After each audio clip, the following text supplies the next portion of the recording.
I stay loose, I stay hype, I stay loose, I stay hype, I stay loose, I stay hype. I could do this all night, cause I do what I like. Yeah, I do what I like, yeah, I do what I like. Sipping goose, sip is right, and I go with the flow. Yeah, I go with the flow, yeah, I go with the flow. Cause I know I'm the show. In the zone, here I go. In the zone, here I go. In the zone, here I go. Yeah, they know I'm a pro.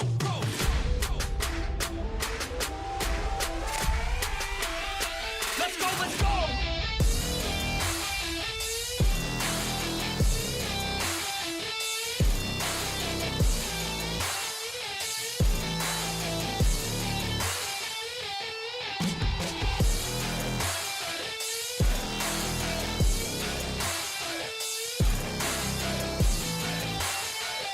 Yeah. Let's go! If I go, I'ma get. When I flow, I'ma hit. And I know I'm the kid. I'm a soul, don't forget. I'ma blow up winning. Got my flow so vivid. Here we go, just beginning. Yeah, I throw every inning. Got my flow so legit. All I know is my shit. Here I go, they can whip. Post Malone in this bitch. Rock star making hits. Got guitar in this shit. Leaving scars cause we lit. All these bars that I spit. Yeah.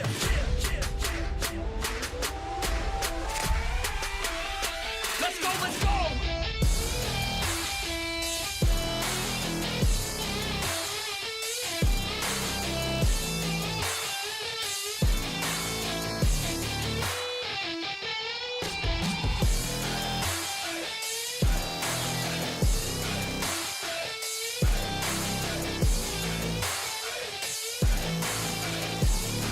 Let's go! If I know what I want, then I know what I get. If I go, they can win, cause they know I get lit. I'm a pro, not a myth, and my flow got some wit. Never slow, drink a fit. I get hype, I get lit. Here I go, I get lit. Here I go, I get lit. Here I go, I get lit. I get hype for this shit. Here I go, I get lit. Here I go, I get lit. Here I go, I get lit. I get hype for this shit. That's right.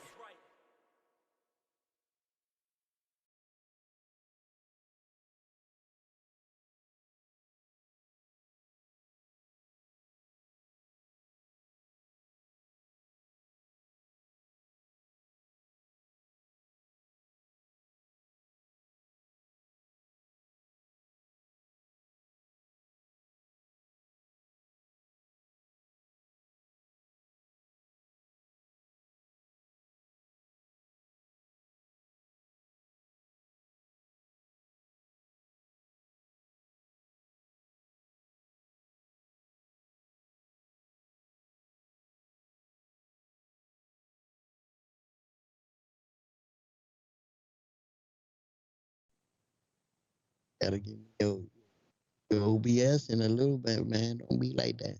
Hold on. I got you. I got you. I got you.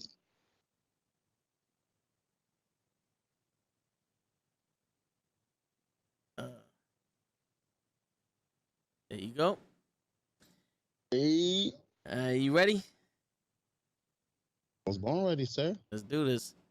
Got the music rolling. That's it. We live, baby. I just put. We was streaming already. You came on as soon as the music stopped playing.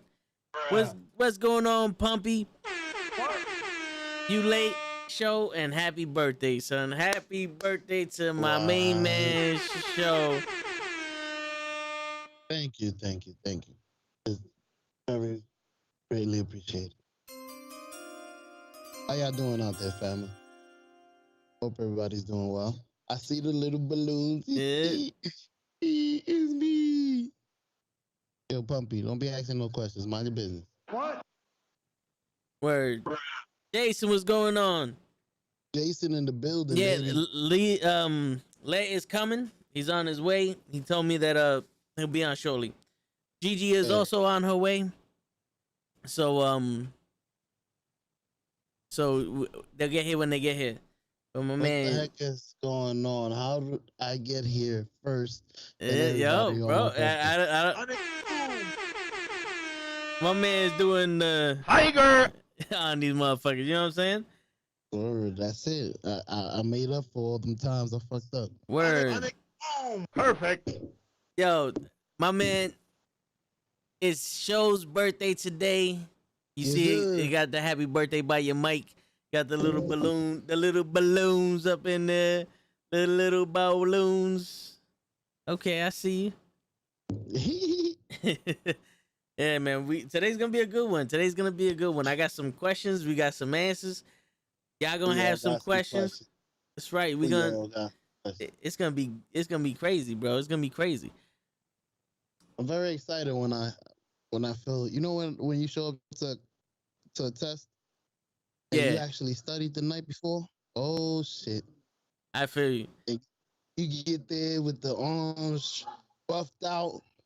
You look at the Asian girl like you ain't gotta give me the answers today, bitch. Walk right by her. That's it. I got it. My man's feeling. What? What? Where? Oh, hold up. Oh, you ain't hear that one. Hold up. I gotta do it. You feeling? There you go. There you go. There you go. I showed up with my own number 2 pencil sharpener. Word. I I'm feel ready. you. I dig it, bro. I dig it, man. Mhm. Yo, rest in peace, beautiful Bobby Eaton. That was, you know, some sad stuff to do. You want to give him a moment of silence, show? Yes, sir. Let's give him, 5 seconds.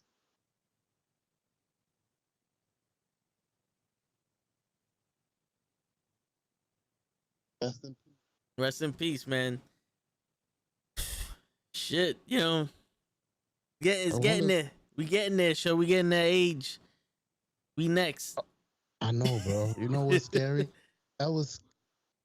It gets to the point. I'm actually writing out a joke or, trying to be a comedian.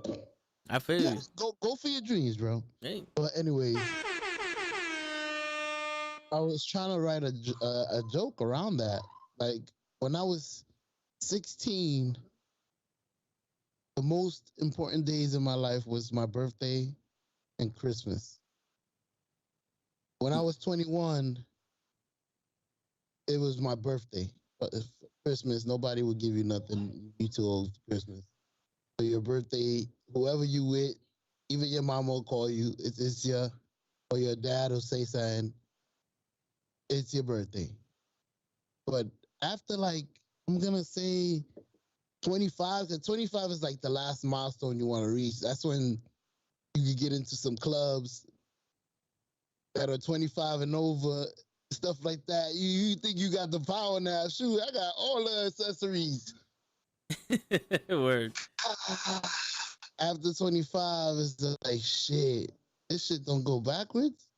30 hit, you like, okay, this is not looking good, man. My back hurts. My stomach, I can't lose my stomach as easy as I used to. Shit, I had 36 and I had a tear in my eye. I'm like, damn. Yeah, man. Yo, I need to start working out. I'm gonna die. our hair is gone, bro. Our hair is Bro. gone.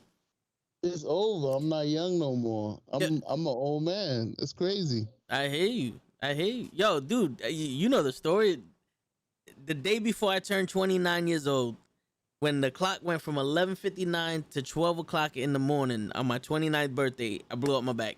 I was like, no. Nope. You went to celebrate. Yeah. Happy Greek. I was like, happy Amina, please, take it back. Take it back, please. I used to do 30 of those when I was younger. Now, He needs some milk. you know what I'm saying? Now it's too much for us, bro. I know why Shawn Michaels does all those stretches every morning, like he says. Yeah, Just man. to be able to have an okay day. Crazy. It's like an old car. You gotta warm it up. Word. You gotta warm it up. You gotta get it. You gotta stretch it out. Let the muscles go, bro. I did some squats with 10-pound weights 2 weeks ago, and Hey. I did one set, and I was like, all right, not bad. I did the second set, the third rep. My left hammy was like, I was like, oh no. I still feel it, bro. I still feel how tight that shit is. Like, damn, son. Your Yeah. left hamstring said, "Hey, Word. Word. Shit, I Yeah. try to go hard with it, and all I hear is You lose. Oh, Psych. you better do Pilates. Better do Word. some DDP Chuck yoga or some Norris. shit. Yeah, you know, fine. Can't do no more lifting and shit. No more power. I hear you, bro. I hear you. Gotta do bands. Boom, boom, boom. Yeah, I got it. I got the bands and stuff like that. It's just I still got that the young kid mentality. I know you wanna humanize it. Words like, yo, I need to be curling 90 pounds. What's going on here? And I got the 10-pound like, oh no, oh no. You gonna be that guy that gets stuck under that bar. 300, baby. I could do this shit. I remember when I was 15. Yeah, I've done that plenty of times, yo. You got X Krills. I've done it. Like, yo, let's try to max it out. You ready? Bink. Oh fuck. And then Krills is trying to lift it up. Like, nah, leave it there for a little while, man. Leave it there. I'm good. Yeah, this shit ain't. This shit ain't happening, man. It's not going up anywhere. I'ma be comfortable right here. Mm-hmm. Shit. Word. Yo, so today's podcast is definitely gonna be. This is a certified hood classic. You know what I'm saying? So I got the fact. Yo, we got the facts right here. We got the facts right here. Unless you got the facts, we ready to roll. Yo, fucking the call up, Kenny. He just sends me a picture. He found John Cena's action figure. Oh shit! And he burnt it. Listen. Okay. Oh, he said he's gonna mail it to you. I wish he would, cause I'll burn that shit live on stream, living color. And so that shows a collectible. They're collecting my ass. 1 of 1 worth 100,000. That shit will collect the fire. That would be the tiger. You feel me? Fuck that. Yeah, let me get this right. If Kenny sent you a doll of John Cena that was worth 100,000, you would take that shit and burn it? I would write him a letter back and say, do me a favor, please. Get out of here. Get out of here, man. Shit, I'm saying. Get Inibu. That's what I tell him. Inibu. Yeah, Inibu. The fuck out of here, son. Thank you for that. You just paid for my house. Word. Because I'm selling that shit tonight. And I ain't dumb. Shit. He would, yo, dead ass. You just made the list. You know what I'm saying? Like, he made that shit. Quick question. So, did you have like a list of topics that we're gonna go through today? Yeah, man. You don't like to read the group chat, but today, I've been busy. Yo, just because it's your birthday doesn't mean that you get to skip out on the pop quiz show. You gotta study like the rest of us humans. All right? Nah. So today's gonna be a good one, man. We're gonna start off with Goldberg and Cena on Raw and SmackDown. You know, I want to touch base with that. Then we're gonna go to the Fiend being released, Bray Wyatt being released. We're gonna touch base on that also, and we're gonna end it with us booking CM Punk and Daniel Bryan in AEW. How would we write their story when they come into AEW for the first year? Nice. Yeah, so that's how it would go tonight. That's how it's going tonight. You know what's crazy? I'm very well versed in every topic that you just brought up. So there you go. I won't be the funny guy today. That's not good. Hey. I'll probably be one of the intelligent ones. If you don't want to be the funny guy today, I'll be the fucking funny guy, man. I'll be the funny guy.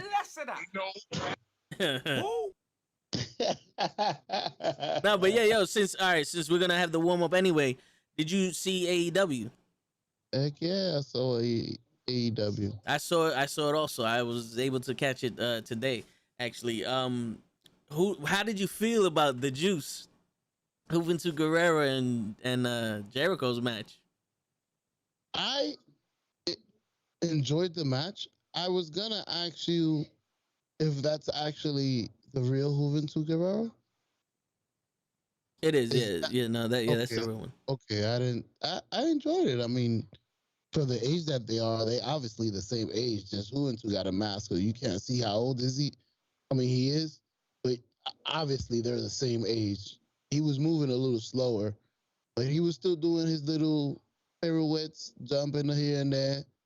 I think he went for his patent, and that's one of my favorite moves too. The Hurricane Carano off the top rope, and it got blocked. The block was a little botched, Yeah, but he, it worked. they definitely in that match showed their age. Yeah. But I still enjoyed the match based off of the nostalgia. You know, growing up and watching that match, was still good though. It wasn't like he was Sin Cara or none of that. But you know, he did his thing. He did his thing, and Jericho. I would say this. Jericho looked a little old in that match, but you have to remember he's also selling the fact that he's going through the 5 stages. You know, he's going through that whole thing with MJF. So if you're gonna make it look real, like he just came off of a death match with Nick Cage. So didn't he fight somebody after that too? No, he fought. All right, so the first match he fought Spears, and Spears can use the chair and Jericho can't. Then the second match was Nick Cage, and then this was the third match. So like you could see that it's starting to catch up with him. So that's why I'm not, you can't be like, oh, he's out of it. Nah, because Jericho's still one of the best wrestlers in the world. But he's showing, that like, yo, this shit is catching up to me. So next week he wrestles Wardlow, and MJF I think is gonna be the special guest referee or enforcer or something like that. And then let's see how that plays out. I got a question about.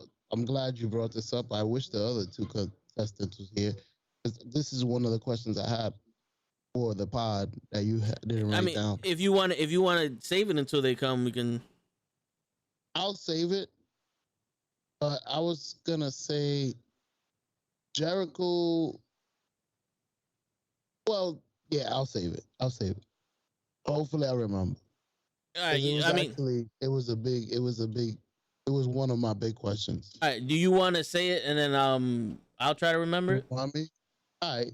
I was gonna ask, how do y'all feel about Jericho having a 5 labor for somebody that doesn't even have a title? You going through all this shit for nobody? And I'm not saying it's a bad thing, because sometimes you got to make beef outside of the titles to make a number 1 contender, maybe. But I just felt like that's something, that 5 labor of bullshit, that's something I would do for a title shot. Not to fight MJ Mierda. Who you? What, for your Fendi scarf? What we fighting for? But that's the only thing that I was questioning. But I was enjoying it. I mean, obviously he's gonna make it to the 5th level. So that's another thing. I never thought he was gonna lose once. Even with Nick Cage, I knew he was gonna take a beating. I'm just like, ain't it the point for you to fight MJF? Unless they do a plot twist where they make him lose right when he about to win next week. I don't know. I mean, it's possible. It's possible because AEW has done that before. They did it to Hangman Page and the Dark Order. Like you would think that they would. Took it right out of you took your boom. Yeah. Who the fuck is this? What's going on, Lay? Lay in the building. Hold on, let me hit him with a couple of elbows. Boom. Yo, Lay. You gotta get the Sagat sons. There's more types to make sense. Tiger. The tiger knee. That's the one. Yeah, man. It's funny. I just got a shirt with him on it, and somebody was like, "Who's that?" I go, "You never heard of Sagat?" Hey, Yeah, oh yeah, the tall guy with this real short shorts. I go, "Yeah, that guy. Yeah, that's it. That's exactly how I describe him to people. The tall guy with real short shorts." Oh yeah, yep, yeah. That's he got it. That's accurate, yeah. Like, yo, is there something wrong with his eye? Absolutely not. No, there's nothing wrong Not with that it. I remember. Nah. I was Bison. Like, all right, whatever, man. Damn. Yo, so Lay, I don't know if you know this, but today is Show's birthday. Yep. Happy birthday, bro. Thank you, sir. I would buy you a shot, but you'd rather want a White Claw or some shit like that. Yeah, I can't buy something like that. I got a big can of it. I got a reputation to uphold. Nah, I feel you. So, Like, yo, can I get a White Claw? You want a White Claw? It's not for me. No, it's over, man. It'll be served in here again. yeah, you are no longer welcome here, sir. Yeah, you are. Or business to anybody. Or the better yet, you are no longer welcome here, ma'am. Yeah, there it is. Yeah.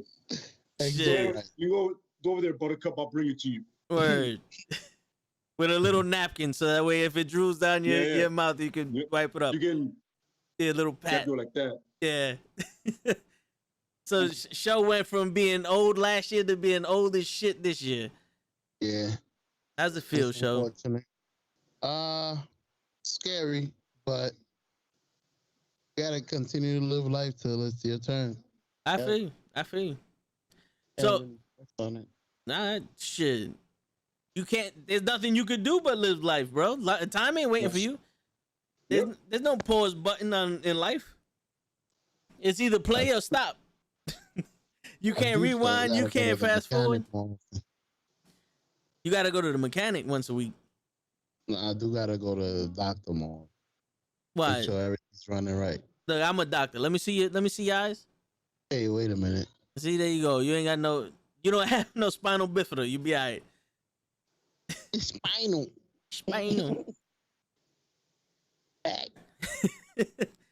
All right, so we're gonna talk about. I want to get into. I know Gigi's not here yet, but I want to be. Let's start it up. But I want to get into the easiest one.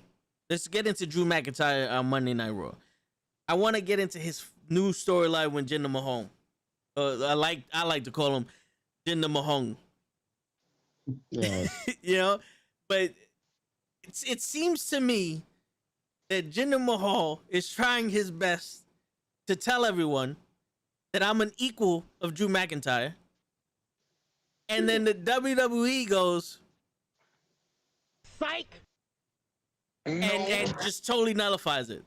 Because literally on Raw, I don't know what made me go, you know what, I'm going to watch Raw. Drew McIntyre has a handicap match with two guys that are bigger than him and kicks their ass.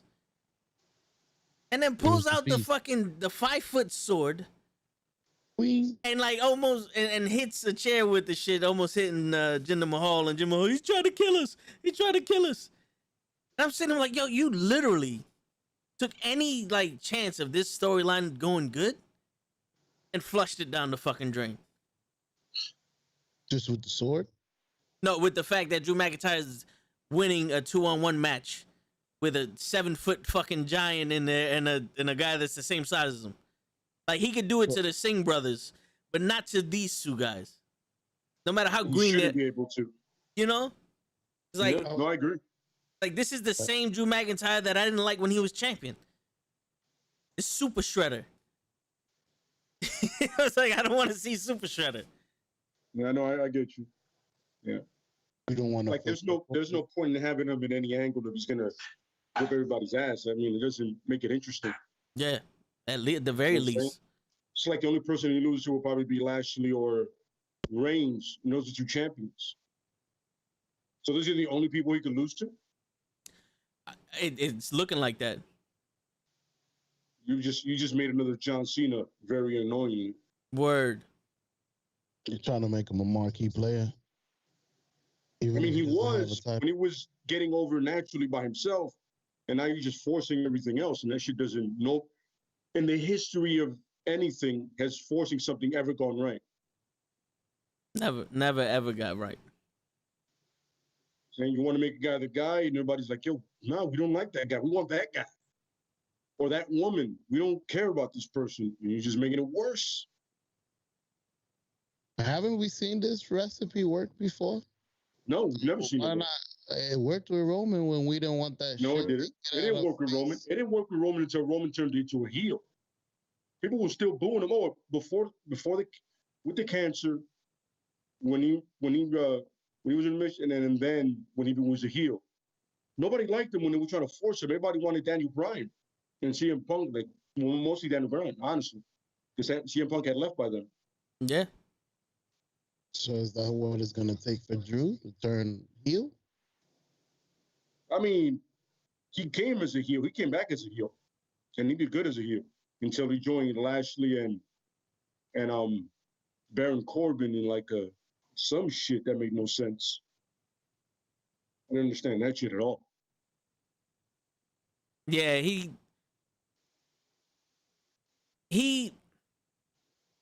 I'll put it to you this way, man. He's fuck, I don't even know how to say it. I don't even know how to say what I want to say. Bruh. You know what I'm saying? Like it's weird, bro, because it's like he shouldn't be fucking so strong. No. You know? Well, these shouldn't be booked so strong. For real. When you can really pull for somebody is to go through some adversity, and he hasn't gone through shit yet. So I can't be a fan of that shit. Trying to think of somebody that they booked like that back in the days that wasn't champion, but always was winning. I can't think of anybody. Except for Macho Man. See, the thing is, usually something like that would happen, and they would book it so that way that person who's winning all the time is in line for the world champion, because it's like, all right, this guy's better than everybody, and let's see if he could be a challenge to the champion, and then the champion will give him his true test. It wouldn't be a thing where it's like fucking hold on, my bad. It wouldn't be a thing where it's like this guy becomes unstoppable once he beats the champion, because because that's not how it's supposed to work. You look so unstoppable, we're gonna feed you to the champ. Well, usually it's like that. It's like that's how you build up a credible challenger for the champion. But when you make him no one, and then he's unstoppable out of nowhere, because remember, before Drew McIntyre decided that I'm gonna be the number one contender, he pretty much was a patsy for Bobby Lashley. He was Bobby Lashley's goon, and he was losing to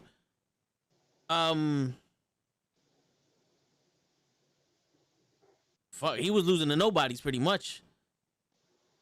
Like Ricochet and everybody else said he was losing to no ones because he was in Bobby Lashley's group where he should have looked strong then.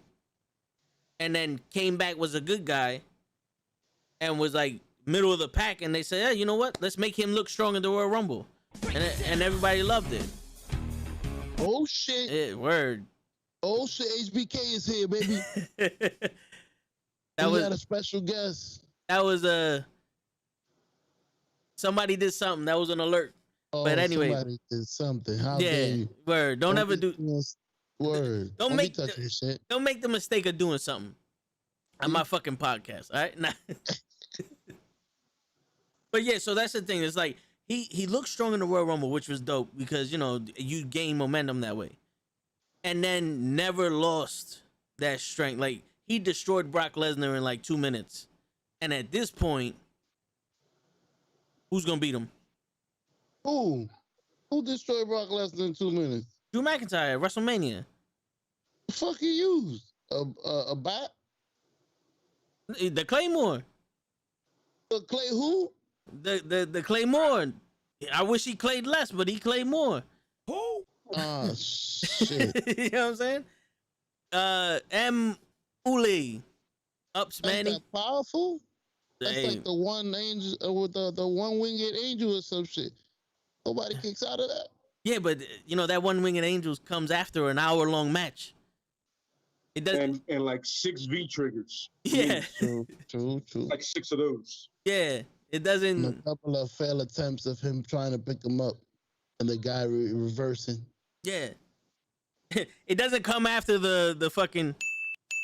Or beep beep beep. One wicked angel. Here we go.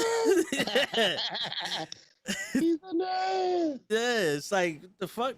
He's a maniac. Take his jacket off. For real. Listen, bro. My wife was waiting for me. I ain't had time for all that shit. Word. Pick one winged or whatever the fuck you call it, and I got out of it. Yeah, my man was like, I gotta take a shit, so let's do this. He thinks he's Derek Lewis. I'm just gonna knock you out real The quick. balls was hot. Word. So I had to go boo boo. I'm like, you see boo boo? Oh, we got a new subscriber. That's what the DX was. Hey, appreciate you. M Oli, is that Molly? Because it's a space in between. So M, that's what I'm gonna call you now. Appreciate you for subscribing. Sonic boom. So yeah, all right. So that irked me, and I just wanted to get that off my chest. Another thing I want to get off my chest is yo, we have the most babyface heel in the history of wrestling. Like, honestly, look at the history of this fucking guy and tell me he's not a goddamn heel, bro. He is a heel amongst baby faces. That's why they don't want to turn him heel, because he's already fucking heel. Who, Drew? Yeah, that is, it's him. No. The fucking guy behind you, Show. The fucking guy behind you is a fucking heel. I agree. He is a douche. Oh, we're gonna get to MJF and Chris Jericho. Jeff, my bad. Yeah. Show, go ahead. I was watching him back in the days, the way he was treating the baby face of the company. Yeah, dude. Promo, you better get to it, son. Bro, legally you cannot do what he did. I don't know if people are aware how contract works, right? Finn Balor's name is on that contract. Yeah. So when you sign it, you can sign it Vince Kennedy fucking McMahon, and that's still Balor's title shot. Yeah. Oh. No matter how it works. It's Roman Reigns versus Finn Balor. SummerSlam. That's forgery. It is illegal for him to do that. I know one person. How do you teach these kids, if you can't get what you want, steal it from someone? And he's supposed to be the baby face. You want to compare him to Hogan? Hogan didn't even do that shit when he was NWO.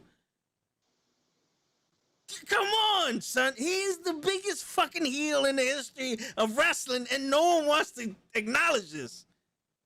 He doesn't help out people that's supposed to be on his side. He always gets title shots out of nowhere. Like, who gets title shots out of nowhere?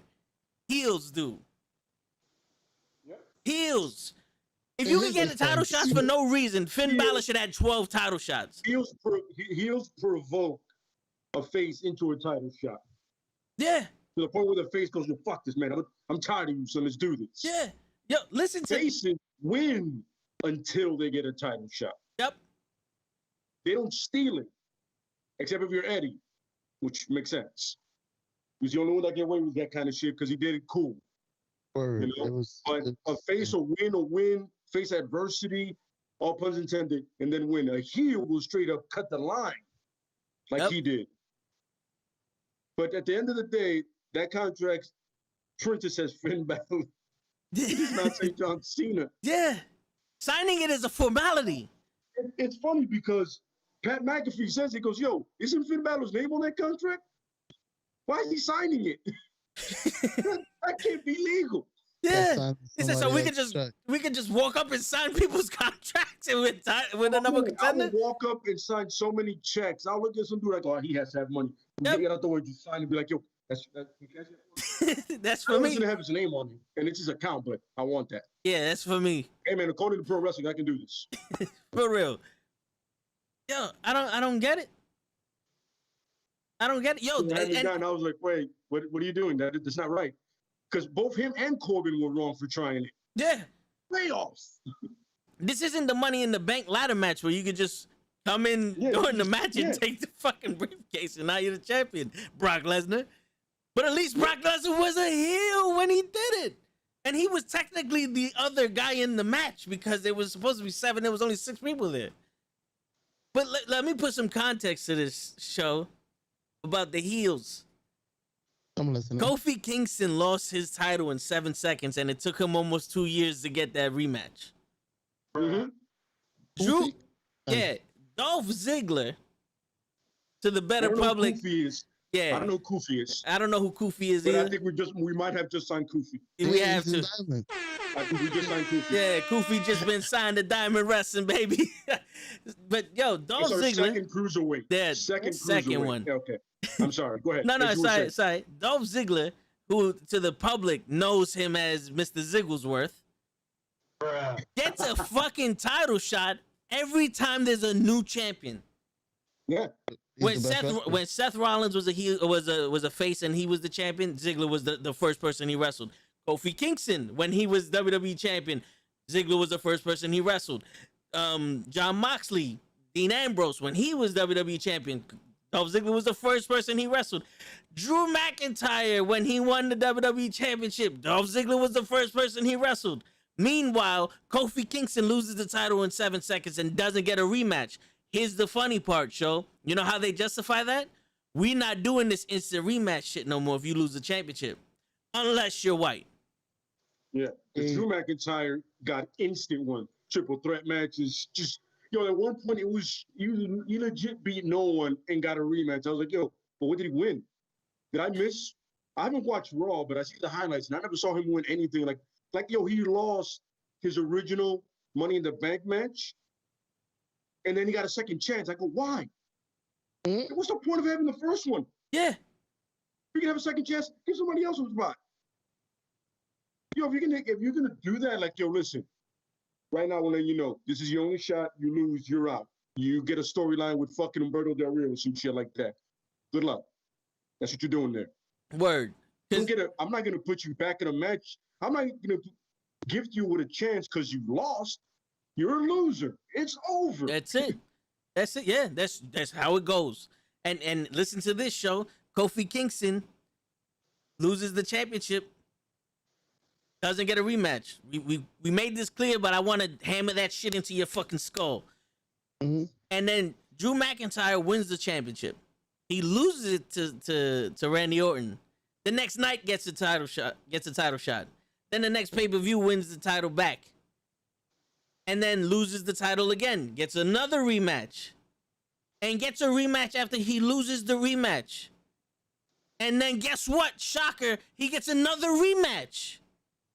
And then they go, after this last rematch, you don't get no more rematches. All right, he loses Unless that. It's not Bobby Lashley. Yeah. Then he loses that.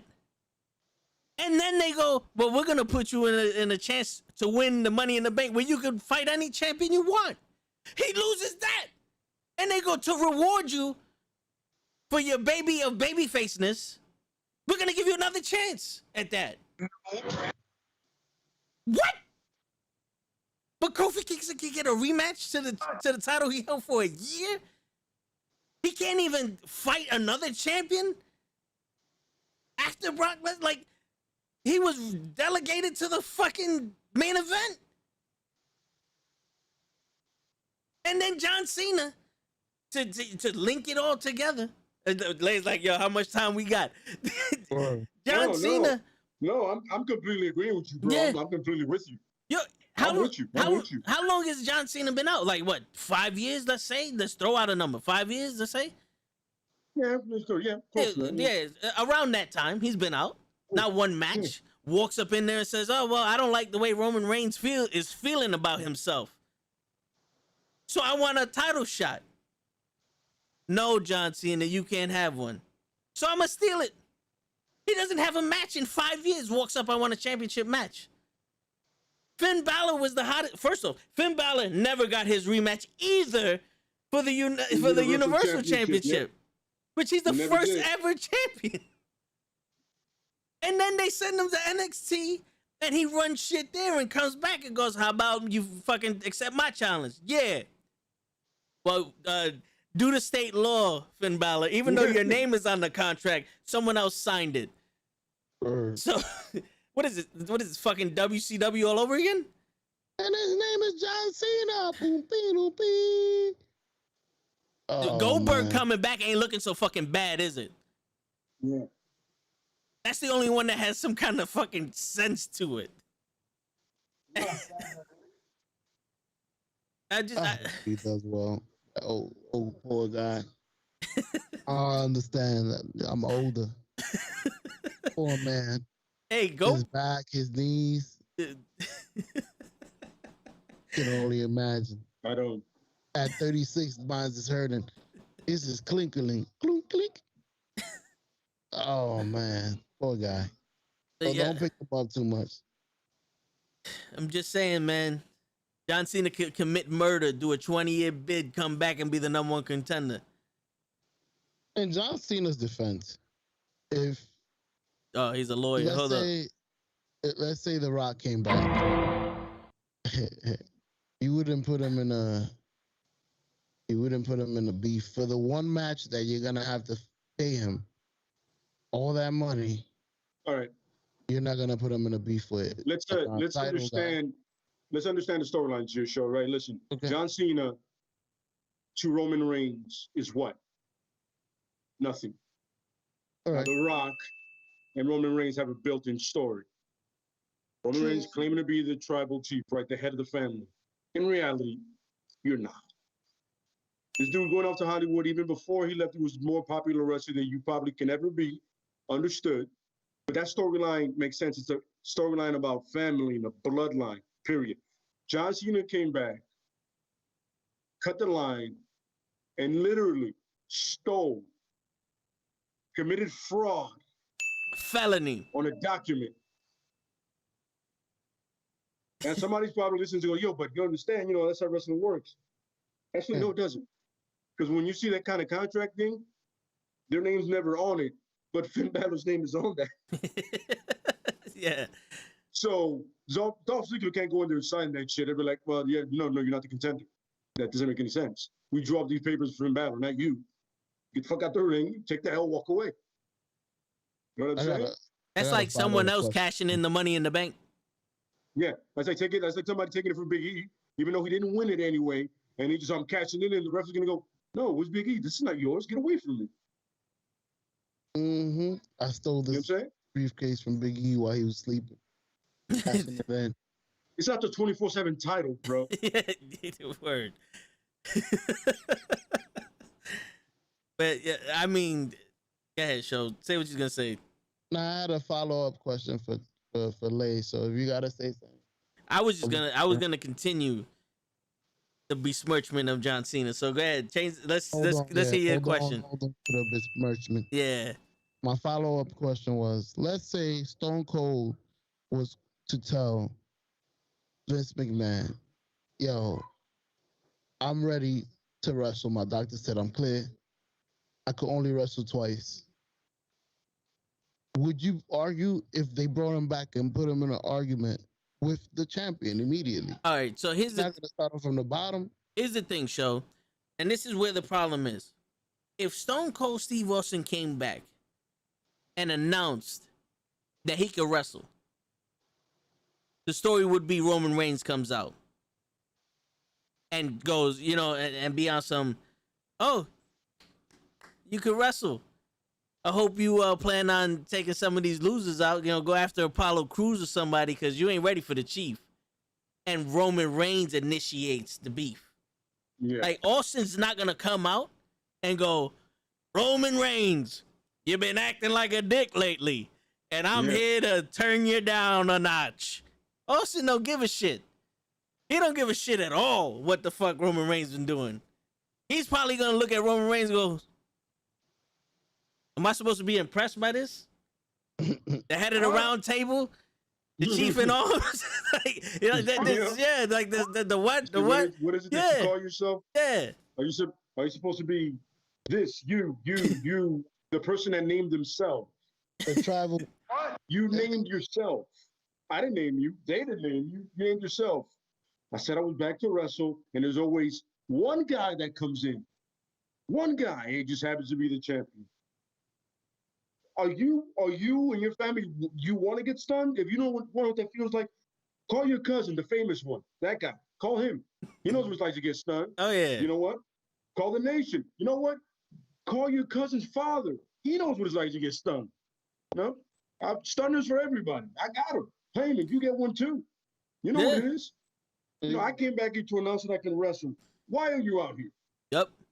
You want to get your ass kicked. I have no problem with you, but now you want me to flip you off and stun you. You ain't shit to me. You're the tribal chief to them. You're nothing to me. You know what I'm saying? You're a guy with long hair, with these stupid pants and that dumb gold gloves. What is that? Yep. That'll be Stone Cold. What are you supposed to be? The He-Man glove. Yeah, and that's how it goes. That's how it goes. And if John Cena came back, yo, here goes the story for you. John Cena comes back and wrestles Sami Zayn. You know, he comes back and he's like, yo, there's no conspiracy on you, and he's trying to knock Sami Zayn back into reality. And he beats Sami Zayn on SmackDown, or the second week he's there, or whatever the case may be. And then, he bumps into Roman, and Roman's like, acknowledge me. And he goes, fuck you. He does the, come on. I remember you back in the day, Roman. You ain't all that. And then Roman calls him out. You can't really argue that storyline. But anyone just, I want you. Like, Goldberg at least was like, I got next. You know what I'm saying? He was basically like, there's no one else. You beat Drew McIntyre as many times as there's people on the roster. So obviously I got next.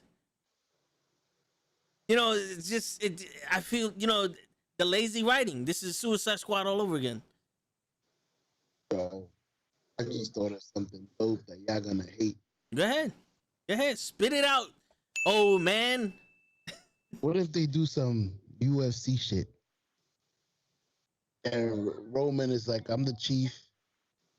I fought everybody here. I'm tired of this shit. But I know one person I haven't fought. And one day he shows up on Raw with his title, harassing the Almighty. Listen, you one of the only guys I think could give me my run for my money. You want to put the title on the line, title for title? I'll dig it. Because that is basically, he puts his nuts on the table. That's some tough guy shit. I'm coming after you. Yeah. That's really some Thanos shit that Roman could do. It's like, I'm inevitable. You gotta face me, Bobby Lashley. You can't do that. Nah, I can do whatever I want. I'm the chief. He earned it. He literally beat everyone on SmackDown. Besides Finn Balor, who else is there? Oh. And he beat two guys at once. Yeah. Stacked them, raped them, pinned them, and stuffed them. You got that shirt yet? Didn't you order that shirt? Was it you? Nah, Gigi. Nah, it was Gigi. Oh, yeah, Gigi. Why would I order a threesome shirt? What's wrong with you? What the hell is wrong with you? Why would I order a threesome? Yo, that shirt literally is about a threesome. I don't want to do that. No. You know what's crazy? Dudes, body to body. I'm good. You know what's crazy? You just put it in a whole different way. I saw it as him being the chief and pinning two people at once. What? He pinned them. The victory. He pinned them, all right. Nah, he was on top of two guys. Wee. Yeah, man. I'm good, bro. Yo, my man, I got to wreck everyone and leave, and I'll get the head of the tape, but I am not stacked. No. Gigi can get that all she wants. That's what Gigi wants. She wants like a menage with two Romans. That's fantastic. Word. That's not my cup of tea. That's good for her.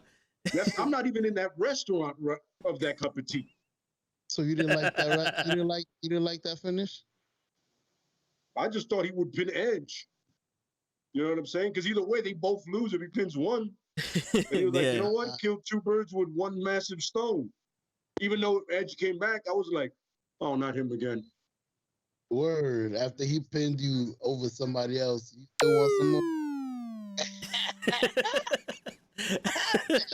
Put them over somebody else. Word. Wait a minute. Oh shit. So all right, here's a question to get off. Well, not to get off the thing, but let's. I'm gonna ask questions based off of what we're talking about. How would you have felt, Lay, if he didn't come back to SmackDown, but he came back to Raw and challenged Bobby Lashley? Edge. Well, it wouldn't have been as interesting or as popular, because Cena and Lashley don't really have that kind of a history, but Cena and Roman do. You know what I'm saying? Like Lashley, it would have been fresh and different, but people would have been like, well, I mean, Raw's ratings would have went up easily, But other than that, I would have been like, it's fresh, but it's not as interesting. Yeah, I dig it. I dig it. Yeah. So like it's Cena, Some people still give a shit about him. He's a movie star. You gotta give credit with credit. Whoa. Pump the brakes, buddy. Hey, I'll take a movie star any day. Let's wait till Suicide Squad comes out and everybody gets to watch it. Yeah. Then we can start naming back because in Fast 9 or F9 or Fuck 9 or whatever the fuck it's called, I was like, he did nothing. Yeah, a brick wall could have played his part in that fucking movie. You could have done a stand-in until you have to see his face. The tree from Galaxy. Would have been, Yeah. Like if you ever watch anything Batista does, like Blade Runner 2049, he did another movie called Bushwick, whatever. Batista can actually act.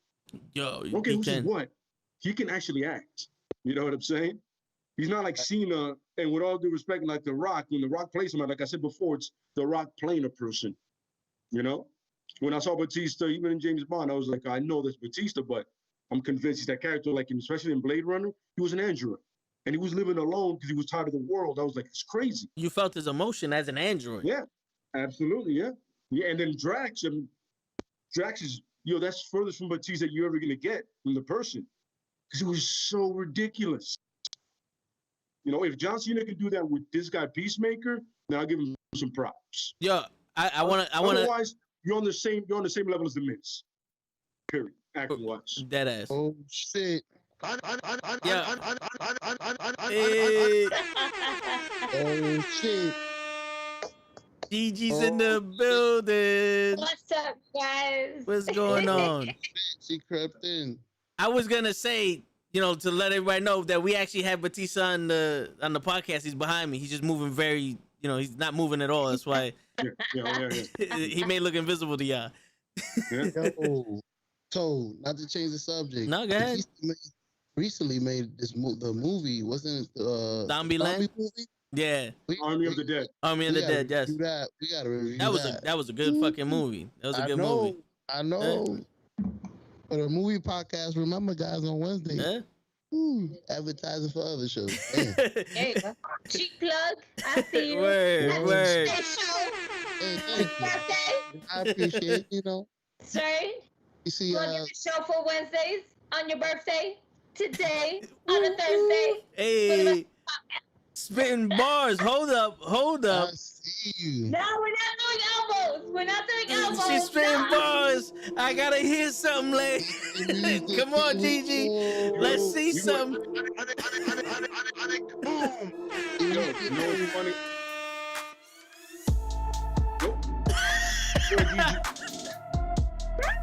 Let's see it. Do something I can go to.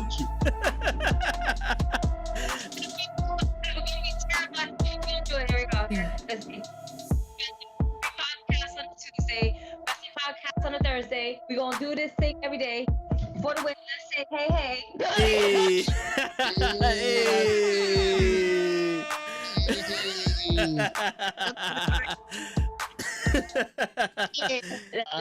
You a lot better than me, shoot. Word. Show Deadass was the. Yep. I started going in Thailand. Shit. There you go. That was a special birthday freestyle for you, show. I see from the wrestling queen herself. Yo, in the building, yo.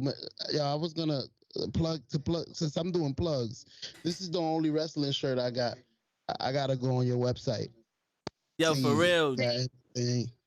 Anything nice from wrestling. DG got her shirt out on, was it WrestleTees.com, PublicTees.com? Oh shit! We got tpublic.com/GG for the win. The link is in my bio. It literally can take you straight to the shop. It's my logo with a couple of different types of styles. You got the black and white style. You got the original championship for the win. Red and gold. We got that's it. We got a gray one. We have a nice little pink one for the females that want to go ahead and just be a little extra feminine with it. Really cool stuff. Very exciting. The link for your shirt is all the John Cena fans out there. Oh yeah, we got that pink one, especially for you out there, you fellas out there. Yep. Boom. Oh, the sweetness. You buttercups out there.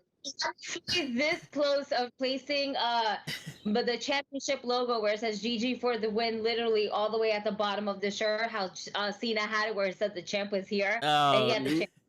I was this close to doing it, but I was like, nah, let's just keep it simple, classy, keep a little logo on the top and then the big logo in the back, so definitely check it out. It's not just t-shirts, it's hoodies, it's mugs, it's magnets, it's stickers, it's pillows. Damn, she got everything, baby. Boom. Mine is everything, so you can literally go for the win on any type of merch, whichever you want to go ahead there you and go. And the link is now in the chat box. I just put your link up in the chat, so there you go, everybody. She got socks, she got underwear, DVDs, CDs. She got. By the way, that would be funny. Right on the crotch for the win. For the win. And then it says GG on the buttocks part. Oh shit!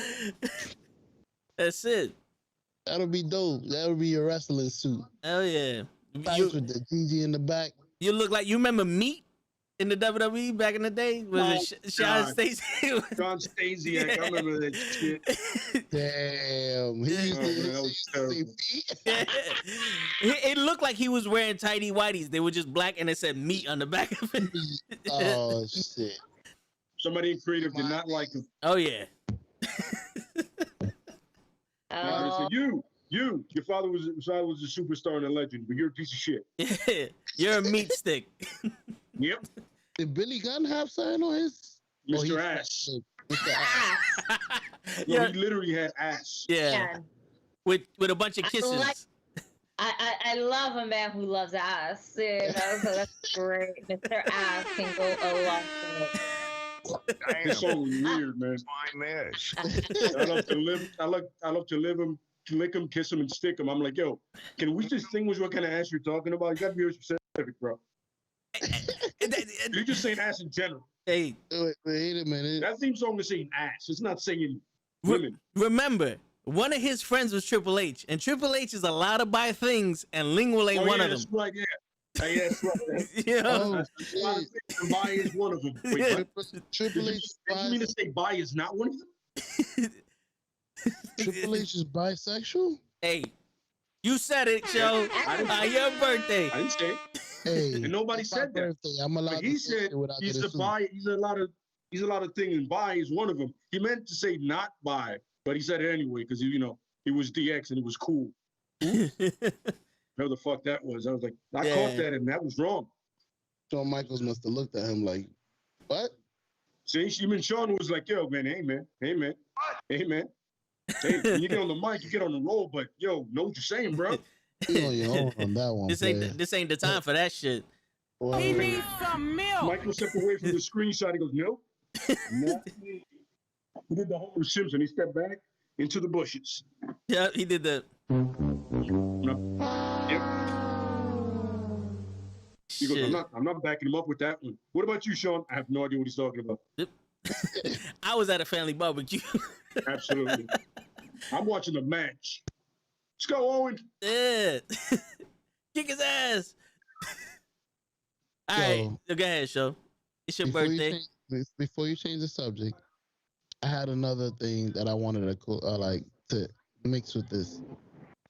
you guys were saying you hate the storylines for the champion, John Cena, and whoever the Almighty is going to be fighting, because obviously there's nobody. Goldberg? Goldberg. Yeah, he was mad aggressive there, Gigi.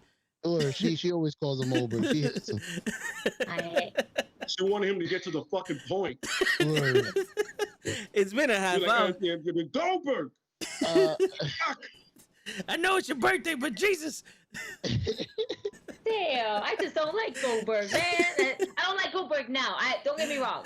Goldberg is cool and all, but I don't need him on my TV screen. I digress. Show, you may continue. Well, we're gonna get to that in a couple. Well, we got time. Oh yeah. We got a fun one for Goldberg. Well, we're all gonna get blocked. Great.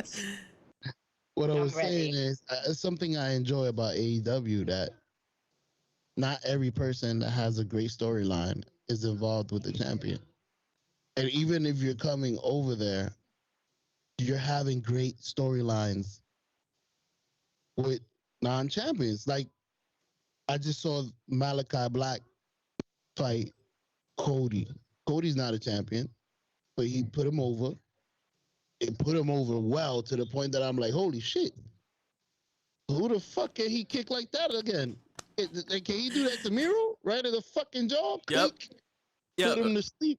Yo, real quick. Jason says, show is like that uncle who won't share his cookies without telling you a long ass story. I love this street. I had to cut you off for that one.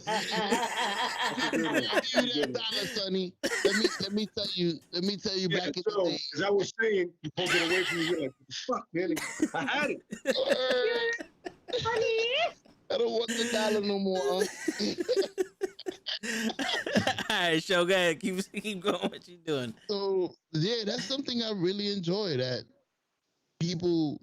All right, I'll give you 3-4 different stories that are not even with the champion. That's one. Malachi Black just knocked out Cody with some karate kick. The fade to black. That was beautiful. I don't know. He did some bloop. He just stood there like, it's over. Let me see. Chris Jericho is going through a fucking ladder of labor of Jericho for somebody that's not even a fucking champion. That's another storyline. And just off of that, he has to fight 5 different matches. So that's going to be a long storyline, which gets him five good main event wrestling matches, which is crazy. The one he did with Hoovy was the first match. That was the third one. That was the third one. I'm talking about the first match on the card. Oh, okay, yeah. He opened everything up. Everything up. That's a good spot, though. First? No, yeah. It was a great opening. It's Hoovy and Jericho, man. That's that non-communication wrestling. You don't have to talk to each other at all. They haven't seen each other in a while. Shit. I wonder. You know the guy. That's it, man. It's true. Yeah. Who else has another? Who came over from the WWE that has? Well, we got two new wrestlers we're going to be talking about hopefully later, and I'm pretty sure they're not going to be involved with the title. It's awesome that you could come over, have your own little area, still shine. You know, you ain't going. It's not like you just hiding me in the cards under. You're letting me shine in my little first spot, my little second spot, away from the title. And maybe someday I'll shine enough that I'll get the title shot, which is great. You get to see everybody. And I like that everybody gets a storyline. It's not just like Toe says in WWE where the only person important is the champion. Yeah. Well, see, the thing with that is, in AEW, it's that title just means that you're the best in the business right now. And then they let the wrestlers shine to make the show. Where the WWE is like, if you're not holding that championship, you don't mean shit, and we got nothing for you. Essentially, you know. Andrade, by the way, I just remember. Yeah, him and the Lucha Brothers. Andrade and the Lucha Brothers. He's going after people that's not even a champion. Let me holler at you too. There's 3 people. You don't even got nothing. I just want to talk. You have to acclimate yourself. You know what I'm saying? Mm-hmm. Like, especially in a new company where you have all these other guys. The goal for a brand new wrestling company is for the company to grow. See, WWE's already been established for 900, 600 years, however old Vince McMahon is. You know, and that's why everybody wants to be the champion there, because WWE ain't gonna die, but the characters do. You know what I'm saying? So it's like, if I get the title, I'm the top guy. I could, you know, do all this other shit. Where AEW is, we need this company to survive. We got nowhere else to go. You know, and that's what makes it good, because it's. I think Jon Moxley, if I'm not mistaken, is the only guy to transition from the WWE to AEW and be put in as a, you know, champion. Yep. That's another one that's a non-champion now. And he's doing something else besides going after that title. Yeah. That's what I'm saying. They put him in like a... I mean, you had Cody Rhodes as well that had the championship as well, but at that point, I guess you can consider him as New Japan Pro Wrestling, as opposed to just going from WWE to AEW. Yeah. So I would, there's an agreement, agree to disagree, because, you know, Cody obviously had to put the belt on him first, you know. You put on a belt, any belt on Cody himself first, you know. And then when Jon Moxley came, for sure, he definitely got that title run. But we haven't seen anybody else get a title run that besides Miro. But for like the heavyweight champion, where like Kenny Omega's at right now, none of the Jericho was first. Yeah, Jericho was first. Jericho was the first champion. But that makes the most sense, though. But then again, Jericho also came from New Japan Pro Wrestling at the time. You know, it's the same. It's the same concept and everything like that. Where Jon Moxley came from WWE. Oh, they got champion. It. All right. Right. Uh-oh. Yeah, you good now. You good now. This big man gonna fuck. So my internet. You know what it is? Not for nothing, on some real shit, my internet's been acting really wonky for like the last few days. Like, it automatically cut off on me at 2 p.m.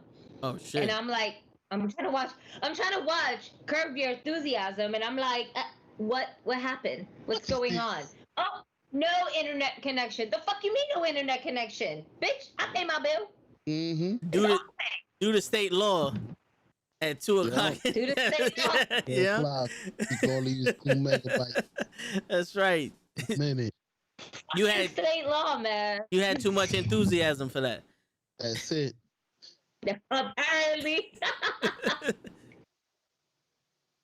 Oh, I'm sorry. I'm taking over the show. Am I asking too many questions about the same thing? You have more questions. You have about 27 more questions today. I like that. I like that. Your 28th question. We're sending Lay over there with some elbows.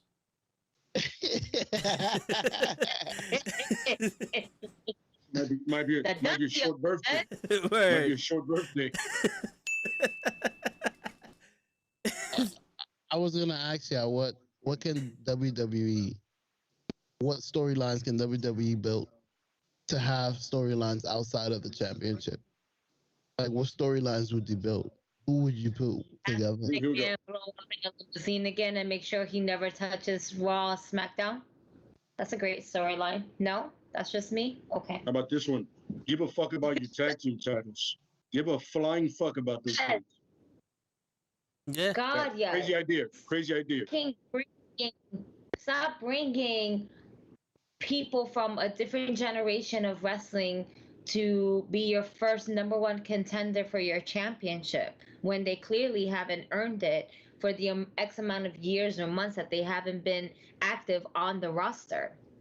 You can't just skip the line, you know, just because of your reputation and you're a legend. And no, last time we kind of saw you, last couple times we kind of saw you was trash, homie. It's not going to change my mind now because you're fighting Bobby Lashley. That's not going to change my mind. Give the belt to someone else. Let there be champion versus champion if you want to go ahead and be that way. You're building Karrion Kross to be on the main roster, but you're keeping him on NXT. That shit is very confusing to me. You're working both shows. Or are we testing waters? or is this going to be the move? Is he going to drop the title to Samoa Joe so he can make the move? And if he does make the move, are we going to get this watered down version of him? Because I feel like on the main roster, I'm already getting the watered down version. I'm not even getting his full entrance with his girl, Scarlett. Okay. Which I think adds so much more to his character than him coming by himself. Okay. You had him lose to Jeff Hardy. That's what I was gonna say. They pushing him? What? Right down the drain. It's not a level 90 wrestler player, maybe top 80 at best. If I put on my 2K game, I could tell you right now what his score is. It sure hell ain't above 90. All right? The build that the Cross has against him, he could have clearly went over easily. And look at this. Jeff Hardy's not even around to continue the feud yet. You should have just let Cross win. And, you know, obviously life happens. But in a weird way, it would have worked better with the storyline. Oh, Jeff Hardy got COVID. Oh, no, Jeff Hardy's just scared. He can't come out to fight me. Ha, ha, ha. They could have won with that. But they no, need the laugh. They chose lose. What?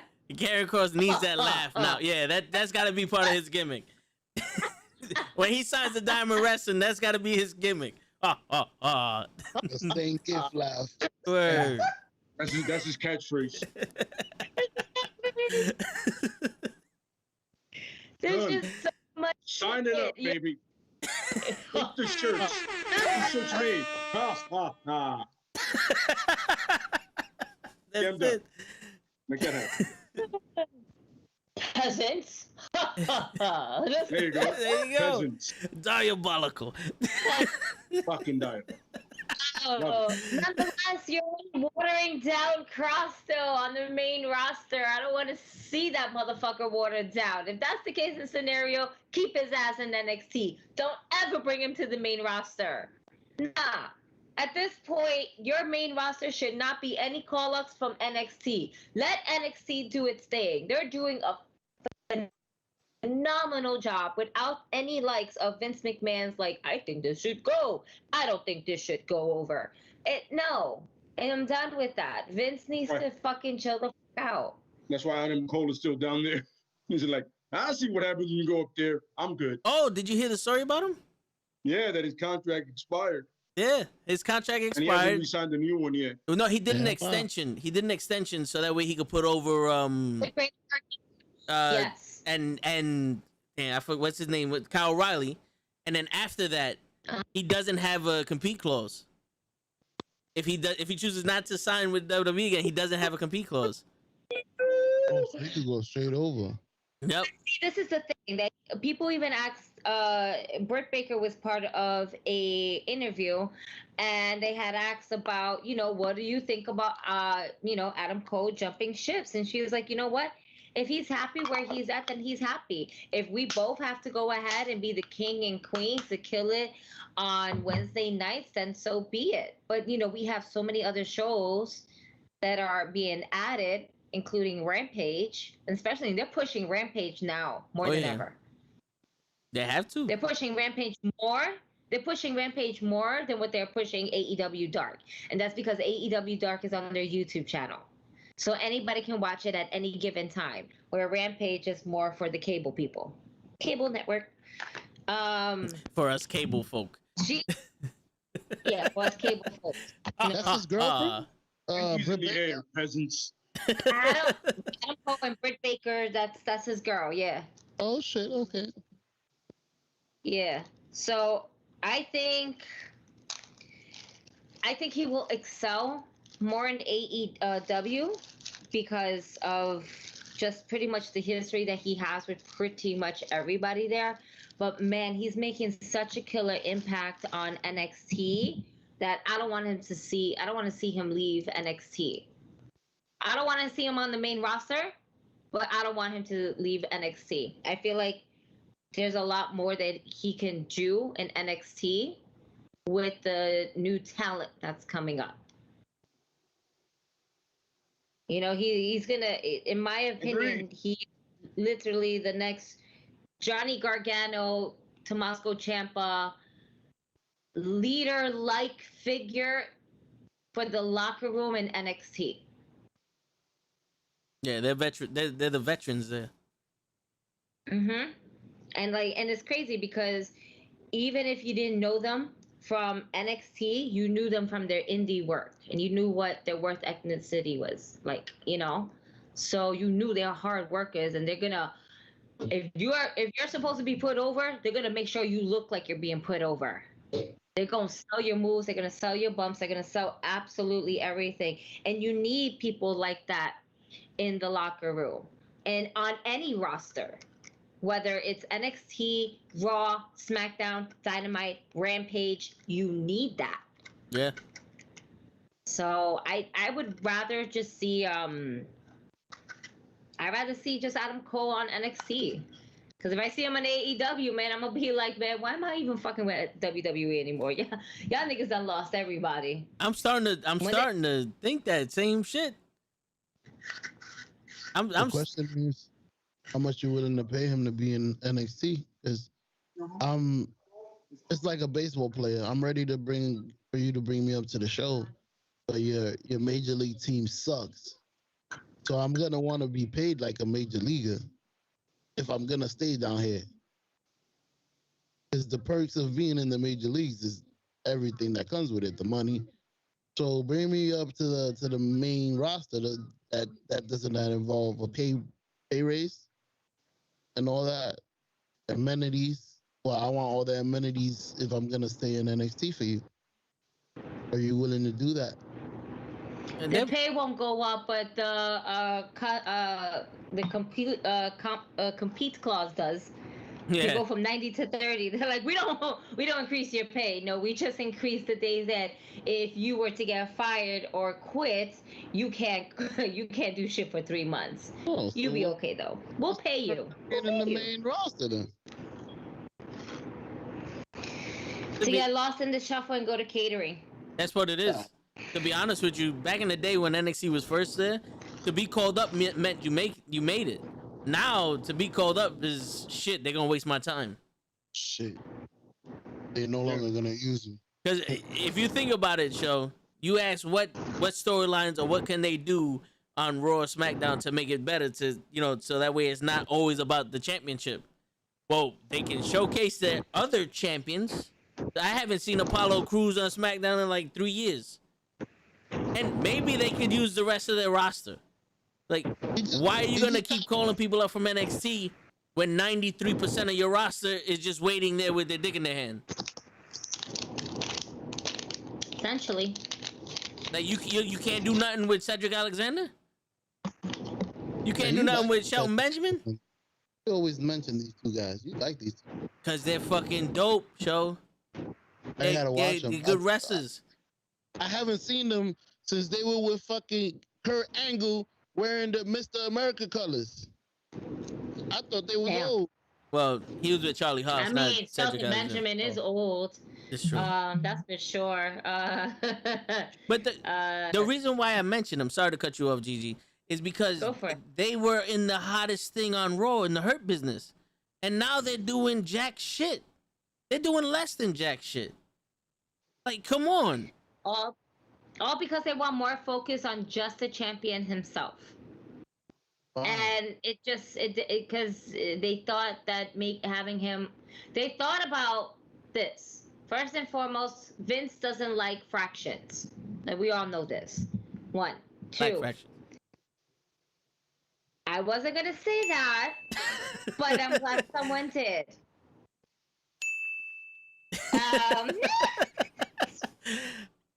I mean, and then not only that, but he feels as if he has a fraction with the heavyweight champion, universal champion, whatever champion he is, the Raw champion, then him as a champion looks weak. And you can't have a man who's the size of Bobby Lashley to look weak. But then you had a whole bunch of bitches with him every fucking week, making him look soft. And then we got rid of them. We got rid of the hoes. Thank you, Godfather, for providing all the holes that this man needed. We know that was from you. We appreciate you. Wait, those weren't his sisters? Those weren't his sisters? Those are his blood Maybe sisters. one. Okay. It's funny because everybody knows Lashley's married and has kids. You're like, now you're going to make him a pimp? And poor guy. Didn't they release his wife because she didn't want to do that angle with Edge? Remember when Vicky Guerrero was in love with Edge? They were supposed to be Crystal. That's Bobby Lashley's wife. She was the GM at the time. It was supposed to be a love story between her and Edge. And she was like, nah, I ain't doing that. And then they got rid of it. And that's when Bobby Lashley left. She's like, I'm not going to get with this doofy looking dude. That make no sense. Have you seen my man? His small head, big chin, having motherfucker. Or his teeth. That's terrible, but it's true. And he's intense face. With a regular like, face. why does his eyes look like they're about to pop out of his fucking socket? He looks like an anime character. Like, what is this? He lost about 90 pounds. His body is squeezing into itself and is popping his eyes out. His body's trying to catch up to his head. Trying to build up to his dome. Word. Rated R. He needs some milk. The Rated R Superstar is a stupid ass name. Dumbass fucking name. I've never liked that name. Bro, they was having sex in the middle of Raw. Hey, that was all Lita. Yeah, it was Lita. That was all Lita. Lita doing her thing and Edge over here like, you know what I'm saying? Hey, what do I do with all this? Yeah. All right, so let's get off of logic and let's go into some more idiotic shit. The WWE released Bray Wyatt.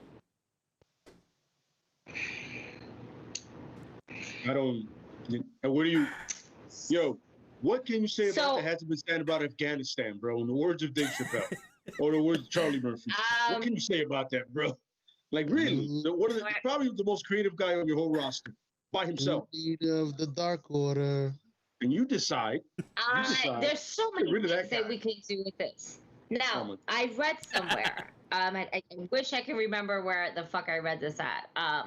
But I read somewhere of how in the long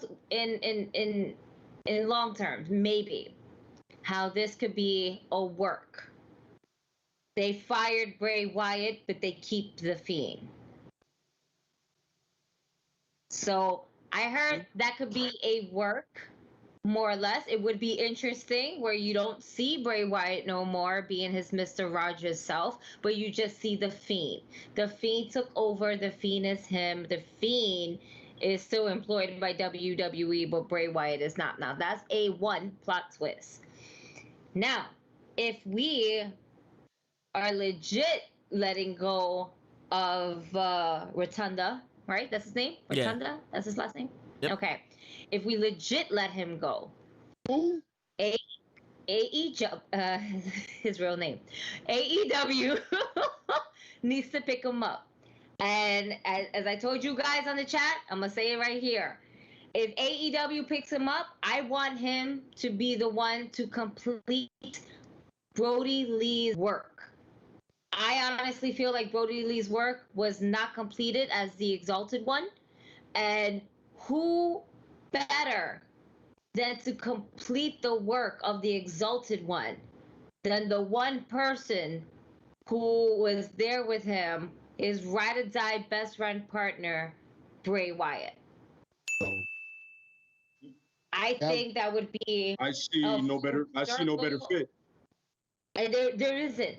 There isn't a better fit. We talked about other things. We talked about Malachi Black possibly being the new leader of it because of his darkness and everything, but it's not needed. He's on his own level. Bray Wyatt, there you go. Those are his buzzers. The Dark Order is his buzzers. That's it. Fireflies. That's it. Those are his true fireflies because those are Brody Lee's fireflies. And if it's good enough for Brody, then it's good enough for him. And then Tony Khan can buy 1,500 songs that can go with him. Yeah, even though the guys that made the song for him before, like, yo, listen, if you need a new theme song, we're there, bro. We got you. That's it. So there it is. And I really like that theme song too. I don't like the Fiend one. I like the old one. the really weird backcountry one. I really like that theme song. Yeah. That's the Bray Wyatt I like. I don't like the Fiend. I like that Bray Wyatt. I like, you know what the thing is? It's literally the same song. I listen to these songs. The lyrics are literally the same. The beat is different. You see? But it's literally. I don't want none of that. I don't know. I like the Fiend song. Because in the song, in the beginning, you have Bray Wyatt saying Yowie Wowie, and then you have the Fiend where we all hear it where he's saying Yowie Wowie, which is kind of like, oh, that's a cool, like, okay, we're getting Can we stop saying that, please? Yowie Wowie? Yeah, I love that. I can't stand that shit. I tell you one thing: if this is a work that they fired Bray Wyatt but kept the Fiend, that's a Yowie Wowie moment. That'll be dope. Oh, so we're all doing this, right? Yeah. You know what? Because it that's kind of stupid. You know what? You can all go fuck yourselves. No, I mean it's kind of elbows for everybody. Elbows for everybody. No, follow the buzzards. Follow the buzzards all day. Yo, but here you go, Lay. We got the Yowie Wowie moment of the day, and we're gonna switch right over to the Sucky Ducky Quack Quack moment of the day, where Ronda Rousey has the balls to say that it was the fans that got the WWE to release Bray Wyatt because they chanted for a beach ball right after they chanted for Bray Wyatt. If that was the case, Cena would have been fired. The Rock would have been fired in '96. Hogan would have been fired. Like Batista would have been. Roman Reigns would have been fired. There would have been no one. Would got fired. Yeah, there would have been no one in this company if we had that much. Velveteen Dream had to pretty much rape a fucking 12-year-old to get released. And you're gonna tell me that the fucking fans are gonna say we want a beach ball? Get out of here, Bray. Remember 3 years ago when they said they wanted a beach ball? Like, come on, they would have fired her ass too. Ronda don't know nothing. Ronda needs to stop because we want to throw them beach balls during her matches. Ain't nobody give a fuck about her or her run in WWE. You don't belong in that ring just because you're a fan. I don't think she's a real fan. No, I don't think she's a real fan either. I didn't like that whole Piper thing either. I was like, well, that's disrespectful. No, I love Piper. I didn't like it either. But we understand that was her UFC name. Let her have her UFC name of Rowdy Ronda Rousey. Piper went ahead and endorsed it. He's like, by all means, girl, use my name. Oh, he endorsed it all right. Whatever you said, we got you, Piper. Of course. Just say you're about that life. Piper goes, I'm professional, of course. That paycheck was hefty. Hey, he's only here to chew bubble gum and kick ass. Yeah, absolutely. There you go. We gotta talk about that movie during the podcast. Oh, yes, we definitely can talk about that. Yeah, I'm sorry. As you were saying, Gigi, I apologize. Cheap plug. I get upset when with like Piper and shitty people. Yeah. Never understood that. You know what I'm saying? Sorry. No, because with Piper, I'm just saying, but overall, Ronda Rousey shouldn't even be like saying shit in the first place. The fans, you know what the fans were pissed off at? The fans were pissed off because we got a bullshit ass 5-minute WrestleMania match when we've been building a fucking rivalry of feud for months and months and months. We burned a motherfucker and we're still building the story for more months and more months. They committed murder on TV. Alexa was about that hot girl shit when she spit that flame into that motherfucker like, hot girl shit in your face, nigga. That's what she did. And then she got RKO for it, which was fucking hilarious, which is great. But I digress. No, right? yeah. I don't want to hear none of that shit. If anything, the fans got pissed off because the match ended the way it was supposed to. That match wasn't like that. To the fans, we got robbed off of a match. Even if the Fiend didn't go over, even if it was Randy that went over, we deserve a better fucking match for an over half of a year, if not a full solid year rivalry feud. We deserve better than that. What type of shit is this? You want to do the same ending? Go for it. Dale. But not within 5 minutes is up. Come on, Alexa. Do your thing. Let's go. Like, no. We got robbed. We got robbed of what could have been possibly one of the best matches of the night. It was the most anticipated match. The first time that the fans come back after COVID, you burn the motherfucker alive. The dude disappears. You fucking invest Alexa Bliss into the storyline the way it is. Randy Orton turns into this sadistic dude. Like, there's an evolution for every one of the characters in this storyline. And that match was literally DDT, RKO. Fucking Chucky doll. Bray Wyatt came back as a burned up Chucky doll. Yeah. Y'all see Chucky? He came back just looking like Chucky. Yep. Y'all spent money on that nigga, on his mask and his outfit and his look. And for what? For what? I'm convinced of two things. Somebody stopped caring right there. Somebody stop giving a shit. And two, Gigi just likes saying Chucky. Yeah, Chucky and Yeah, I think she just likes saying Chucky. Throwing it out there. You know, yeah, Chucky and Wowie Wowie. It sounds fun. Fuck, whatever Vince said, I like that one. Yeah, the sucky. That's the Booker T in the kickoff shows. The sucky ducky quack shit. There you go. Yeah. You know, we're taking that shit from him. I don't give a shit. Yo, we have the facts. All right, these are the fucking facts. Whether you like it or not. You know what I'm saying? But if you want to look them up, 1-800-FACTS right there. Look, Ronda Rousey, right? Me and my friends have discussed this in length, and me and Vince spoke about it. Her fake toughness, her that whole Tronic badass, fake. And then when she finally, you said it best, she finally fought somebody that had hands. You saw what happened. Like, they stopped feeding her burgers, and they gave her somebody who's a world champ boxer and kickboxer, and she made her look like a fucking fool. She like a fucking fool, son. Word. So then, after she got her ass kicked again by Nunez, another person that made her look like a fucking fool, she took 2 losses in a row and said, "I can't do this anymore." She goes over to But she WWE. fell into depression. Yeah, and then somehow she sucks even more. Wait a minute, didn't Brock lose twice too? Who? Yeah, but you don't see him going into full depression. I can't do this. Yeah, I can't do this anymore. Brock will go anywhere he can get paid. WWE. Brock will go anywhere where he can get paid big money. I feel Brock. Brock is like a mercenary. Yeah, if you're gonna pay me the big money, I'm gonna show up, man. I'll do it. Yep. Ronda got the press because the pressure got to her. No, you got waxed twice. I mean, waxed and embarrassed, and you could not withstand everybody going, "Yo, maybe you've been a burger this whole time." Yep. That's it. We just figured out, yo, you sucked this whole time. That's what happened. You got exposed, and you couldn't take it. Damn, I wish we had a UFC podcast. The thing is, like, Leia's absolutely 100% right. And if she was a real wrestling fan of wrestling, she could be a legitimate Roddy Piper fan. There's a difference. If she was a legitimate wrestling fan, none of the shit that came out her mouth would have ever came out her mouth while she was employed or after she was employed by the WWE. You cannot tell me that you're in a match and the crowd turns on you and that hurt you. That's the point. That's the point of wrestling. We tell you does what it does. Yes. You got to go with it. You got to adjust. Yes. You got to adapt. We tell you what we like and what we don't like. You're putting on a show for us. And this is the thing. You got people in catering who never got the opportunity, the same opportunity that she got. Okay? They would kill to get any type of reaction.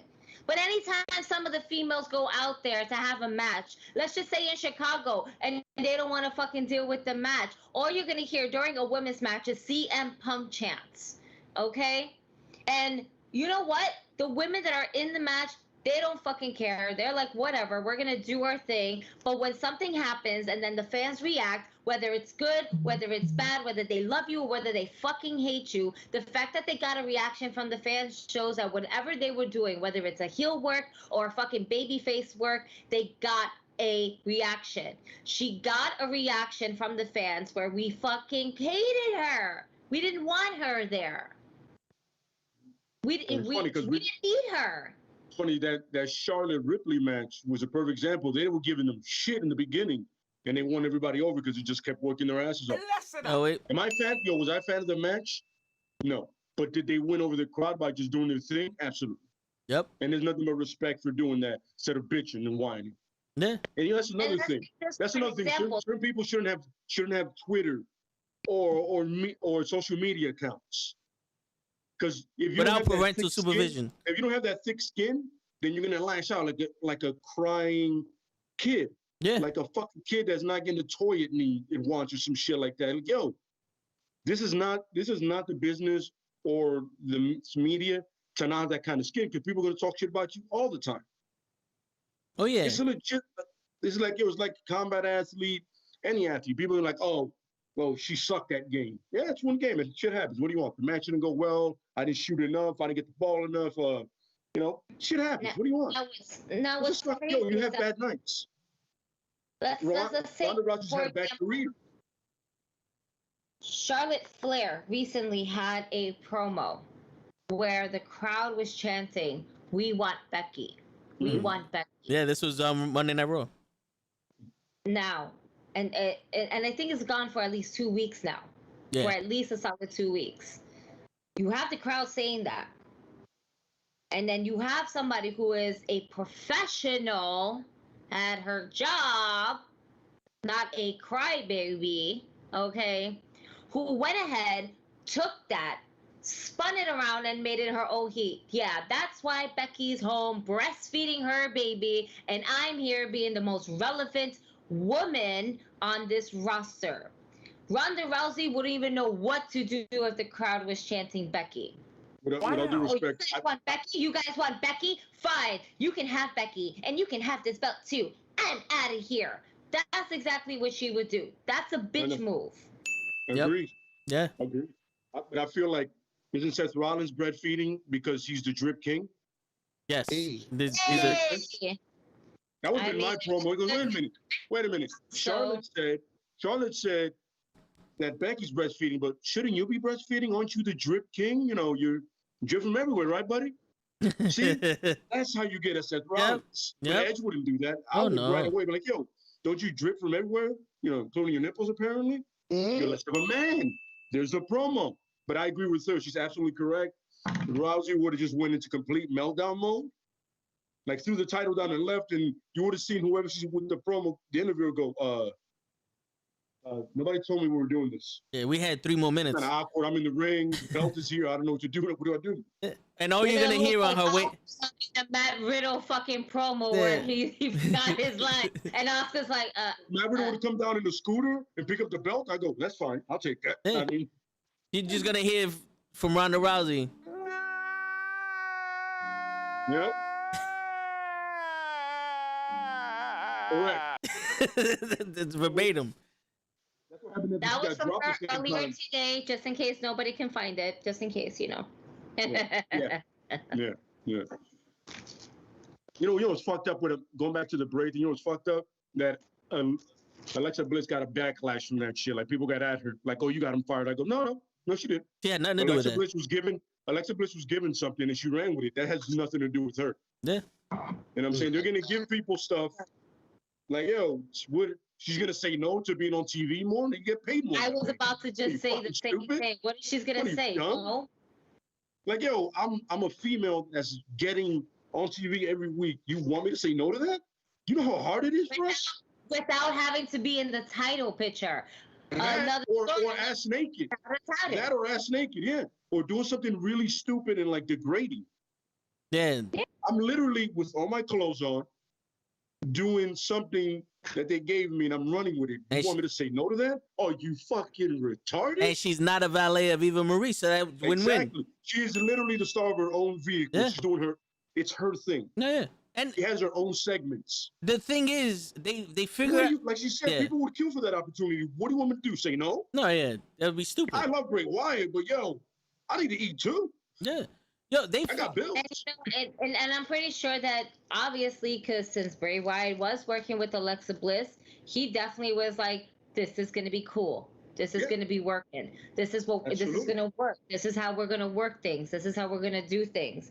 And I'm pretty sure that it wasn't their decision, like Bray Wyatt's decision or Alexa Bliss, to go ahead and split them up. Obviously, it's writers and all this other extra higher ups and shit like that. Why? Because we need to push a little bit more of the women's division, a little bit. There's nothing wrong with that. Yep. There's nothing wrong with that. but I had a major problem with them wanting to give the character, the Fiend character, to Alexa. Now, I already expressed how much I don't think that she needs it. And I did see somewhere where if Alexa Bliss were, I don't know who's I'd be looking at too many pages. Where if Alexa Bliss were to writing them down, right? like show does. Yeah. Write them down. Write them down. I'm too busy doing mad other shit to be writing shit down right now. Nonetheless, when asked how do you change Alexa's Bliss character to be more normal, back to her old blissful self, would say, and someone was like, simple, change her from Monday Night Raw to SmackDown. Just make her regular. And if someone were to ask, what's the sudden change from Monday night to Friday nights? You're not in your playground. And I just had I guess I just had a case of the Mondays. That would be a good line for that. That's good. That's good. Three things. That's good. 3 things for me. One, the way I would have her change is you have to bring back Papa Shango. Papa Shango can take that demon out of her. You know what's funny? I'm not even mad at this. Keep going. You know what I'm saying? Papa Shango bring his little shrunken head. I love Papa Shango. And and then she just vomits out some black shit. Whoa. Do that again and record that. Oh, it's recorded. Whatever that was. It's recorded. Whatever noise, whatever voodoo noise you thought that was. Oh no. Record that. Please record that. I got the facts. Those are actual voodoo noises. Oh my God. No, it's awesome. I love it. Yeah. I was like, if that's your interpretation of voodoo, I'm with it. This is the Papa Shango voodoo. The and he's holding he's holding the shrunken heads in his fucking hand. And that's how you would get the Fiend character out of Alexa Bliss. You know what I'm saying? It's like an exorcist almost. Yeah. Do that. There also has to be an evil laugh. There you go. That comes from the boogeyman. That comes from the boogeyman. Every cross has to walk by doing that. Yeah. As he calls them both peasants. Shango's doing the head, the boogeyman's doing the dance. There you go, boogeyman. Yeah, he's catching the seizure midway. Whole thing, that's it. Eating worms on some. Yeah, so I'm gonna paint the whole picture for you. So Papa Shango, boom, and then the boogeyman, and that, believe me, if it in Vampiro, we're just doing this right. Let's get Vampiro in there. We have to, because he's gonna be the priest. He's gonna be the priest. I'm telling you, if my brother came in here right now and we did those movements, there would be a resurrection of a ghost behind me, because it's spiritual. Like, I got the facts. It'll probably be a lot of bugs. It probably would, because I got killed. I got a zombie fly right here. I see the motherfucker twitching. So he could be the original clown and just laugh at like her, like trying to get out of it, like just laughing. There you go. There it is. Now I was thinking of doing it, but I don't even want to go there. There you go. Thinking about an evil clown. The Fiend's an evil clown. It all fits in. Fucking clowns, man. Fuck you, clowns. Hell yeah. If you're watching this, we don't mean to offend you. We would love for you to contact us and let us know, but we don't fuck with you. There you go. There goes clowns. That's it. For all clowns that we offended, you're telling me at any point, bitch, you don't think that shit is creepy? You don't get that shit like, yo, that's a little creepy. Nah, that's my grandfather, so Oh, my grandfather was a magician, a clown, and a painter. So I'm. Oh shit! All right. I got everything in my family, so I'm fully accepting. So the second thing I wanted to mention was the reason why the Alexa Bliss shit isn't working now is because they wrote her perfect for the Thunderdome, for no audience, a movie style. They haven't figured out a way to adapt that into with the audience in front of their faces, which I think would have the way you did the Undertaker with the lightning and the fire and all the other shit. Laser's leaving on me. He's gonna get Papa Shango for my. No, I'm with you. Yeah. I'm with you. So that's what it's coming down to. They don't know how to write it for the live show. But I know you guys don't know this, but the man on your right, my left, wearing the Macho Man shirt, he is actually a supernatural expert. He's a savant, and I want to hear this man's thoughts about Bray Wyatt not being in the WWE anymore and Alexa Bliss continuing that character. Well, Alexa Bliss continuing the character, I think it's like a ploy for the WWE to still continue to make money off of Bray Wyatt. And we got the facts. Him actually being around. The facts. It's a character that he's probably developed. He's been working on. He killed it. So then Alexa Bliss to take it over for a month, and he gets fired. That's like somebody coming to your job and saying, "Hey, let me do your job for a month," and then you get fired. Like I created this job. What do you mean you get fired? You mean you get fired? Don't put me into this. Nope. No, but I hear what you're saying. Yeah, I get it. Like train that person, then we're gonna fire you after you train them to the best of your ability. Word after you what created you the position. Yeah. And instead of it being like you're gonna leave in 2 weeks, they're not gonna tell you they're gonna fire you once you train this guy fully. Or that person. Yeah, I get it. I hear that. That makes perfect sense. Without having to pay the fee. Word. Exactly. Without paying Fiend money. Mm-hmm. Yeah. Absolutely correct. Yes. It's funny because apparently the Fiend is another guy that had a big contract. He deserved it. You know what I'm saying? Like I said, one of the most creative people that don't need writers. With or without a mask. I saw him without a mask in that fun house. Like when he used to go from funny to serious. Did you see him with the Wyatt family? Oh yeah, with the lantern. Yeah. So good. I mean, think about this. Think about this, right? They had that one pay-per-view where they weren't the main event. It was a Shield versus them, and the place went batshit. Yo, it was 5 minutes of nobody moving, them just looking at each other, and everybody was going batshit. They had not. They were like, this is awesome. Not one wrestling move has been made. It's just three guys staring at each other. You also like, by the way, that's how you know. You can tell the order because it was literally Roman and Bray. It was Ambrose and what's the other guy's name? Guy with the beard? Luke. Brody or Rowan? Eric Rowan. Rowan, and then Eric Rowan and Seth Bro. And Seth and Brody. So everybody had everybody paired up the right way. You know what I'm saying? So I was like, yo, when it's 5 minutes, it's just people, 2, 3 guys looking at each other. This is awesome. They had not wrestled a fucking lick. That's how you know your money. Oh yeah. Oh, you have done something so right that nobody twitched. They're just talking shit to each other. Everybody, this is awesome. No suicide dives yet, no power bombs, nothing. Just 3 dudes looking at each other. And then hand gestures. So you have Bray Wyatt just doing his thing over here, arms wide open, like, come at me, baby. Come at me. And you just see just jaw-jacking. And then when the match happens, it lives up to everything you thought it would be, and then some more. Yep. If we get a chance show, it's the Wyatt family versus the Shield. Just watch the first of it. Watch the whole thing. But when they come face to face, that's all you need to see. You know what I'm saying? That's how you know you build these guys right. And that's the thing. WWE can do it. They can do it.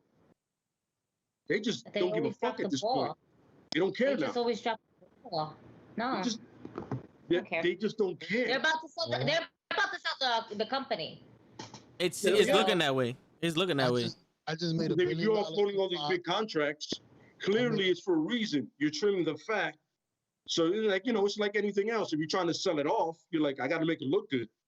Yep. You know what I'm saying? But the problem is that with them, like getting rid of like Bray and Braun and certain people, they're like, yo, wait a minute. The buyers are like, yo, we're kind of like taking them back because like you're getting rid of some really talented people. We know numbers and figures, and these are some of your best sellers in merchandise. What are you doing? You kind of like, you know what I'm saying? You kind of like, I don't know if I want this if it's trimmed down to the point where I can't use it. You know what I mean? Too late, you already. Like, yeah, we're 9.5 left. I'm gonna have Roberto Del Rio and Sheamus. Yeah, but on Raw and SmackDown at one point, because at one point Roman's gonna go to Hollywood. There's no way that guy that looks like that is not doing movies. impossible. Agreed. For real. But Vince is the type of guy that would do that. He'll sell that shit with nobody in it. Like, here, you got fucking Snitsky. He's back. and that's it. That's the only wrestler you got on the show. Funny? I actually like Snitsky. It wasn't his fault. fault. When he was kicking babies. Yeah. When he was kicking babies? Yeah. It wasn't his fault. Why do you like that? Because you're like, yo, there's no way you just did that. Oh, it happened. Oh, yeah. It wasn't his fault, bro. That's a fucked up angle, by the way. That was great. That was awesome. Remember posting that shit up like, yo, wrestling can't be what it used to be. There's too many sensitive people out in the world because this shit will never fly. Unlike this baby that Snitsky decided to fucking bunt kick into the crowd. And then there was a kid that caught it. That was the best part. I saw it live. I was like, yo, what the fuck? What just happened? Yo, I literally changed the channel back to it, and I just see him punting the baby. Why are you punting a baby to the crowd? Punt it up the ramp where no one can catch it. A fucking fan caught it. It's like, what the fuck is this shit? That baby's on eBay somewhere right now for like 20 G. Yeah, and that was a real baby show. No, it wasn't. How do you know? Were you there? Did you catch it? You think Vince cares about babies? For real. He's kissing hands and shaking babies. Vince was gonna have a storyline where he was the father of Stephanie's baby. That's crazy. And then apparently he read the room, right? The room, everybody was like, no, that's wrong. And then he goes, all right, if it's not me, let it be Shane. And Shane was like, no, I'm not doing that. That's even worse. What the fuck is wrong with you, bro? Like, I'm not gonna be the father of my sister's kid. That's even worse. What they should have did was have Linda be the father of that kid. Damn, because Linda apparently is the only one with balls. The size of Bayonne. Massive balls. Oh, yeah. Yeah, she's a Trump supporter. You go fuck yourself. But yeah. You know what? Hey, it's money. Yeah, the problem with WWE now is they have too many kitchens and not enough chefs. That's the problem. No. The problem is they have cooks, but not chefs. Ah. So you have cooks, but you don't have chefs telling them like, yo, listen, this is what we need to do, guys. You know, like you need, you know what I mean? Like you need a Raven in there. They need a Gordon Ramsay. I got some good storyline. Just work with me. Work with me. I got you guys. You know what I mean? Word. Like apparently, like the guys who put the Money in the Bank match together was apparently Jamie Noble and I forgot who the other guy was. But Johnny they put Nitro? the Money in the Bank, huh? Nitro? I think. Not Nitro. Joey Mercury. Mercury, yeah. But I believe it. Like I know it was somebody. I know Jamie Noble was part of it, and that was one of the best Money in the Bank, if not the best Money in the Bank ladder match you've seen in a long time. Oh yeah, or ever, because you had the right guys doing the right thing at the right moment. My man, I see a ladder match. The moment you put somebody that's not like Ricochet or John Morrison, I'm like, yo, what the fuck are you doing? I want to see Braun Strowman in a ladder match. No, this shit is meant for spectacular moments. Hey. The only way I want to see Braun Strowman in a ladder match is if he's in the ladder match with the Big Show, Mark Henry, Kane, and Brock Lesnar. Like if everybody in this ladder match, just make that shit like an 8-way assault. Like just Hoss guys doing Hoss things. Like remember they had that, right? It was Samoa Joe, Strowman, Roman, Brock, and I forgot who the other guy was. And it was just Hoss guys just throwing each other. Yo, listen, sometimes you need a Hoss match, which is big dudes, power bombs, slams, breaking tables, chairs. I get it. But a ladder match, nobody over 6'5" should be in a ladder match. Period. Yeah, so high flyers all day. High flyers. Razor Ramon had one of the best ladder matches. Yeah, but the thing is, there's another thing. Razor was working with who? John. One of the most athletic men, period. You said athletic? Athletic. Mm-hmm. Oh, athletic. I thought you said athletic. Athletic. Well, he showed his ass a couple of times in those matches. So. Gigi. Yo, I was not. No, Gigi was just thinking of Shawn Michaels' ass. She was thinking ass. Yeah, that's true. Like it's Shawn Michaels' ass. On my feed, I heard athletic. I'm like, did he say athletic? Athletic. As if he was trying to correct himself as athletic. You see, everybody else, you wanted to hear Shawn Michaels an ass. Listen, we were talking about Mr. Ass earlier and about a lot of ass earlier, okay?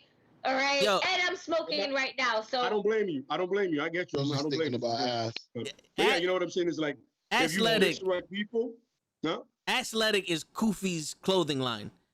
Yes. And he's going to sell that on Diamond Wrestling. Yes, we signed Kofi. We signed the second cruiserweight. And that's his clothing line. All right, so go ahead. Yeah.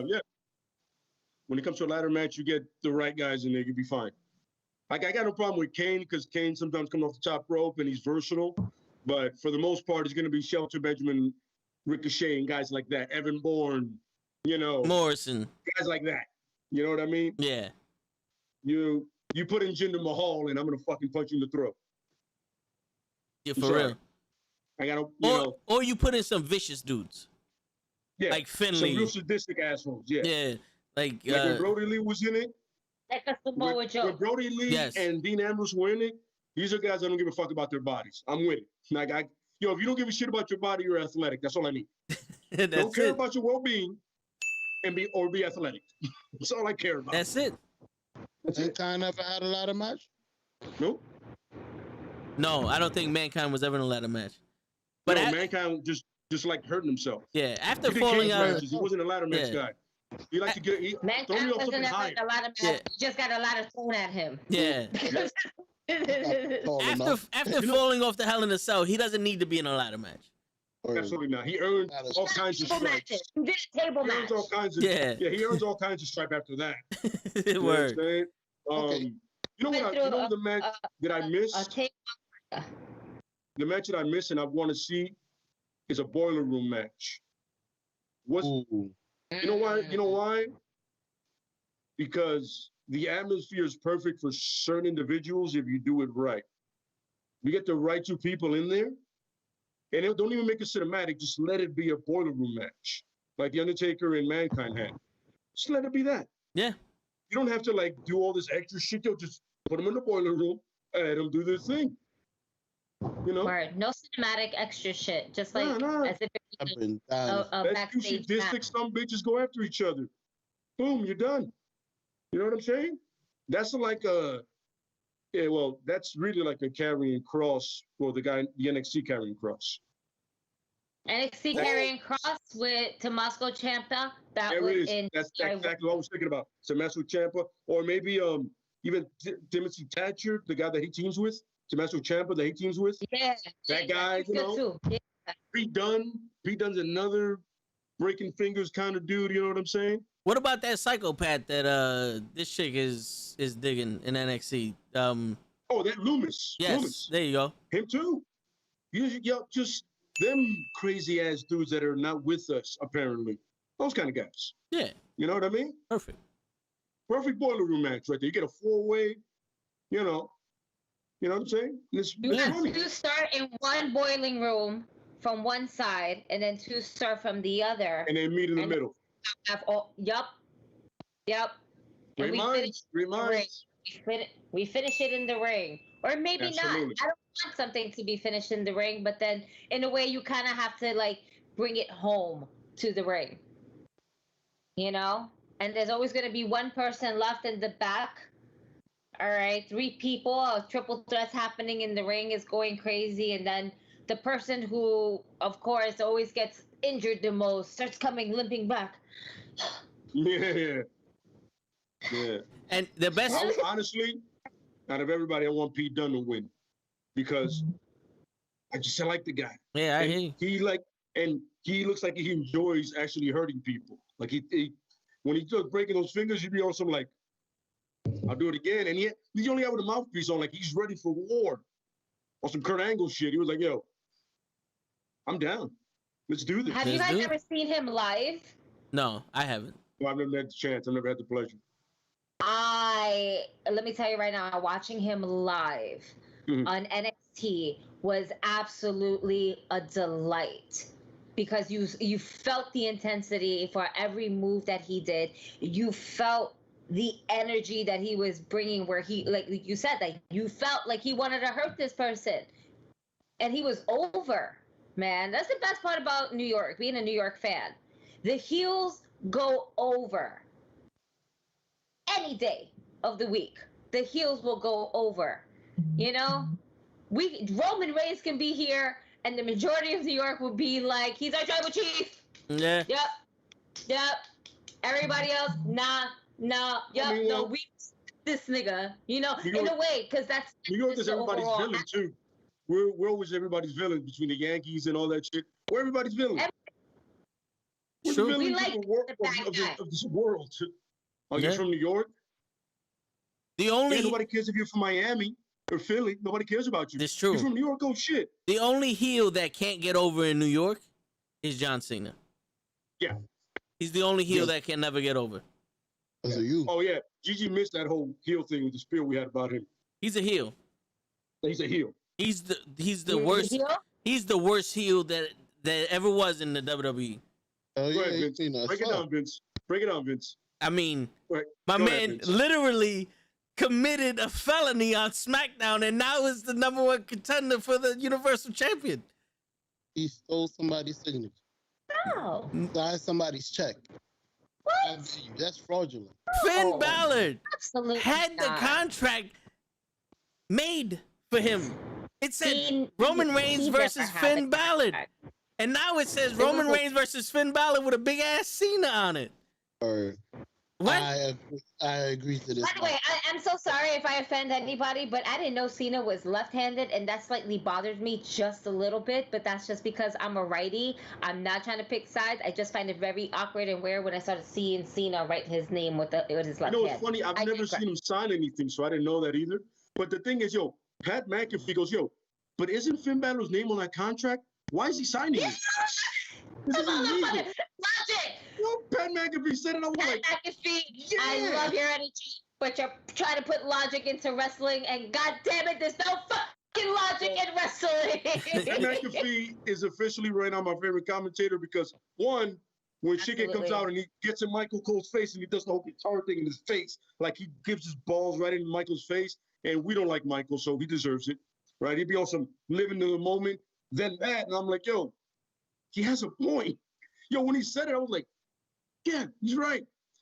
On that contract, before under where you signed, it says Finn Balor. Yeah. So, by the way, John Cena's not alone in this. Baron Corbin was also wrong. But Baron Corbin is down on his luck, and he needs whatever he can get. I feel but he him. was also about to commit forgery. And Make no mistake. No, I hear you. Hold up. The news just came in. Give me a second. Let me find it.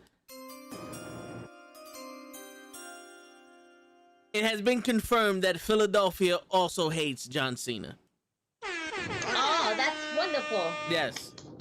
And I just wanted to put everyone on notice for the record. That's crazy. The brotherly love state hates John Cena. Because he's a he's a thief. He's a thief. He's a liar. He's a cocksucker. He's a heel. He can't wrestle. This motherfucker just shows up out of nowhere and gets a title shot. You know who never did shit like that? Gigi? I'm asking you. You know who never did some shit like that, Gigi? Stone Cold Steve Austin? What? No, he's gonna say Hulk Hogan never did some shit like that. Not even in the NWO has he done some shit like that. He didn't need to. Austin. No, he just did the leg drop on Macho Man, out of all people. He just did the ultimate one. That was the ultimate heel turn from the biggest baby face. Not for nothing, if Cena would have done the same shit. And everybody loved it. That's right. Of course. That's right. It's funny, by the way, he didn't fuck that up, right? You guys know he didn't fuck that up, right? When he goes, during commentary? Man, you're like, shut up, Yep. man. Let us live in the moment. God damn, Exactly. I was like, shut your mouth, man. But he tried to save it. He tried to save it, but he didn't.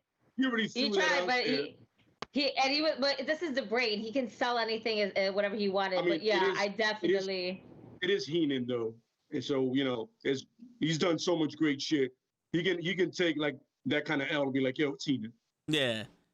And by the way, he's always hated Hogan in character, so it's like right. Humanoids. And he always had love if Hogan turned heel. What? Imagine Hogan turned heel and he was part of the Heenan family. That would have been awesome. That would have been awesome. Nobody would have saw that coming. Nope. No. That would have been the ultimate, like, especially in Hogan's. That would have been. Like, if Hogan was going to face, like, Bret Hart, right, for the title, and then at one point you just see Bobby Eaton and Rick Rude come in and just hand him his ass, and all of a sudden the refs will see it, then he pins him, and all of a sudden they come in to celebrate him, I would have been like, childhood's crushed. Oh, yeah. Vince would have never been a Hogan fan ever Oh, again. yeah. Oh, yeah. See, but Hogan would have never did that to his fans. Not like John Cena, where he teaches his fans, to run from the cops and run into 15 other fucking cars in the middle of Fordham while in a lime green fucking car. It still live in the 80s and 90s. So if you want to keep going with that's fine. Okay. I'm not gonna play bouncer in this thing too. Stop. We get it. You hate it, you hate. No, right? These are. I have the facts. Focus. Good enough. Focus. Focus. Go to the rock. For Sonya to defend. It's the middle ground. Right? The middle ground. And who's the other fucking guy? I see his bald headed face. Slip that shit. Let it go. Goldberg? Wait. Isn't it if due to subject to change? Because isn't it that in every contract? Because that's how Paul Heyman was able to get out of that fight. Subject card to change. There's always a loophole. No. That contract had to have been signed by Finn Balor for that subject to change. Yeah, but you know what? Finn Balor has to get hurt for that to happen.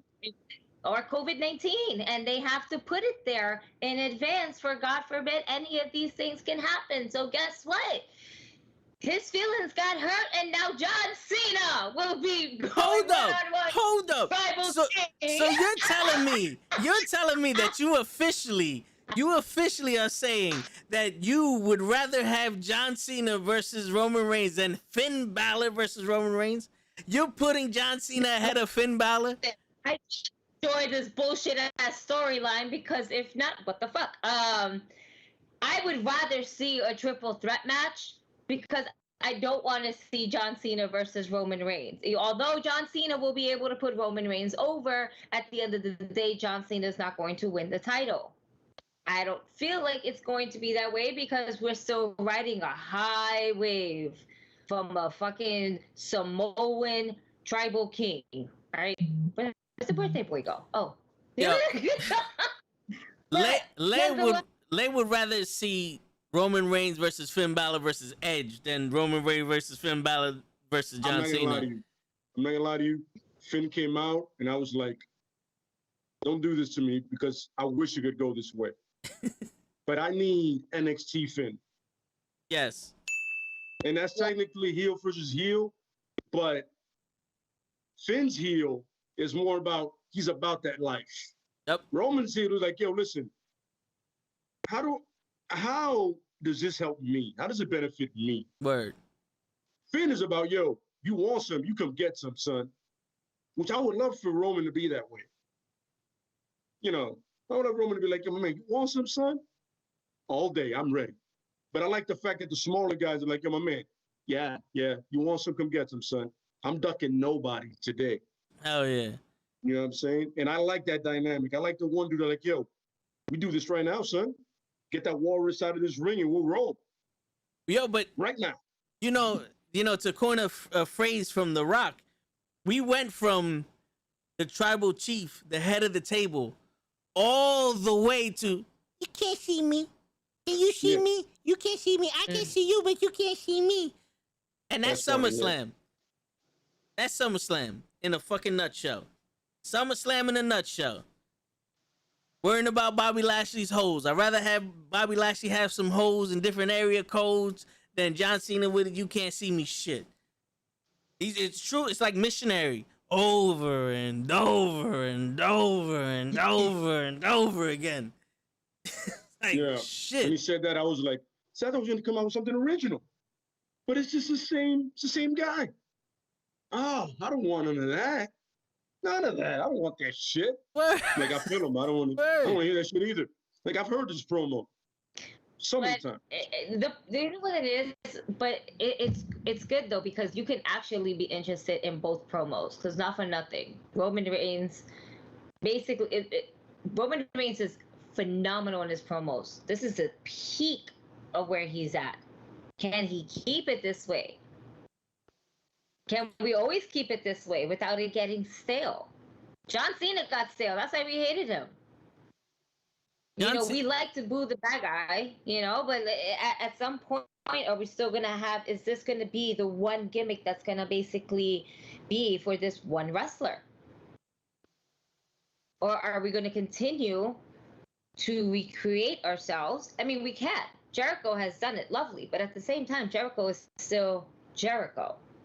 Jericho, I think, is one of the very few wrestlers to actually be able to reinvent himself and keep himself relevant decades over decades.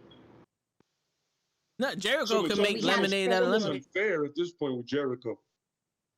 But can we also have maybe the same thing for Roman Reigns though? Or we're just going to have to keep doing the same? No, you can't. You can, because at one point, the Chief is going to have to turn face, unfortunately. But if you have that, like I said, if you have that kind of battle attitude where he's like, yo, I'm ready right now, son. I don't need to get ready. I'm always ready. I'm down right now to fight anybody. Not the suffering succotash. Like the dude, put the energy of the tribal chief king and mix it up. Word. That same energy. I want that same energy to his face. You know what I mean? I know how good I am, and I'm ready to take on anybody right now. Not avoid anybody. I'm down. You know what I'm saying? Whenever, wherever, doesn't matter.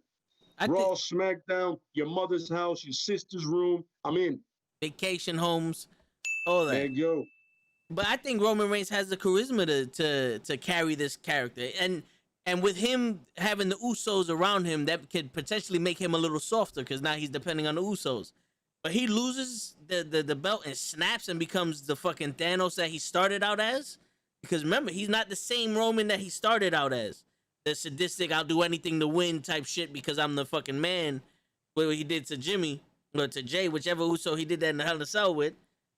He's now I'm the guy. I'm giving you the money and shit. So if he loses and turns back into that, I'm willing to kill you and your brother for this title. Bro, we got another good 2 years of that. If they do it right. By the way, that was some twin racism right there. It's all right. Some twinsism. I have the facts, bro. I just can't tell which one is which. Offended today due to state law. I must apologize to you all. It's okay. He's just stating facts. That is it. That's it, ladies and gentlemen. Yo, and for the people who got offended in Ronda Rousey. No, fuck that bitch. Fuck that bitch. Fuck that bitch. Fuck that bitch. There you go. That's a classy way of saying go fuck yourself. Yeah, the word. That's all it is. Was that what it was? Oh, I'm sorry. I wasn't quite sure. Yeah, we was trying to say. Go suck a dick, suck a dick, suck a motherfucking dick, suck a dick, suck a huge or small. You just way too much fan of that song. Oh yeah, she got a whole dance to it. That shit's hysterical to me. I love it. It's just so easy to. It's just a ding, ding, ding, ding, ding, ding, ding. It was like, oh. What? Yo, her new shirt is gonna be her doing this, and it's gonna say, "Go suck a dick, suck a dick." On the back, that's gonna be the lyrics. Word. And they gotta be like in and out like that, like dance.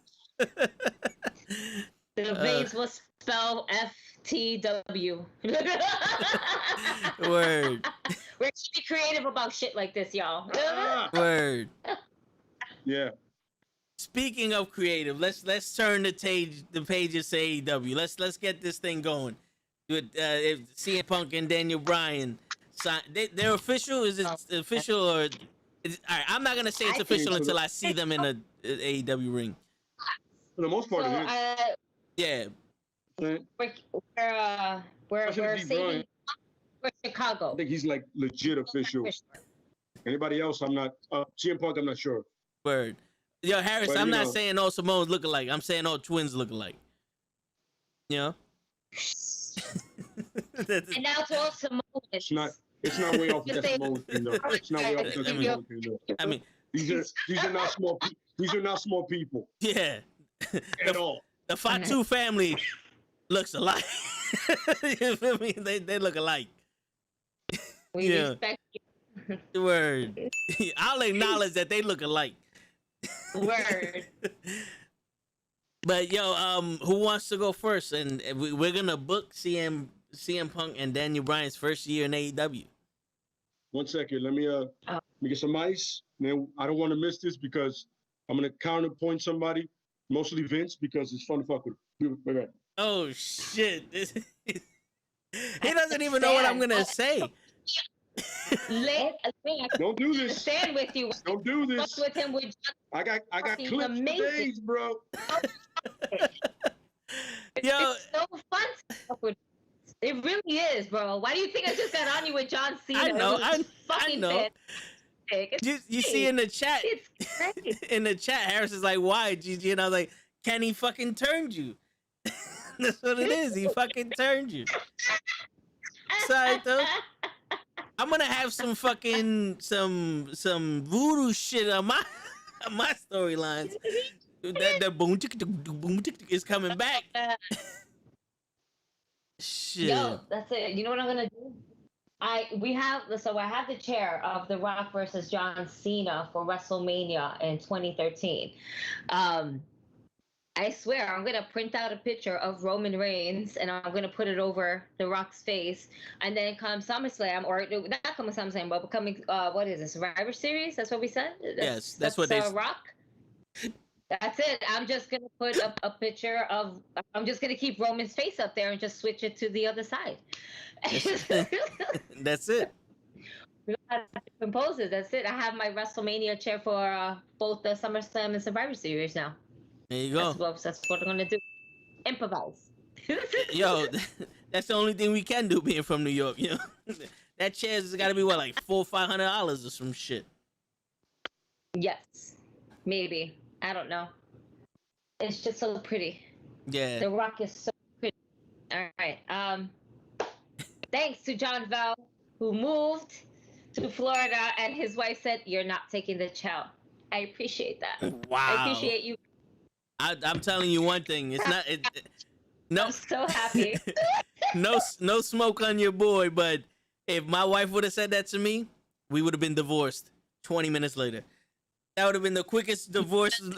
I'd have wrote on the paper, "I don't want to be with you no more. Here goes the napkins. Sign this shit. We're done." I'm not giving up my fucking chair. So when you have a baby on the way, you really don't have much of a choice. So it's like, who said? But no. Who said? So everybody named Black Dynamite. That's not my baby no more. That baby was gonna sit in that WrestleMania chair. We was gonna have moments, and you ripped that away from me. Right, Lay? See, Lay knows. Between, that's it. It was forever pussy or the WrestleMania chair, and he figured, I'll go to another WrestleMania. I'll get another chair. It would have been. It'd have been easier to get another baby. Shit. You know what I'm saying? Fucking, you know how expensive those seats are at WrestleMania? Shit. Guess, it's not hiccups, Harris. I'm fucking burping. That's the problem. I'm muting myself, but I'm burping over here. She got me so goddamn excited with the Cena shit that my insides is boiling. and the voodoo, like an ulcer. Yeah, the voodoo is not helping. You know, the demons are just trying to come out. They think I'm Finn Balor. And all right, so who wants to go first? I'm gonna put it on Gigi. There you go, Gigi. You go first. We can't say show because he's. I never prepare for this. I always ask us what we're gonna speak about the same day. Like, hey, we're talking about. All right, cool. We're gonna plan the whole year. Cool. I'm gonna think of something. Never do. So we're doing this shit on the fly. I love it. Now it's making the pressure on you. Yep. That's fine. All right. So DB, we were told that we were saving him for Queens. Did I read that somewhere, or that's just my imagination?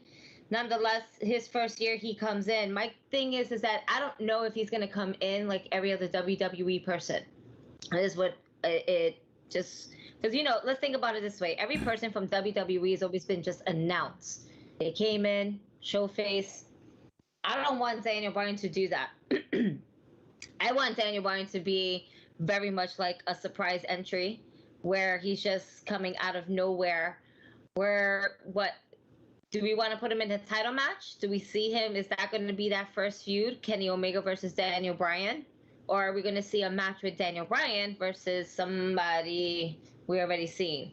Like, we're not doing Cody anymore. Aleister Black should be the last stop for Cody. I would like to see DB go straight for... do I want Kenny Omega?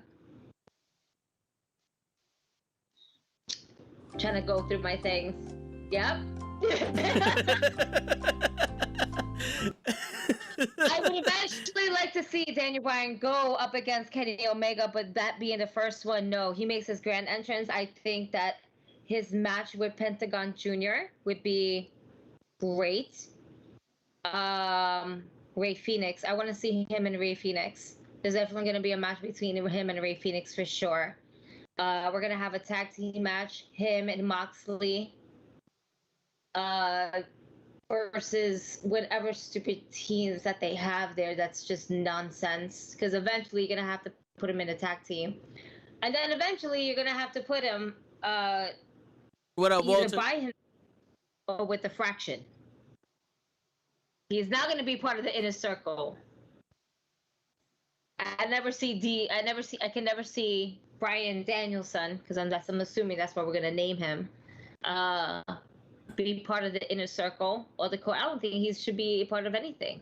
I think a match between him and Christian is also going to be great down the line.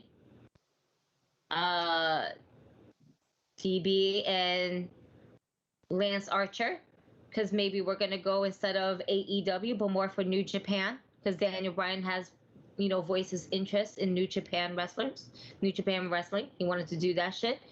I could see him totally going up against Lance Archer first before he even tries to go up against Kenny Omega. Against the Ace.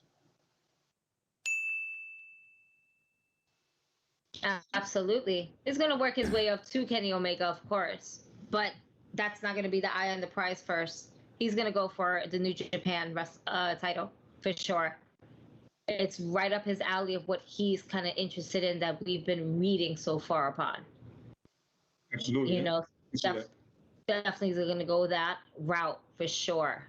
And then if and when, I should say, if and when CM Punk arrives to AEW, the matches you can have with them too. Because there's going to be a cross pass where it's just going to be like, no, I think that your way is stupid, moronic, and that my way is just better. And there's going to be a clash of the opinions, pretty much. And then we're just going to have that matchup right there as well. And who knows if that would also be part of New Japan Pro Wrestling, depending on where Daniel Bryan is at that point in time. That's how I see his first year going. He's definitely, eventually along the line, he'll get to Kenny Omega. If Kenny Omega is champion by then, depending on. But first year, I think, is really just aiming for the New Japan Pro Wrestling title that Lance Archer currently holds right now.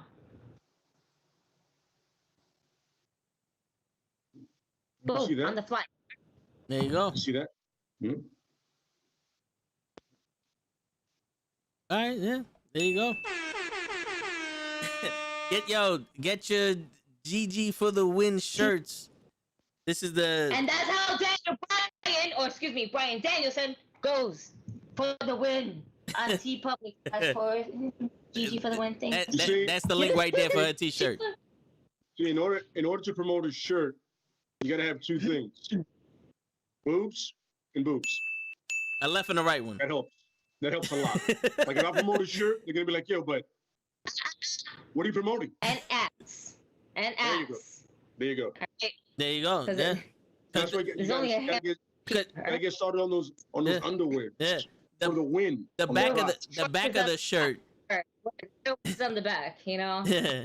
You just got cut off shorts. You're just gonna have cut off booty shorts. It's just for the win. But you know, who knows if the win is in the air. You know what? Another time, folks. Focus group. I'll do a focus group. and it's Knucklehead After Dark, ladies and gentlemen. Off the rails. That's off the it. rails. That's it. We're going batshit crazy right now. The rails. The rails. Yeah. Fantastic. So Lay, you want okay? So who's next? Lay, you want me to go next, or you want to fuck with me? Go. All right. So unlike Gigi, this is gonna come off the top of the dome. I actually took some time, about an hour before the show. I came up with this. So even Vince knew about it way before you did as well. Yeah, this is true. I have about like 2 weeks of knowing what this is supposed to be. But we spoke about this in the group chat, but I digress. Yeah, we did. Yeah. So I'm gonna do both storylines congruent with each other, so I might go back and forth. So I will have to start it off, Taz's group with Brian Cage. Like, you know, they're jumping him, and Daniel Bryan will come in and help Brian Cage out in that situation. Now that would last for a couple weeks, and then when Brian Cage is like, yo, I'm finally done with Taz and his people, yada yada yada, and he's like, yo, I got my guy Bryan Danielson here, we're gonna rough shop.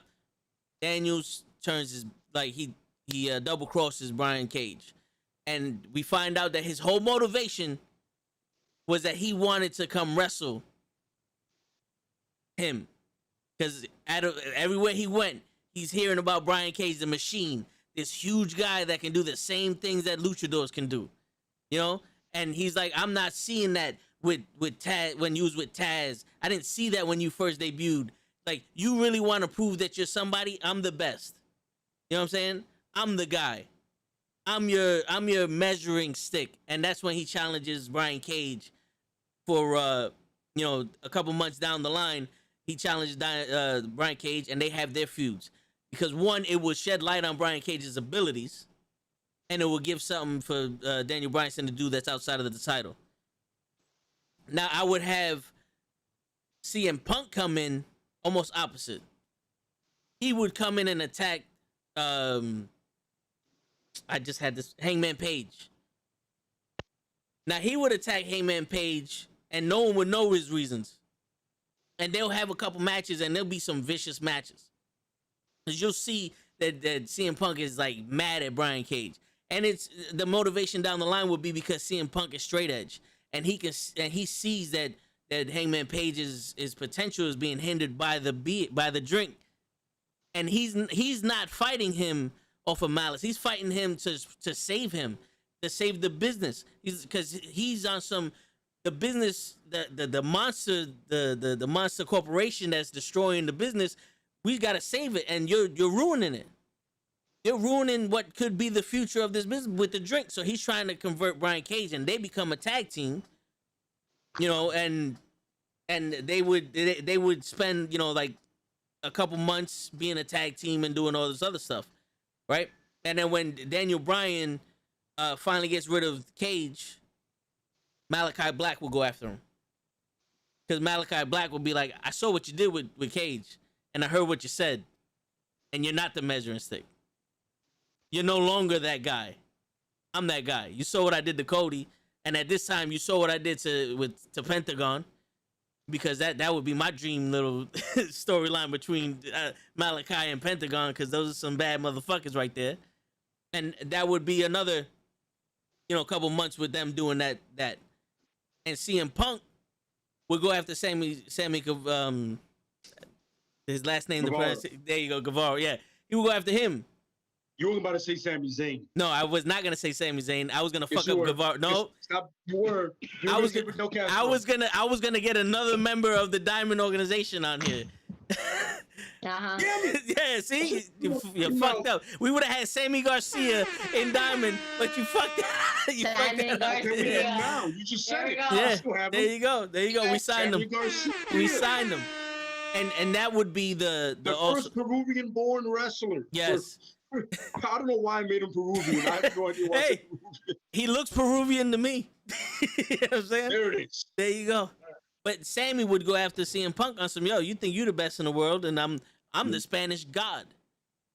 You know? That's true. That's right. You know what I'm saying? The Spanish sex god, by the way. Sex god. And Punk is straight edge. There you go. He's straight edge without a Christian. You see what I did there? Hey. You know, and then I would have, I would have that happen. And when those two rivalries finish and all that, now with Kenny Omega at this time, let's say he's still the champion, he's like, yo, I done beat everybody. But there's two guys you ain't beat, and this is where Daniel Bryan and CM Punk would come together, and that's where they'll have their story. And then the winner of that can face MJF, because we're not just gonna hand them over to Kenny Omega that quick. You know what I'm saying? Yeah. Because MJF is still he's at this moment he's undefeated, and he's one of the biggest heels they got. So if you keep his momentum, if not the heel. True. No belt and the biggest heel. Yep. This is true. And that's how you know you're a great in the heel. business. No belt. In the business too, not Roman not just in your company. Yeah, mostly because he's champ, but him. Oh man. He lives it. So you can't deny the fact that the dude is just a dick. Word. But you can see the genius in the character. And Gigi's absolutely right. Just like when you're that good of a heel without a championship, it's just next level. How can you deny the guy? You know what I mean? Right. Like he's old school and new school, which is weird when it's a great mix, by the way. That's why I'm a big fan of MJF. I'm like, who's your favorite heel? I love Roman, but MJF just off the rip of him just being the biggest heel without a chip. It's crazy. Yep. You know what I'm saying? Yeah. It's true. Yeah. And he never loses his edge. Without a Christian. There you go. There you go. And that would be my first year. That'll probably take a little longer than a year, but that'll be my first year-ish. No, if you between Rampage and Thing. Dynamite? Yeah, you could probably fit that in there. You know what I'm saying? Yeah. You may be able to don't start it with that stuff, but have it in the middle, then towards the end. And then with Rampage, you either start it or end it with it. Yeah. And you can you can balance it out in the pay-per-views and all that. Like remember, what WWE has made us skeptical about is doing a storyline right and building it right over even a long or short period of time. Because you can create heat between two guys in like 2 matches just off what happened and shit, you cost me this or I cost you that. It can happen like that. Mm-hmm. You know what I'm saying? Because apparently wrestlers are very sensitive. Because you cut a promo and he wants to give you a title shot. I don't know how that works. Yeah. You know what I'm saying? Like, oh, you fucking suck. That's fantastic, but you've never beaten me in a match. What the fuck do I care what your opinion is? Who have you beaten? Nobody. Who have I beaten? Everybody. But if I come in there and I call you a bitch and I say I want a title shot, I'm in. You got one. Yeah, that's it. Yeah. Mm-hmm. Fuck that. I'd be like, yo, listen, I don't know who you are. Go away, go away, peasant. You're a peasant. Walk away. Exactly. That's the thing is you can build it right. You can do it right. And I think both of those are great ideas. Gotta get this right one day. Yo, Pooty, appreciate you stopping by, bro. Thank you, sir. By the way, our boy Pooty has a great reaction video. This is true. Great reaction on YouTube thing going on, man. Check him out at Pooty the Placid, please. His reactions are on point.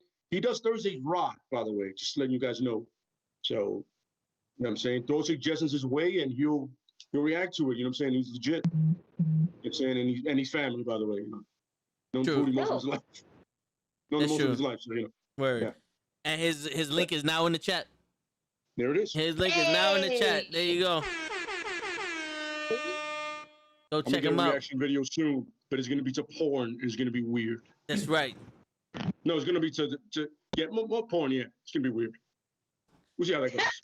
To porn or to corn? Porn. Oh, okay. The bone chicken. Sweet Wow, wow. Yeah, I We're definitely. like, yo, this is Big Black Asses 15. I didn't catch the first 14, but see what happens here. Yeah, 15 is where it's at. Yeah, it probably. Yeah, Yeah, Jada Fire is all you need.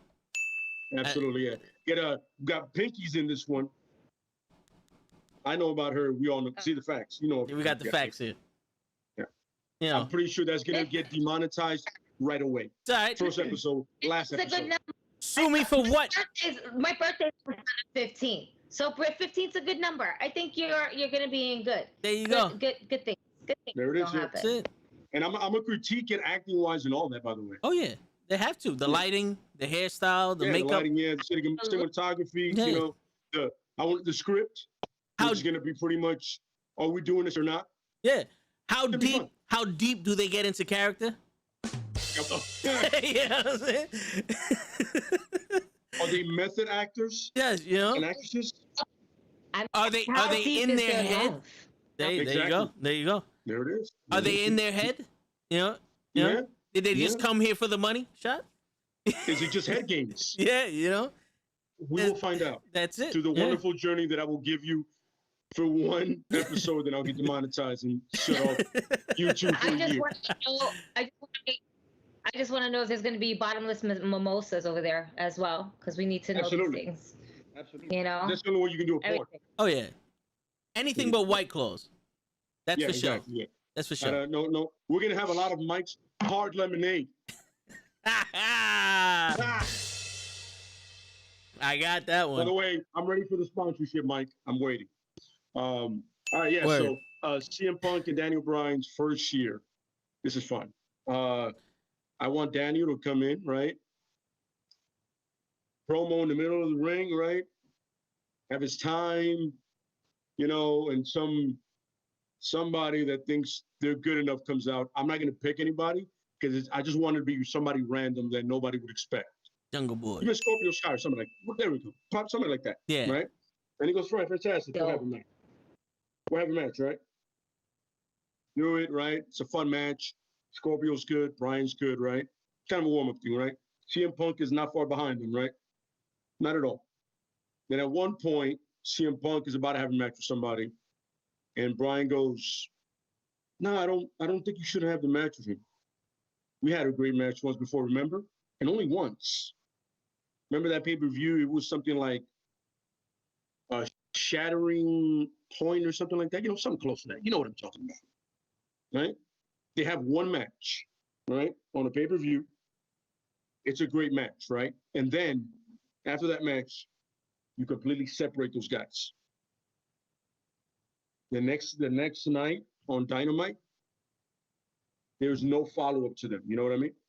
Nothing at all. They all start their own storylines, right? Completely different. So CM Punk comes out in the beginning of the show to cut a promo about the match. He's about to say something, literally. You know what I'm saying? Then MJF comes out. He goes, another one of you guys, and we all know what that means. Mm-hmm. Another one of you guys come to my company, which in all due respect, he's absolutely correct. Come to my company to take my spotlight. I have been here to build this up from the beginning. What makes you think you deserve to be here? And then that promo between those two is just that 10 minutes or 15 minutes is going to be batshit, right? But at no point do they agree to a match. They just talk shit. You know what I'm saying? Mm-hmm. That happens, right? 2 matches go by. Bryan comes out, and Bryan goes, what I wanted to say about my match with somebody cuts him off, and he goes, what? Fuck, man, I can't get a word in edgewise. No Christian. You know what I'm saying? Ricky Starr comes out. Starr comes out and Starr goes, man, listen, I knew you were some kind of big deal in the indies, right? And apparently somewhere else, so like you were like a yes man or something like that. And he goes, no, I was never that kind of man, but I get what you're saying. What do you want? He goes, well, I'm realizing that apparently some people believe that you're really good in this ring. I don't. And I feel like you're standing in my ring. You know what I'm saying? So I figure if you leave now, I don't have to hurt you. Right? They're about to come to blows and Taz comes out and goes, no. You got to save this for later. So you build it up. You get the next pay-per-view, you just build up the tension, right? And like both guys are on different ends of the spectrums and they're just building to it. Then you have that pay-per-view where they both wrestle. D. Bryan is the first match, right? You started with him. And then Punk is the second to last match. And the matches pretty much mirror each other. You know what I mean? It's back and forth, and they both end the matches pretty much like at the same time.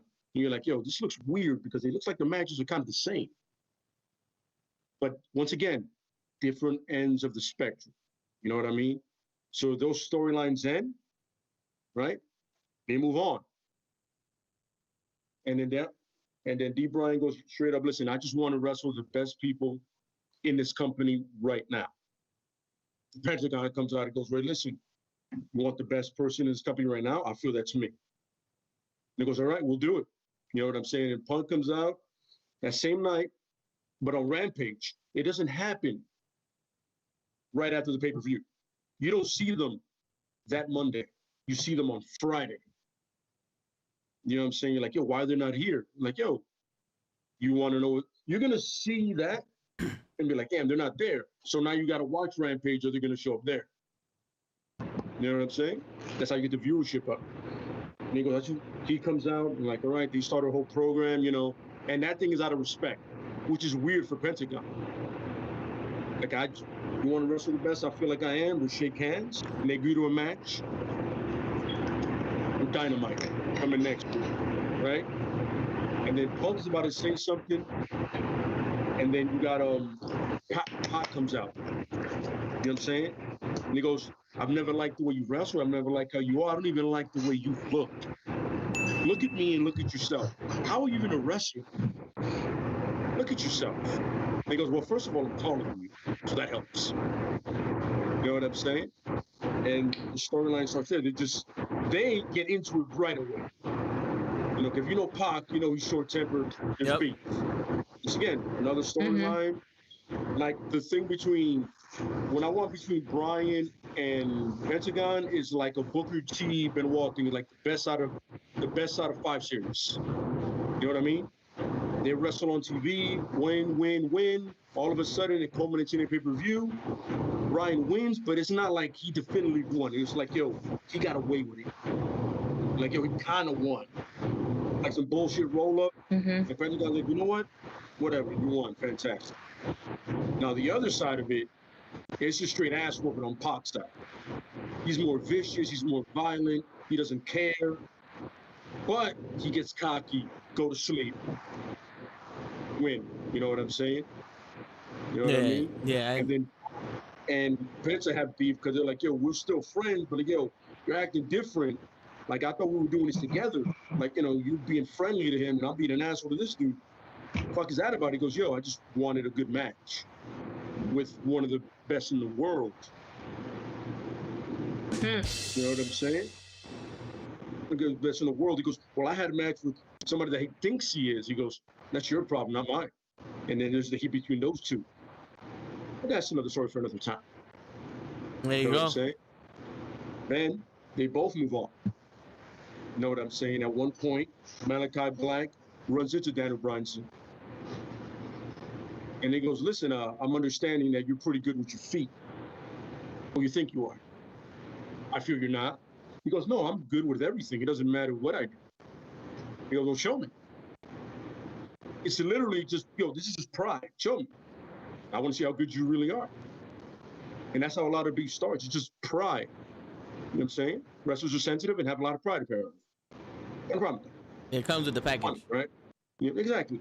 You know what I'm saying? And CM Punk is literally just cut a promo. He's in Chicago. They happen to be in Chicago at the time, right? You know, Nick Gage comes out. They bring him back.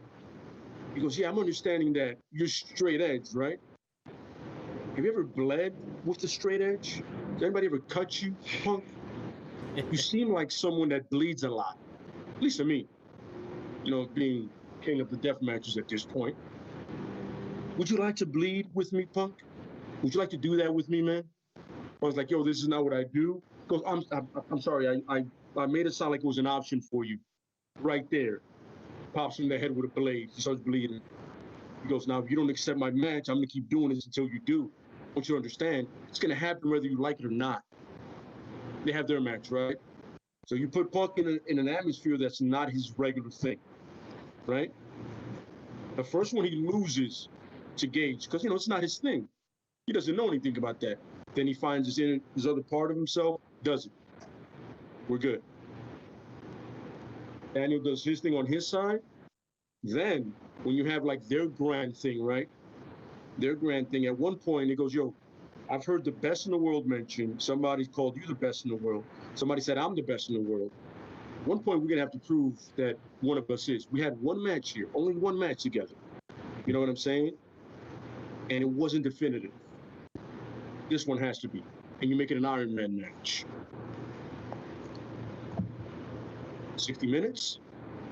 See who the better man is. You know what I'm saying? Then after that, the next year, they can go into title shots, whatever the fuck they want. I don't want to see them near a title for that year. I want to see them just proving and putting talent over. Even if a talent loses, they can get over it. We know that if you do it right. Yeah. And AEW has a good track record of doing that. Darby Allin, all those people, you know what I'm saying? Put these guys over while you still being as good as you are. And then when you meet each other, it's like, yo, you say you're the best in the world. I've been called the best indie wrestler. You were in the indies too. Let's figure this shit out right now. On their biggest stage. We'll do this tonight. And there's not the last match, because you don't want to disrespect the championship with that. They're the match, not the match before, maybe the third to last match, but it's an hour. Chain wrestling, high flying, whatever you want. I'm not going to call a winner, but I'm just saying it's going to be worth the money. You know what I'm saying? And then they can go after titles after that. I just want to see them wrestle like they did in the indies. Not for a title, just to the point of just winning. You know what I'm saying? Pride and animosity. That's it. How we go. I like that. I like that a lot. Because it's deeper than rap on that one. Yeah. And people forget, a lot of the best storylines started with, it was pride. It had nothing to do with championship. Oh, like, yeah. yo, I think you suck. Yeah. I think you're not as good as people. These fans believe you're this. I don't think you're that good. I think I'm better than you. And then you get like with Pentagon, you get the best out of 5 series. And you get people that just don't like each other. You know, I have beef with you. The guy goes, well, I got beef with you now. So there it is. You know, that's the way I feel like. And in the championship, you can go second year. Go after Kenny, go after Miro, go after whoever has the title. Maybe they can tag up together and win from the Young Bucks, because they'll probably still have it. Because, you know, whatever. I feel like Santana and Ortiz will win it in Queens, but that's just me. Nah, I have a feeling Same. also. You want to pop? You want to pop? Same. That would be it right there. Hell yeah.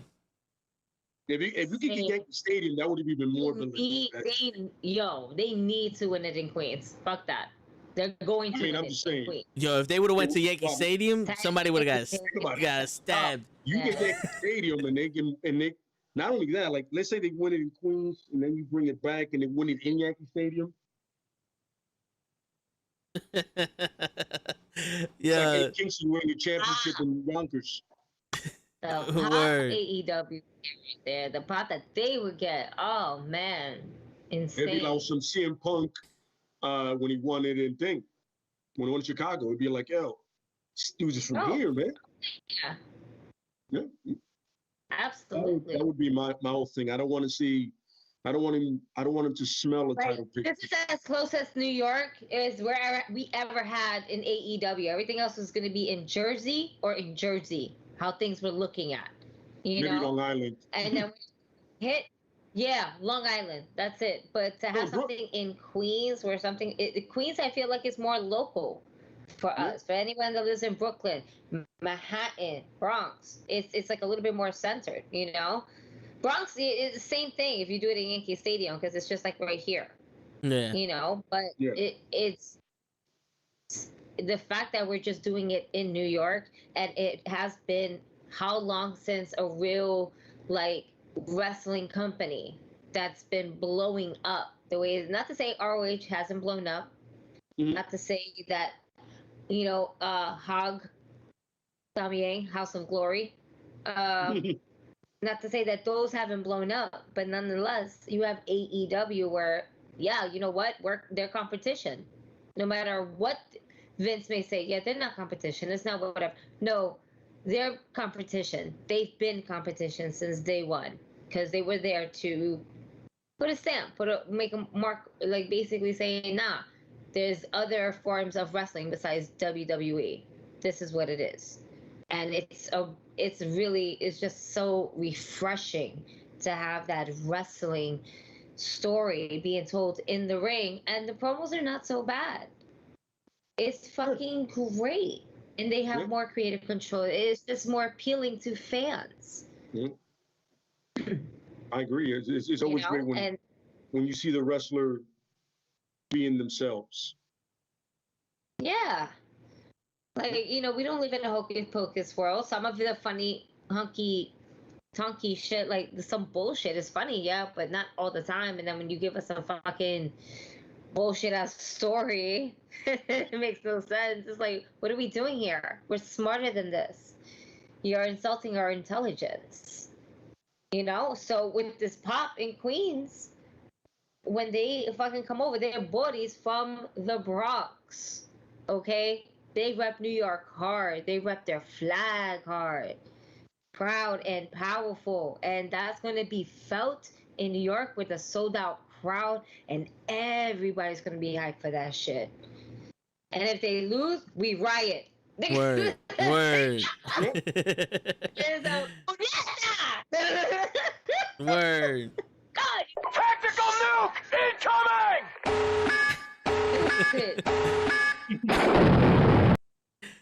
Bodies is gonna be coming through the fucking Ram. Everybody, that's it. The fucking LAX. Everybody out there.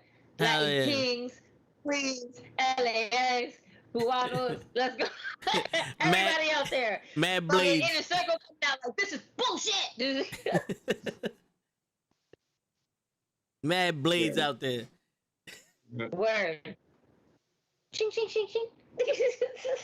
Gonna be a whole lot of razors coming out of mouths. Oh yeah. Now, dude, you guys still do that? No, all right then. Cut every white folk you see and just walk away. Nick Cage gonna be like, hold on, wait. I couldn't fit my blade in people's mouths. How they got them? How they got them underneath their tongue? How do you do that? Yeah. You know how many matches would have been dope if I could do that? And the riot starts when all the fans start throwing the chairs inside the ring. That's how the riot starts. That's how any riot starts. If anybody's seen the Boondocks, anybody would know. If you throw a chair in the crowd, it starts a riot. All right? I learned this from the Boondocks, and you know what? I've seen it in ECW matches and other wrestling matches. Just throw a chair in the fucking ring. It's a motherfucking riot. We rioting up in this bitch. And then everybody gets shanked out. Word. Word. Yo, that's it. And then we're off to Madison Square Garden. I don't know about that. I think my couch. No, I'm talking about AEW. Then the next stop for AEW is Madison Square Garden. Yes, let's go for that. I'm like, wait, is it WWE going to Madison Square Garden? I was like, wait, what the hell? Unfortunately, they are. Womp womp. Yeah. But AEW should totally take this. I know this is probably a bad question, but they'll happen to show. I was wondering the same thing when I said that. I think over half an hour ago. You got fam over? That's it. Birthday boy out. Him downstairs. I don't know what the fuck happened to him. Yeah. Well, you want to do the next thing, Vince? Is what we spoke about before, or you want to do something else? Remind me, which is was the Cena Goldberg thing. We can do that. We can do that. Yeah. Well, the interesting, I was telling Vince, right, the fact that I was realizing the parallels between Goldberg and Cena in a sense, right? Like when Goldberg wasn't losing at all, and the trajectory to the title shot was one thing, and then Cena would lose, but he'd get the wins back. And it was kind of like a win streak in a sense. And I was like, I can see the similarities so much, and very few can see it. And I'm looking like, yo, it's like the booking is a little the same in a sense. You know what I mean? Mm-hmm. You're looking at same like, wait. exact thing. Yeah, you're looking at like, yeah, it's like, wait, let me get this right. So that happened with Goldberg, right? And then it took a cattle rod to dethrone him, which is fucking stupid. Whatever. That's another story for another time. And then Cena, it was like I lose to the top guys, but I get my win back right away. Like I can't just lose, unless I get injured, like with the Batista thing, Then he came back in record time. Props to him, by the way. Props to him. Right. Support to that fella for being able to pull that off. But fuck Cena. They lied about how long that recovery is. Yeah. I probably. It's wrestling. Yeah. You can swerve us all day. For real. And you're looking at it like, did anybody at one point go, we can book him like Goldberg, but just tweak it a little bit? You know what I'm saying? And realizing how limited John Cena is, just like Goldberg was. Like knowing the limitations of what you're working with. You know what I mean? Mm-hmm. Like Goldberg was a good athlete, but not a great wrestler. And Cena is strong, but not a good wrestler. Wrestler. I can't say he's a good athlete because that's a lie. Yeah, that's not in the fact folder. Yeah. Mm-hmm. It's literally booking two individuals that are similar, not in build, but in in limit of their abilities and what they can do. Clearly one is more charismatic than the other. Clearly. Oh yeah. Their moveset is not ranged well.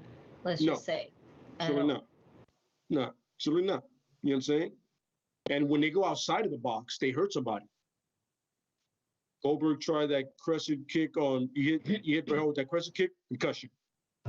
Ended his career. Move and you fuck somebody's back up, and I'm like, there it is. Like, just stay in your wheelhouse, but the booking is the same. Goldberg hitting himself on the locker and causing himself a concussion. and John Cena missing Batista and hurting his own neck. Hurting other people. Yeah, and John Cena not timing that Batista bomb correctly and taking himself out for a while. No. Because that's all Cena. That was bad. Nothing. Batista's just like literally just like putting hands on you. That's Cena the whole way. Yeah. That's not him knowing how to land properly. And I'm like, it's literally the same booking and the same character, just in different perspectives, different entities. You know what I mean? And if you think about it, the setup for the attitude adjustment is the 15 shoulder blocks, which is the equivalent to one spear. And then the jackhammer and the attitude adjustment kind of look the same. Just one looks better than the other one. The jackhammer looks better than the attitude adjustment, but it's very similar. Yeah. Like I thought about it, I was like, it's pretty much you're booking the same person, just in a little bit of a different way. Yeah. I always found it interesting to me. I don't know what you think, Gigi, but I told Vince, I think it's very interesting that same booking. You know what I mean? Oh yeah, no, absolutely. I can see it. Literally came in at the same time, same more or less character, coming straight for the title. And then on top of that, both of the fucking champions was like, nah, I'm not trying to fight you. Both of them. Yep. Roman Reigns did it. Bobby Lee was like, "Yep, I'm not doing it either." Literally the same thing. You're getting the same story. Bobby Lee. Bobby Lee. We're gonna do Bobby Lee. Bobby Lee has been signed. Yeah. Bruce Lee's brother has been signed. That's right. Bobby Lee. We got him. Brothers. So there we go. That's it. Yeah, no, it's the same shit. I completely agree with you, Lay. One is gonna go over and one is not. Unfortunately, because they literally write the same shit. In reality, it's like I would like for one to be the upside down world. I'm just saying, you know, like if we're doing this dumb shit, if you're gonna have one go over. Unfortunately, I don't want nobody to go over. I want our champs to say the same. Point blank. This shouldn't even be happening overall. But at the same time, who else did we have to fight? Had Roman? Like who else did we have for Roman to fight? Finn Balor. At that point, Finn Balor. Yeah. But Finn Balor is good with big guys, but he also gets completely destroyed. And my problem with Finn Balor is that he's very accident prone. You know? Is he? Like, I feel like he is. I feel like he's a little fragile. Or just working with people that are pieces of shit. Like look, the Kyle O'Reilly thing, I get that. You know what I'm saying? Kyle O'Reilly hits pretty hard. I understand that. But the Seth Rollins thing, Seth Rollins is a piece of shit. Yeah. He did it to Sting. He did it to Balor. It's like, yo, my man, stop doing that. You clearly, you were making money before, but for some reason you're not on point right now. Just take that move out of your arsenal and just keep moving. You know what I mean? He didn't need to buckle bomb Sting 18 times. Because that's pretty much what at the end of the match, that's what it was. It's buckle bomb, buckle bomb, buckle bomb, buckle bomb, buckle bomb. It's like, my man, do it once, keep it moving. We'd have got Sting versus Undertaker. You have a lot of moves. And don't you lose points once you keep using the same fucking move over and over in the video game? Yeah, like, okay, you lose momentum. Still, stop what you're doing. Yo, listen, if it was like that, Kenny Omega would be screwed because he has like 50 V triggers. Yo. How many V? Yo, I remember in New Japan, he would do 2. Yeah. Against Okada. I feel like, you know what's crazy is that I feel like everybody now has something that has to deal with like a fucking knee strike to the face. Oh, that's MMA. That's MMA. I feel that's like MMA's everybody that's has MMA's it. fault. That's Shiny MMA's fault. Wizard, fucking everything. Yep. But the funny thing, the Shiny Wizard was very exclusive to the Great Muta at one point. And then one American did it. That's it. Just like the And super now kick. everybody is like the super kick. Yeah. Exclusive to the Gentleman Adams. The Gentleman Adams. And then Shawn Michaels took it and made it something. Now it's a super kick party. No. That was a finishing move at one point, and it made sense. Like the DDT? Now I hit you with 4 of those, and you're awesome. I'm good. Yeah. There's people now literally... The V trigger's a new one. The V trigger's a new thing. It's just like 80 V triggers, and you're still... still in it. Yeah, bouncing back. You in the face for real. You're not in it at all. No. You're out of it. You go 90-90 boo-boo. Your nose is where your eyebrow is. If you don't get one, like because of a psych force, you're just gonna grab a second one and then you're officially done. Because sometimes you might even want to miss it, like, nah, fuck that, come back, boom, all right, throw your ass out, shut the fuck up and sit the fuck down. Yes, I agree. Reality, it's just it's literally so much. It's too much sometimes, and it's. Finishers are not finishers anymore. You have to have about like 50 finishers before you can actually finish your opponent. But a tap out or a pin-up roll-up is just instantly, we gotta wrap things up, guys. Most devastating move in sports entertainment. 1, 2. Roll up, That's it. Roll up in. And oh man, it's so cringing to see it happen match after match. When you see it 2 times, one, in a show or 2 times in a row. Like, wait, didn't we just still have this last finisher? Mm-hmm. What's going on? Yeah. That like, just happened in the last match. It's just a bitch ass cop out too. Yeah. Yes. Like nobody can look weak. No, somebody has to look weak. Somebody has to lose. Somebody got to lose.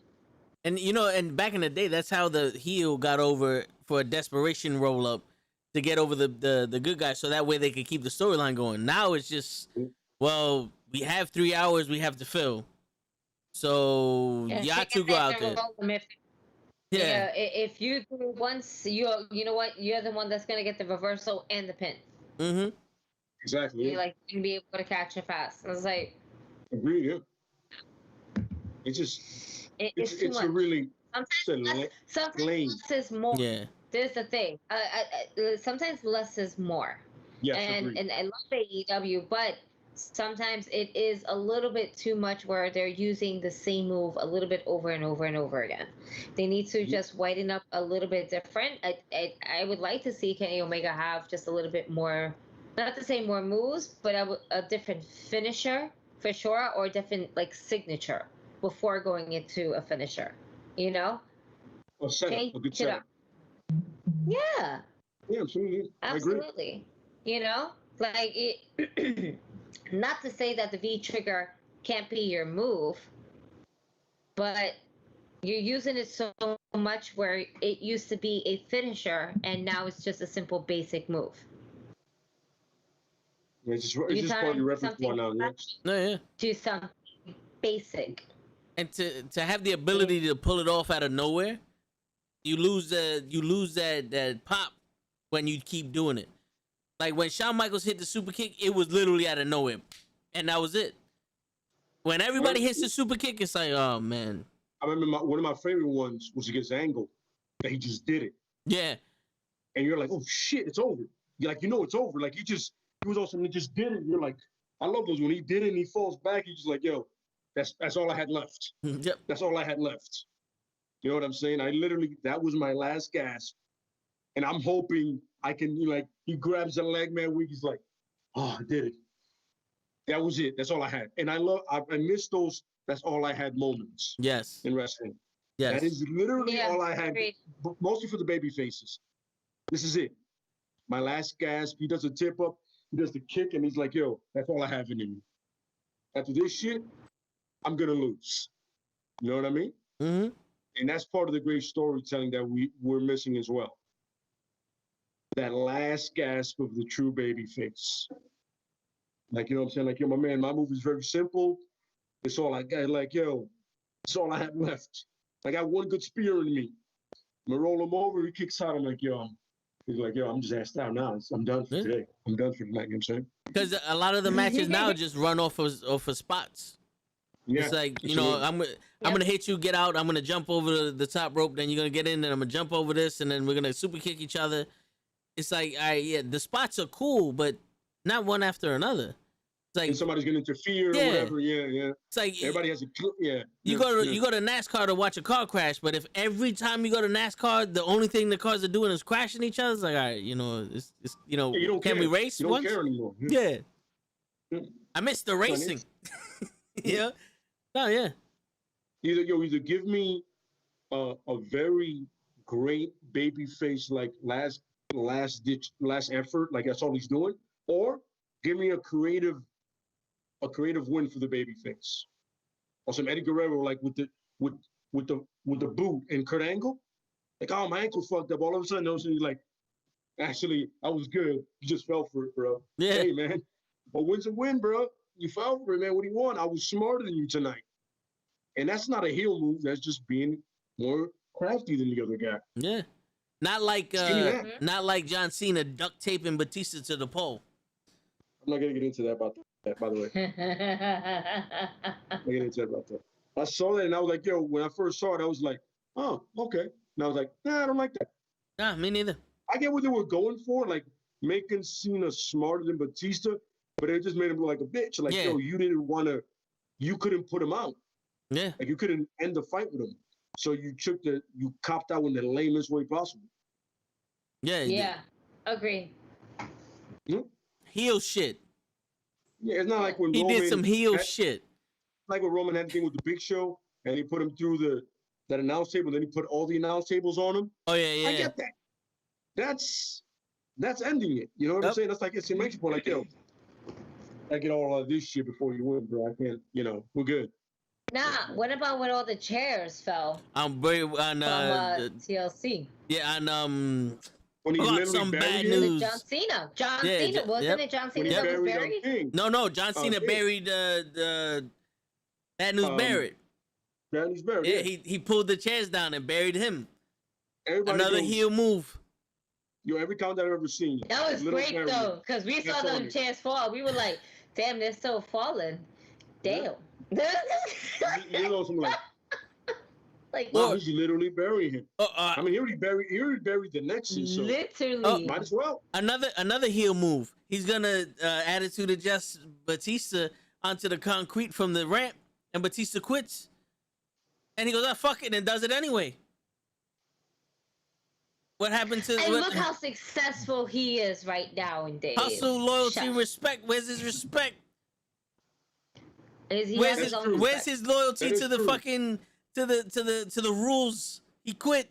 Match is over. He doesn't say anything about honor. No, he doesn't say honor. No. He would say when a warrior to warrior, if a warrior quits, you honor the fact that he did, and you respect the fact that he did it, that he fought you. Yeah. So he said loyalty, hustle, and respect. He ain't nothing about honor. Yeah, or integrity. Even though the Marines have a code of honor, which he likes to portray all the time. Yeah, the fucking puñeta. Whoa. That is the most Puerto Rican thing you said now. Hey, I'm just getting more Puerto Rican and more Puerto Rican on ya. I gotta let it out slowly. Hey man, listen, bro.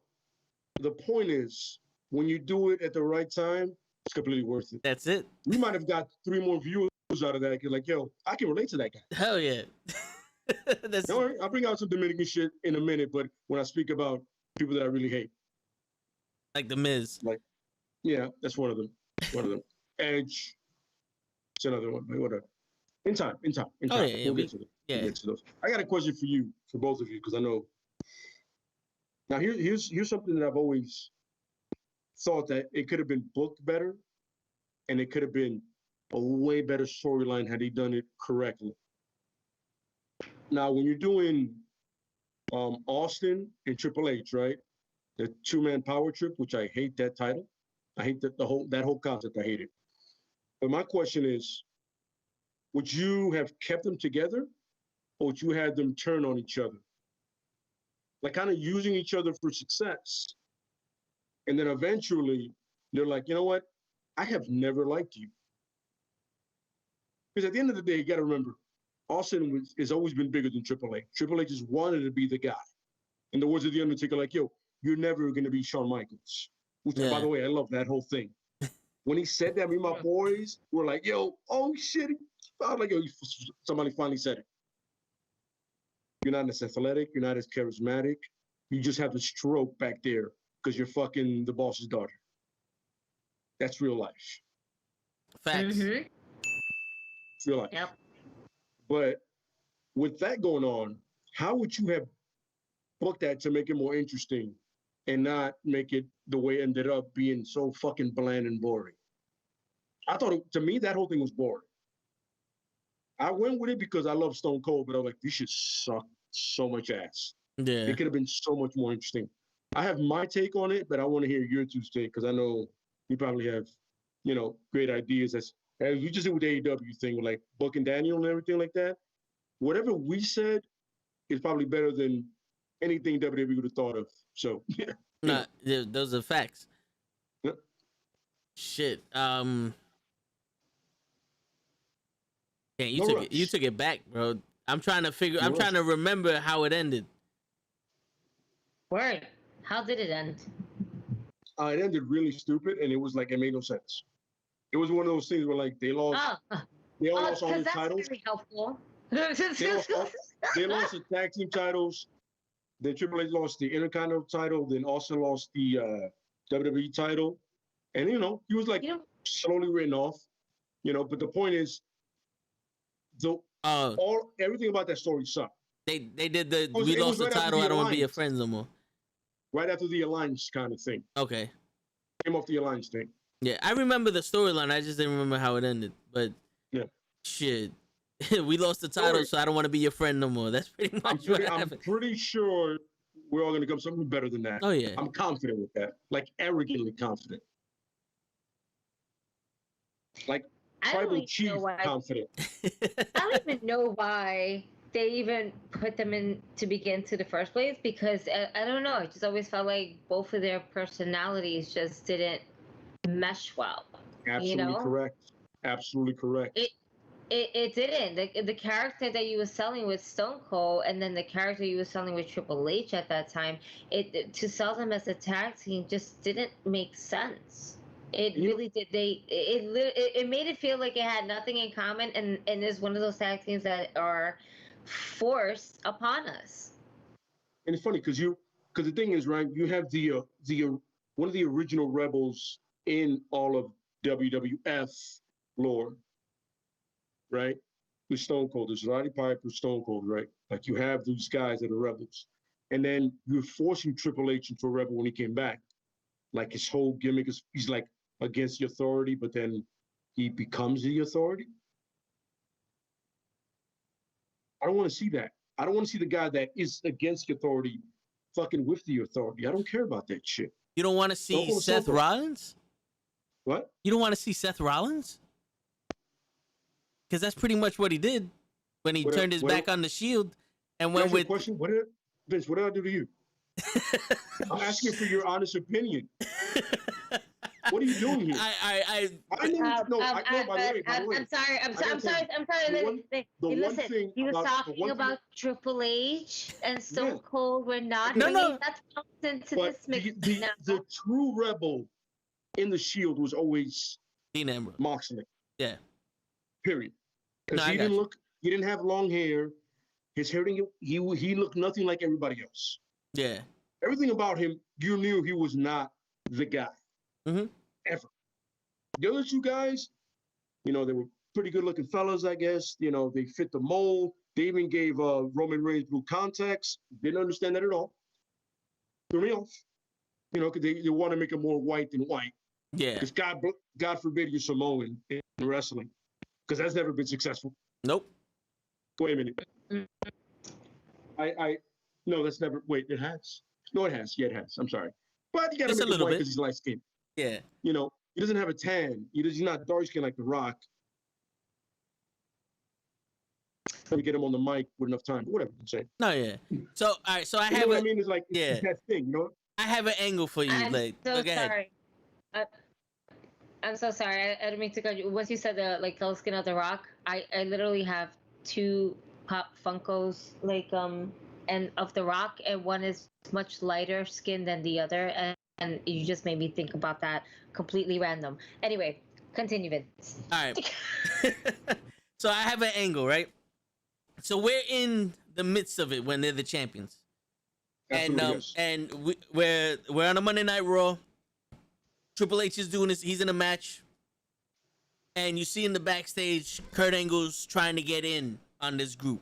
So he's talking to Austin, and and Austin's like, "Yo, get out of here," because he sees, Kurt Angle's a good wrestler, but he can play the I want to be cool too guy. So Austin, he wants to be part of the group. Yeah. So Austin ain't buying this shit. He's like, "Nah, we got what we got," And then there's a few weeks of that where Austin's in the match and Triple H is talking to Kurt Angle and all that other stuff. So we have Kurt Angle in the mix, and there's tag team defense where it's Kurt Angle and Benoit versus Austin and Triple H. And Austin and Triple H go over because Kurt Angle is trying to prove that he's with them. And then that next Monday, I would have the APA attack Triple H. But Austin's nowhere to be seen. So Kurt Angle comes down and helps out Triple H. Right? And then you would have the same dynamic. The Triple H is mad at Austin now. Like, yo, where the fuck were you? And I was like, hey, man, I'm handling business with the boss. What the hell were you doing? You can't, you need a babysitter? like you know, like what's wrong with you? I thought you was the game. So then Oh, yeah. So the next Oh, yeah.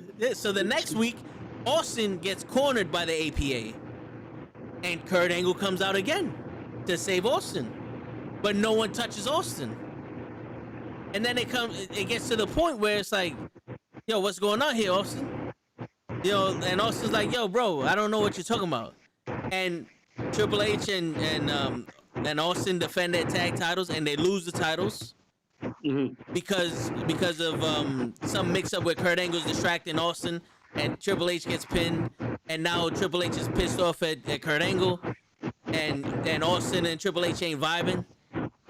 And then we go into a SummerSlam. It's Kurt Angle versus Triple H. And in the middle of that match, the APA comes out again, attacks both of them.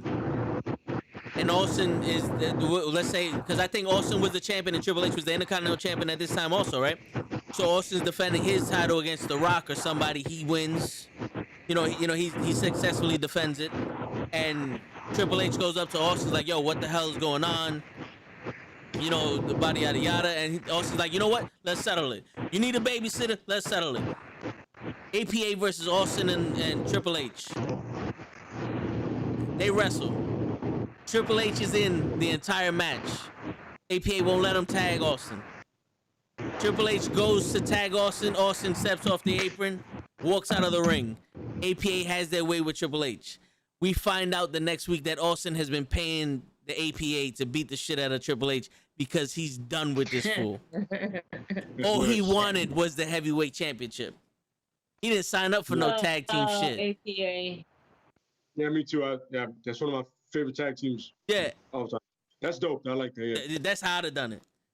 You had me go with Kurt Angle first, that he was the guy doing it. And that's good, because everybody would think it's Kurt Angle like, yo, I'm trying to get in. That's fucking clever. I'll be right back. Gigi, I'm not gonna lie to you. That's a tough follow-up. Yeah, I gotta. I'm just gonna quit. No right pressure. No pressure. No pressure whatsoever. But you know that's I how. Damn. I'm too little for this. Yeah, she's gonna be awesome. And John Cena comes out. No, John Cena. No, God, no. Oh man, the APA was good. That was funny. Oh man. No, man. Wait, is this? Are we done with China at this point? I think we're done with China. Yeah, we're definitely done with China at this point. Oh man, that's too. I can't even. Yeah, so I'm gonna pass. And I mean, no, the APA was so good, man. I haven't even thought about that shit. Like, I just see them. I'm like, nah, they just don't need to be together. They just need to continue like to feud and type shit, but then like let it go at the same time. I don't know, because you just put you put Austin and Triple H in a tag team together, like that's like putting a body in the heights. You don't do that. It just doesn't add up. It just doesn't work out. It doesn't work out. It really doesn't not work out. Like, due to state law, that should not be happening. Word.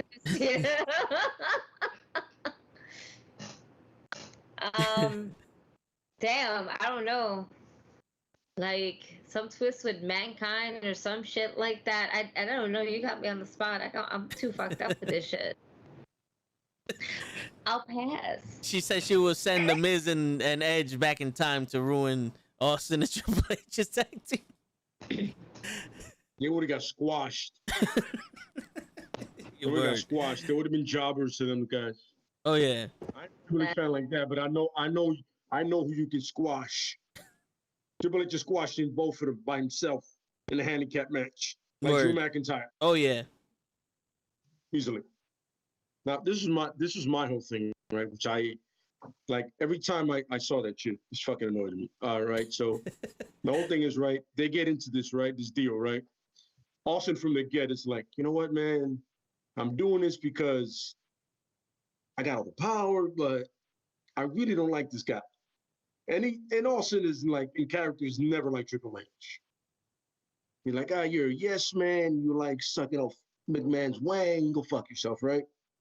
But we're successful together for now, right? Fantastic, right? We defended titles a couple of times or whatever. And as they tag together, Austin you can see the disdain on his face. Like even when he's about to tag him, like they pan to Austin's face and he's also, and Triple H is like, yo, but we're winning.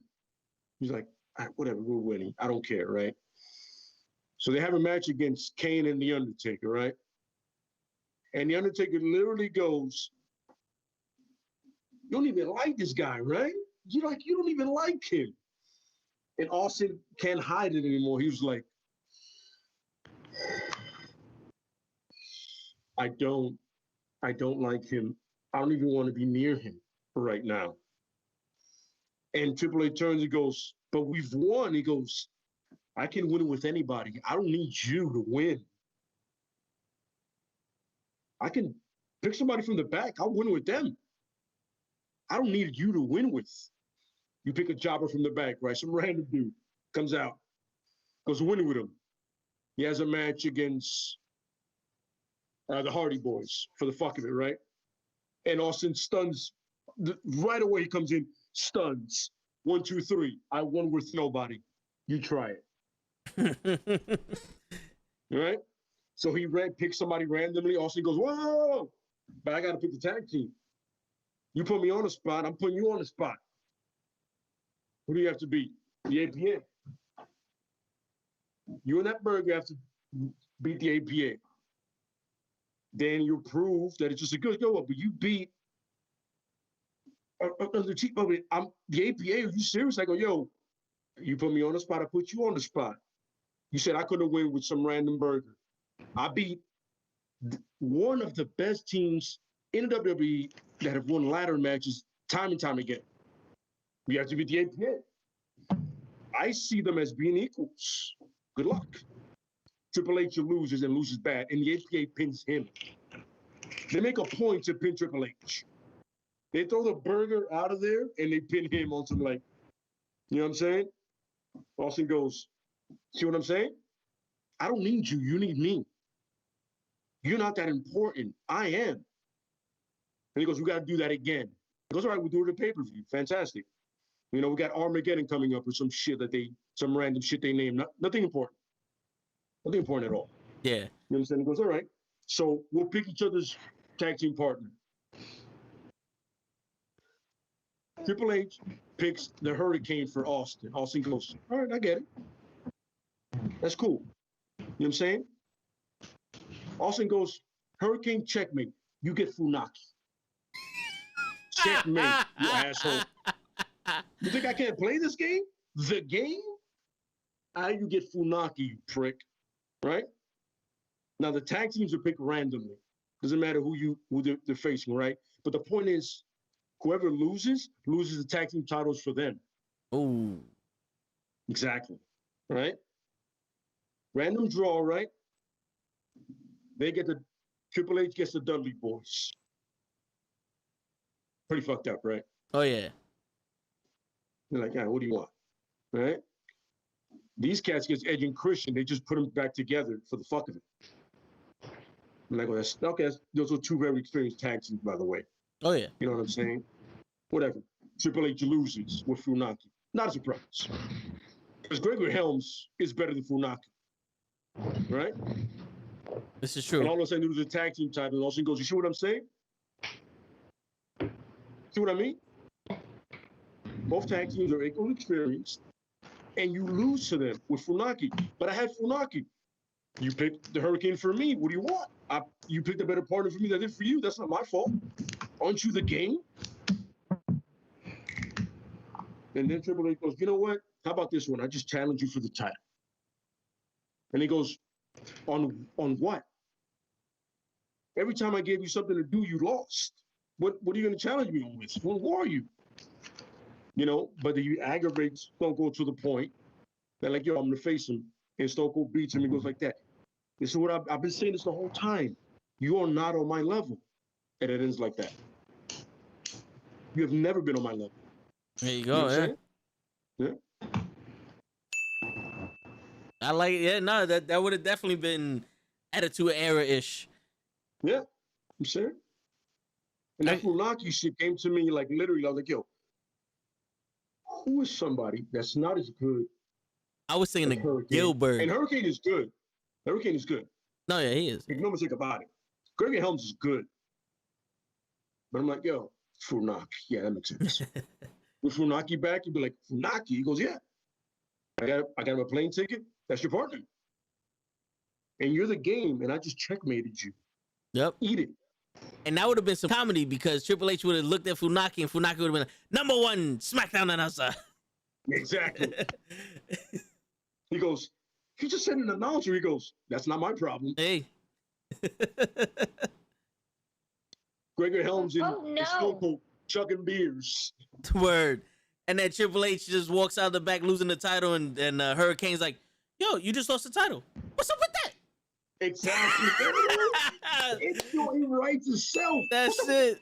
He writes himself. He writes himself, man. Hell yeah, man. Pure Shit. Attitude Era, pure hilarity, bro. Hell yeah. Yeah, man. You know what I'm saying? And that's always something I want to see being rewritten. There's a lot of storylines I always want to see rewritten in a certain way. But that one is like, it's always made my dick itch a little bit. Like, I don't want to see that shit. I hated that whole thing. Yeah, nah, I hear you. Saying, yeah. I mean, if you guys have anything like that, let me know, because it's always fun to rewrite history to be better.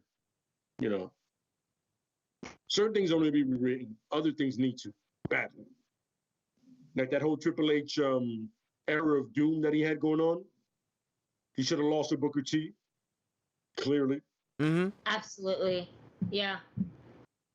He definitely should have. I didn't understand that was, yeah. He should have definitely just had Booker T go over. And it made zero sense overall. And especially since it got really racist at one point. Like, someone like you should never be champion. Excuse me, like, sir? What? So I'm like, what? I mean, in a real fight, I'll fucking destroy you, son. Nah, yeah, he would. Oh, by the way, side note. Rest in peace to Bobby Eaton. Oh yeah. Me and Show gave him a moment of silence. If you guys want to talk about him, we could say some stuff and then end the podcast with. It's funny, we're telling because I remember I put it up in a group that it's Ron, Poach, and Pooty, right? Yeah, like, and Ron's like, who's that? And I go, yo, he's part of the Heenan family. And he goes, oh. So I know he's good off that because Heenan doesn't manage burgers. I was like, exactly. Heenan never managed burgers. Yeah. They might not be able to be on the mic, but they can at least wrestle. Oh, yeah. You know what I'm saying? Haku and everybody else, you know what I'm saying? And it was one of those things, one of the first members of the Midnight Express. You know what I'm saying? And a staple of just solid wrestling all around, you know what I mean? One of those guys that you don't appreciate till you get older. When you're a kid, you're like, he's just that guy. When you see him, he's one of the absolutely. He was definitely underrated. Like, in all honesty, like his wrestling style, his techniques about it, and everything like that, it just made him so good to watch. Yeah, like if he would have been better on the stick, he would have been better on the stick. He could have been a good mid-carder, period. You know, but sure. All around talented, man, and I would never see a match that I wasn't entertained with. You know, so unfortunate to lose somebody that talented. You know what I mean? But you know, always a fan. You know, appreciate it when I got older. You know, and thank you, man. Thank you for all the good times. You know. Yo, not for nothing.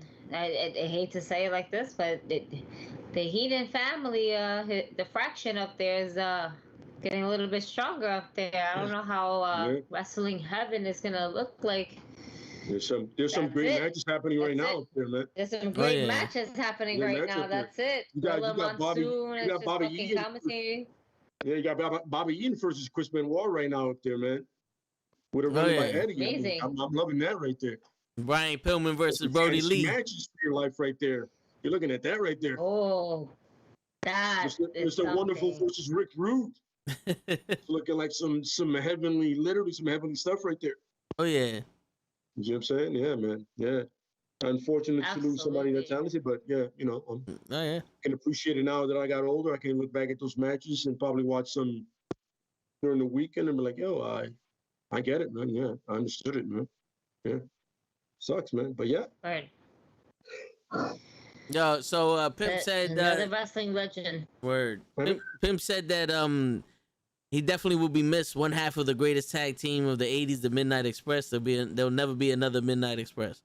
This is facts, Word. man. Absolutely, yeah. Even that half-assed attempt in the '90s. Yeah. With Bart Gunn and Holly, which I feel bad for Holly and Bart Gunn about that. Hey. They shouldn't have done that, but whatever, whatever it is. One was an ass man, the other one was an asshole. Does a chat have anything about any matches they would like to book? Because they're great with it. Oh yeah. Chat's great with it. Then Pimp also said he was as good as a solo wrestler as he was as a tag team wrestler, which is that was true. Absolutely, yes, absolutely, yeah. You know, him and Stunning Steve Austin had some great matches. Oh yeah, you know Jericho has a picture of him and them in the ring together. Yeah. Which I was call surprised. a match from the fly. You can call a match from the fly, like he was that good of a guy. You know what I'm saying? Yeah, and you see that was back in the day when the wrestling event was more important than anybody going over. You know, it was like you did the job. Yeah, absolutely. Because you needed to be on TV and look good. Because if you look good on TV, anybody hire you. Because you had the reputation. Yeah, and the territories. You know. Absolutely, yes. And it was all about making money. And then now everybody wants to be that top guy. And they can't, but they're trying. Yeah. It's either they're trying to be the top guy or they're not trying to do anything. They're just trying to exist. Yeah, absolutely. Yeah, man. I remember I was thinking about it, just booking a random fantasy match. And I was like, what's the most random match you can ever think of? Now, honestly, I thought about Kevin Nash versus Lance Archer. The Lance Archer now. That is a random match right there. Like Kevin Nash NWO. Random match. Oh, Diesel versus. Diesel. Okay, yeah. Diesel. Yeah, that would have been something because Diesel could move. Absolutely, yeah. Yo, what do you think about Brody Lee versus hold up, don't tell me, I just had his fucking name. Bruiser Brody. That'd have been awesome, man. I feel like Brody Lee. That would have been good. That would have been a tough match. First of all, it would have been tough to tell them apart. That's true. But it would have been fun because I think Brody could adapt to anything that you put in front of him. Oh yeah. You know what I'm saying? Yo, do you want? Because we're gonna have to end this pretty soon because we got work tomorrow, like dickheads. But do you want next week another round 2 of fantasy booking? Yeah. We'll have a whole week and the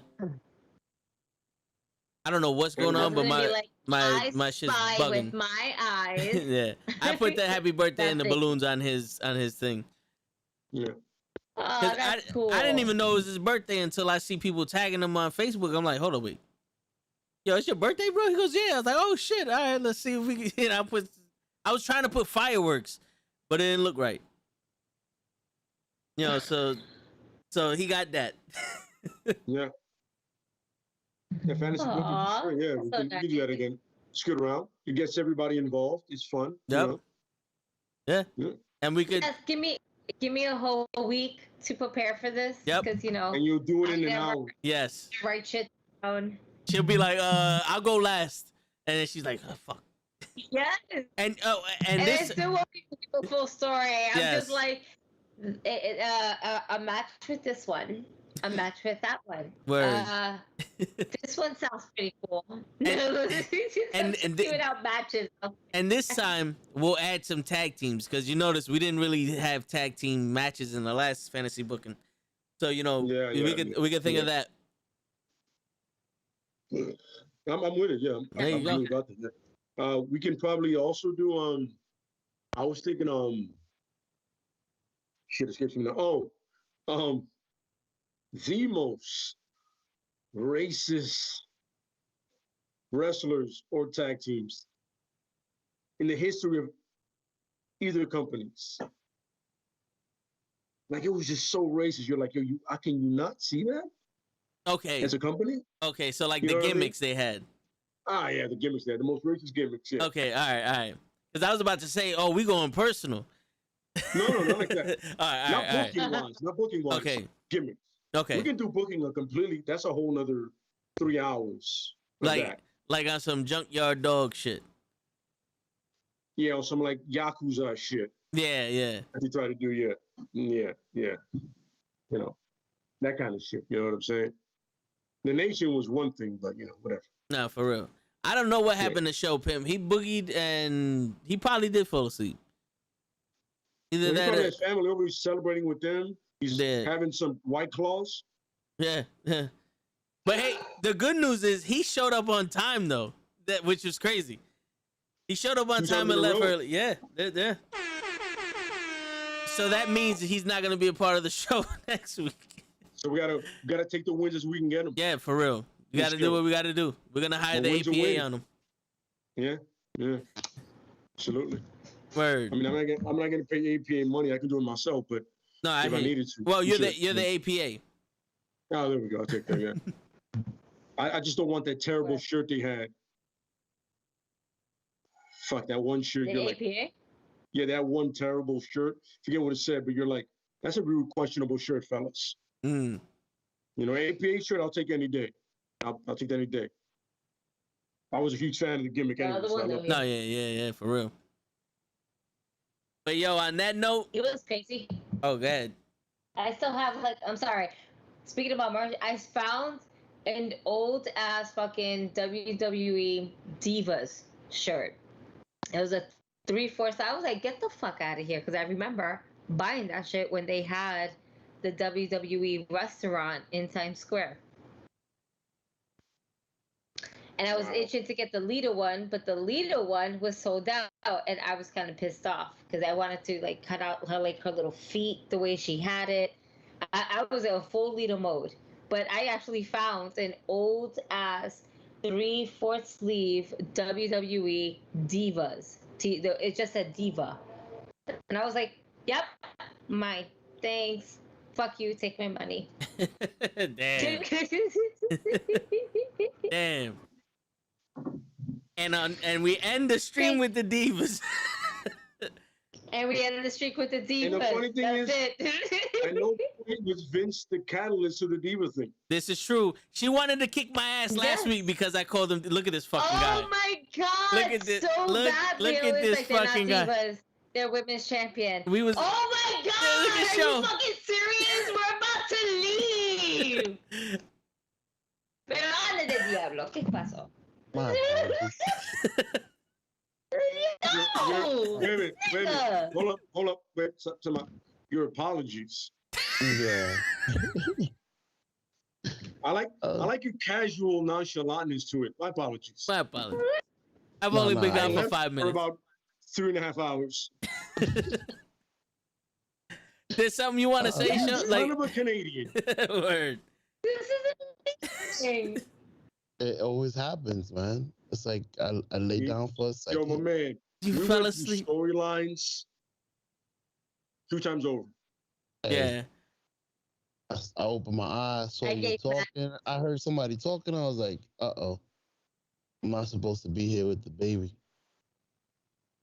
Oh, You need- wait, you need, wait, like, didn't You need somebody power say naps pass out? and electrolytes. Yo, for real. Yeah, he passed out. Word. Somebody was like, yo, show passed out. Like, oh, he just He's just chilling. Happy Yeah. 36. No. Pimp was like, "Yo, show sleep." Like, nah, he probably went because the baby crying or something. And Yeah, she was. That's what happened. I was there. The viewers were generally concerned about you. yeah, the baby. I wasn't. Yeah. He's like, God I know lied. his show. You walked away. I'm like, yo, you doing something more important. Okay, I get it. Yeah, It's the birthday boy. We don't know.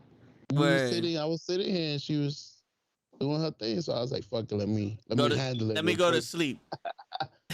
The best way to shut her up is to go to sleep. You won't hear her. Well, that's the trick. You act like you're supposed to act like you sleep. Oh, so you were method acting. Yeah. Because you fell asleep. Yeah, exactly. Yeah. Then he got caught. And then he got caught. I And did then what he they did under the ring. So the joke's on him.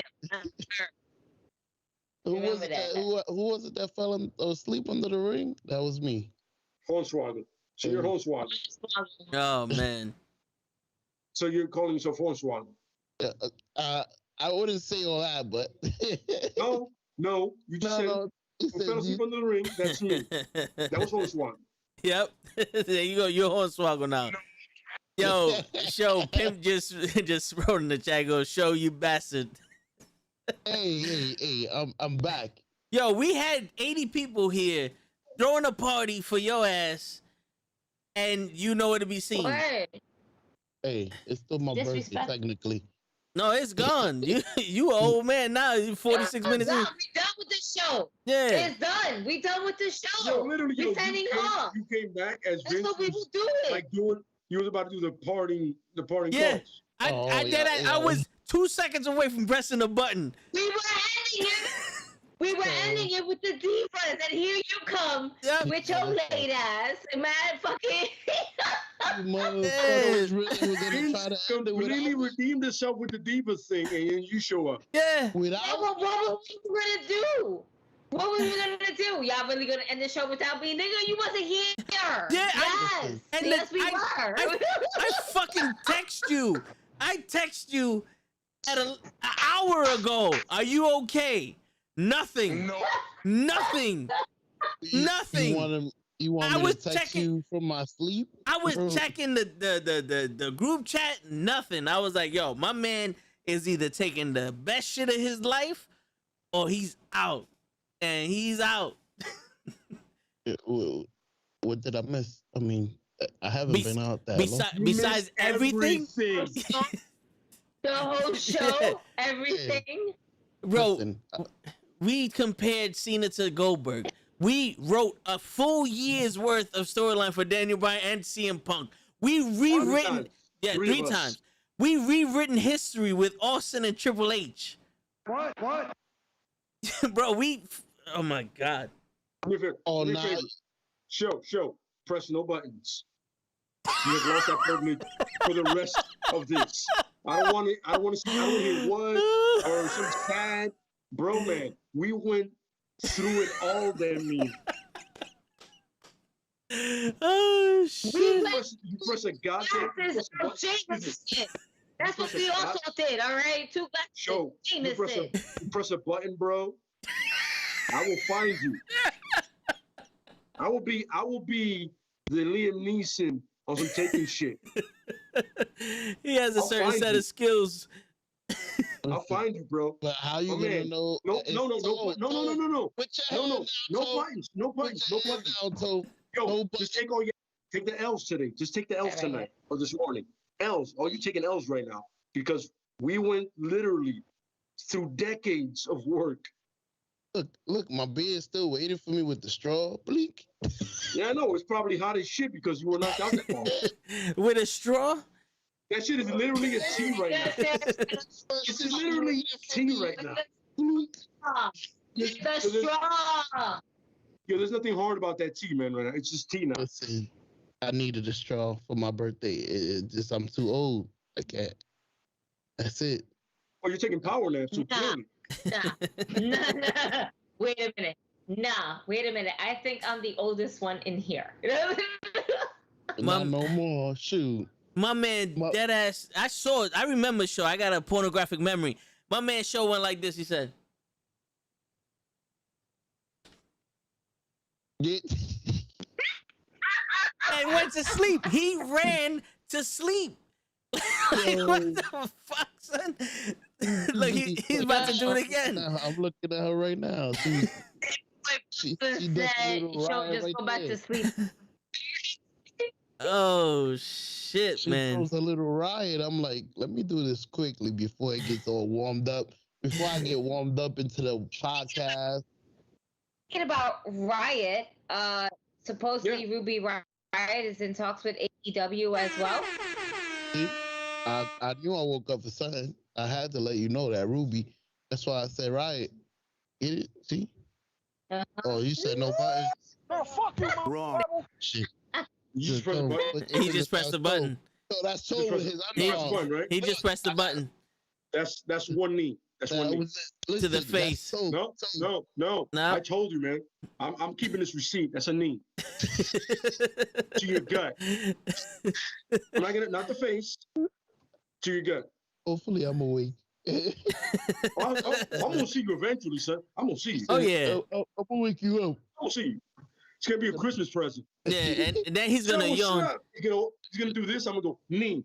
I owed you that one. Damn, I'm going for that. I'm Hold on. trying to go to that AEW. I got your Mike's Hard Lemonade. That's cold. I was trying to go to the AEW event. See, that's what happened, Lay. Ticketmaster. He started drinking shit harder than a White Claw and it sent his ass to sleep. True. It's all Lay's fault. Mhm. He was making fun of me. You want to blame me because you soft? I had to switch it up because you had It's my fault you soft. It's my fault you soft. Yeah, I'm apparently. that guy. Apparently. I wanted to be on my level We got with my White Claw. We got the lady of this program next to me that drinks Jameson official tissue, and she doesn't knock out. I was trying to match her. It's her fault too. I saw her with her little No, you're drinking like lemonade. It's none of our fault. What are you talking about? She still got that same glass. How the hell? Jameson still This in is the my second one and I'm almost done. What are you talking about? Oh, that's what She I'm keeps saying. filling You up the still- glass. you still filling up that glass. You got power. You still got energy left. It's making sure that I still have one glass as long as it's never empty. My body only thinks that I still have only one glass in my system. It's true. What? Wow. It's like when I want to eat 2 slices of pizza, instead of just eating them separately, I just put them on top of each other and just eat them as one. So my body just thinks that I'm eating one huge slice of pizza. Yep.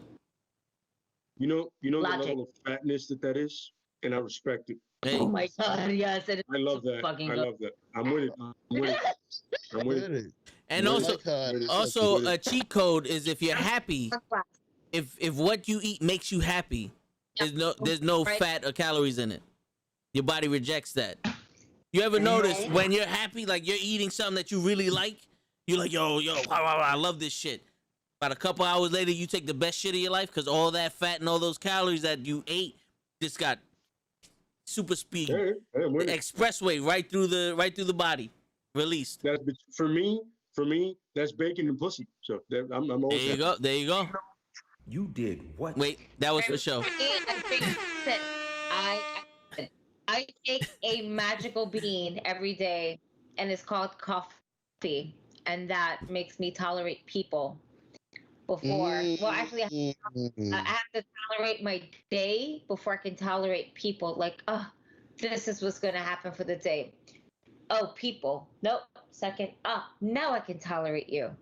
You're one of those. No, Welcome. Don't talk to me. I haven't had my coffee yet. I like Gary. No. You can definitely talk to me. I'm just gonna tell you to fuck off, yeah, I No, imagine no, everybody's a no, simulation. so I can be friendly. Yeah. I like to do it with a smile underneath my mask before I start, mouthing off. Crazy, you dumb motherfucker.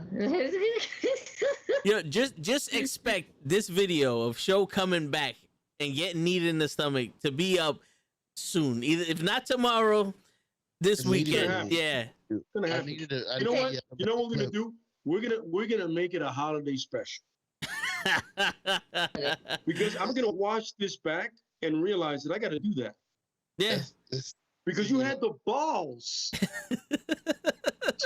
And I say, yo, show, don't do another sound effect. because you haven't earned that, and you did it. You see, You had the brass. You see, You had the marble. His hands is under You the had screen on the purpose. unlitigated gall to fucking push a button. Everyone knows I don't have the soundbite. Fuck you, Mama Huevo. I don't have that soundbite. That's your thing. Yeah. How you know that's my thing? I've only used that button once. Gigi don't have you used that. it several times. How you know Yes. Gigi don't got buttons? She fixed her shit. She's drinking Jameson. I don't got no button. I got a laptop, a fucking blue mic here, and a ring light. That's as much as I got. And I got my phone so I can watch the YouTube channel, so I can see anything that's going on in the chats. I ain't got no soundboard on me, bro. I got this behind me. I don't got a green screen behind me. I'm just saying. I gotta get a better camera. If my camera is not the shit, I'm definitely not gonna have a soundboard. The show. You specifically told us you were gonna download that for the Heights thing. Yep. Dude, we were here for that, bro. It was only you. True. You earned the knee to the gut, bro. To the it's balls. Okay. In my defense, Gigi just got a t-shirt website. So she has enough money to buy a soundboard. She has a t-shirt website? Listen, she got her own website now. It's Tees.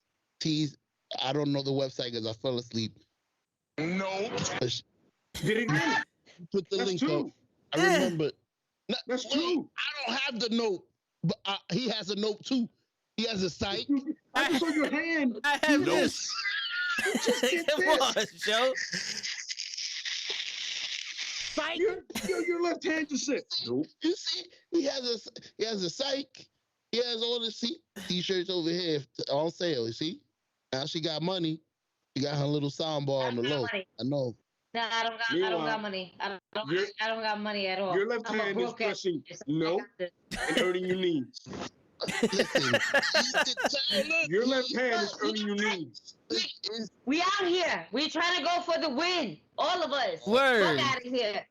Do it. Show. That's why the shirt is for the win. Because we manifested all the fucking success that we gonna fucking do on this motherfucking podcast on your motherfucking birthday, you sleepy ass motherfucker. Alright? Because we here, we doing it for the win, even though we were trying to shut off the fucking show here. You come back and you bring the show alive again. Nigga, we trying to go to work tomorrow. Here you go, mother sleepy motherfucker ass. Nigga, happy birthday to me. That's a perfect way to end it to me. No. Happy birthday. That was about as classy as you can put it. Hell yeah. That's a great finale. I just want to throw it out there. That's two my means. merch on tpublic.com/GG for the win, just in case you missed that. If not, just the link I just put the link in the chat. And the link in the chat. There you go. It's always fun. Word. And then the heads are gonna have their own merch as well because they have to have Knuckleheads t-shirts. Why not? Hey, and we're gonna win, and that's it. That's it. Showing up t-shirt. The front is empty because he's gone. Just the chair. The back is me sleeping somewhere. The front is you catching the knee to the gut. And the balls. And the balls. No. That's if I get a third sound. It's two to the gut. The third one, that's where it's coming. Fight. That's what's happening. I'm pretty good. I'm like Denzel in Training. I'm surgical with the motherfuckers. Oh man, he's gonna do like Daniel Bryan to me with the kicks. Yeah. Yo, the only person who's gonna scream or not that much is you, not me. Exactly. Lays on tiger knees coming your way. Lays on some tiger. There it is. I will never fall asleep again. This is how y'all gonna wake me up. Wake your dumb ass They gonna wake you up like this. Get over here. Absolutely. We're gonna try that. We're gonna try that to see if it does wake you up. And that way, when you ask us, we'll be like, "No, we tried it and it didn't wake you up." It's okay, man. Came over to my house. Okay. I see. You know what? This is his podcast. It happened, right? You know what I'm saying? You earned some couple of needs, but next time, it's a different story. We'll start fresh next time. Next time we'll start fresh. Word. So, and since you're here, show, and you didn't give us a storyline for Daniel Bryan and CM Punk. It's too late for that. But next week, and I hope I don't get a text message from anyone of y'all. What we gonna talk about today? Next week, we're gonna do round 2 of the fantasy booking show.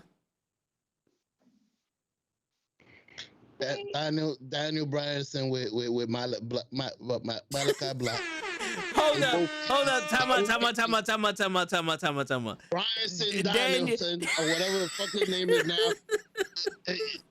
Bryanson Danielson or Danielson. He called him the Karate Kid. He called him the Karate Kid somehow. Yo, Danielson. Danielson. He's what? I don't know what the fuck he went to sleep and woke up the only Dominican. Danielson Bryanson. Like, what the fuck? What the fuck is going on here, show? Yeah, he's making that wish in a Chino restaurant or something like that. I don't know what I'm talking about this for. I'm doing all the languages. Yeah. And he's like Malakalako Black, Bacalao Black, and Danielson Bryanson. Bacalao Black. Put both of them together. Bacalao Black. Holy shit. We got a new wrestler. Damn. Oh my God. Yeah, Bacalao Black. Yikes. Bacalao Black in the building. Holy shit. Welcome to Diamond, sir. Our next cruiserweight, Bacalao Black. He ain't no joke. But yeah. Oh my God. Daniel Bryan with Malachi Black. Malachar Black. Listen, don't make me press no buttons. I'll take a knee for one more fucking button, toe. I'll take a fucking knee for this. Don't get mad at me. Now it's just straight punches to the face. We're done with me. Oh, you lucky, toe. Yo. Yeah, I'm looking for dental work to happen. We're done with that. Yo, showing his head like the teeth is the only thing I got. Word. It's the only way that people can see me in the dark. I mean, well, you might not break his teeth with them big ass lips of his. The fist might bounce back at your ass. Listen. You can always wear a mask, right? Be COVID safe. Hey, we can be smart about it. There you go. There's always a way around things. Gotta work smarter, not harder. Right. Unfortunately, right now you pressing buttons, you're working backwards. that wasn't me. I don't have a ping. I know you didn't do that because I didn't see this dumb motion. I didn't see this shit. Yeah. Oh no, he's the one that sticks his hand on That guy over there. I see him. No, I know when you do it because I see. There's no hidden. Like you don't know how to sneak things. Like you about to do it right now. What? Yeah, he trying. No, He's I'm trying. not. This is all I got. And then this all I got on the other hand. I don't got no sound part here. That's on you. And that's on you. It's only you. You guys. Well, guys, I at least wanted to say goodnight. I wanted to come and say goodnight. I ain't trying to hold y'all. You know what I mean? I'm trying to be civil, right? Fucking bastard. Damn, son, where'd you find this? We will be back tomorrow. I will be awake. I hope so. I want to be awake. But our podcast is not tomorrow. Show's gonna be. It's supposed to be the toe in the show, but it's gonna be the toe in the toe. The toe and the damn toe. The show is sleeping again. Oh my God. You gotta start taking power naps or something, bro. Yo. I do. Schedule those bad boys. Yeah, right? I haven't taken one of those in a while. I usually do that throughout the whole day. I haven't taken naps. I'll let you get back into that routine. I wish. It ain't letting Unless you want to, cut up everybody, like you negate and shit like that, and then you feel better, like, you don't want to do that shit. Lay about to do that shit to your ass, though. Word. I do see Lay with like a little bandana. You look like Nick Gage. You look like that's exactly how you would walk with into a bandana. He'll be more like Homicide, but Hey, with the I have a question. Do you like Domino's? You like that? Shit. What did I That's some miss? great marketing, right? By the way, that was some great marketing there. Oh That was yeah. amazing marketing. I love that shit. I was like, oh, that was good. That was good. good. Shit. You like how we use this cutter? Ching. It works on many things. By the way, pizza's 2 for $5. Did they lose that? They lose that sponsorship? I heard they was losing that. Who's that? They weren't sponsored by them. Yeah, they were. AEW was sponsored by Domino's, and Domino's was thinking about pulling out after that whole stunt with John Moxley and Nick Gage. They were thinking about pulling their sponsor and like not having Jericho. that shit Jericho, yeah. Jericho. But the thing is, here's the thing, right? That's just unfortunate timing. By the way, Nick Gage, the last Monday came out with a pizza cutter. And you see that coming in the match? I did. I just didn't see a commercial for pizza at the same time as he was flying his I thought it was great timing. I wanted to order pizza. I wanted to order pizza then. Oh yeah. My man started cutting into his forehead, and we're gonna cut to picture in picture. Domino's pizza, right? As he damn. Hey, I didn't feel disgusted. with grown men. You probably was sensitive. asleep when that happened. Hey, Absolutely. you gotta be smart. You gotta miss the good part. Yo, and for the 5th time, and 20 minutes after the fact, we're gonna call it a night.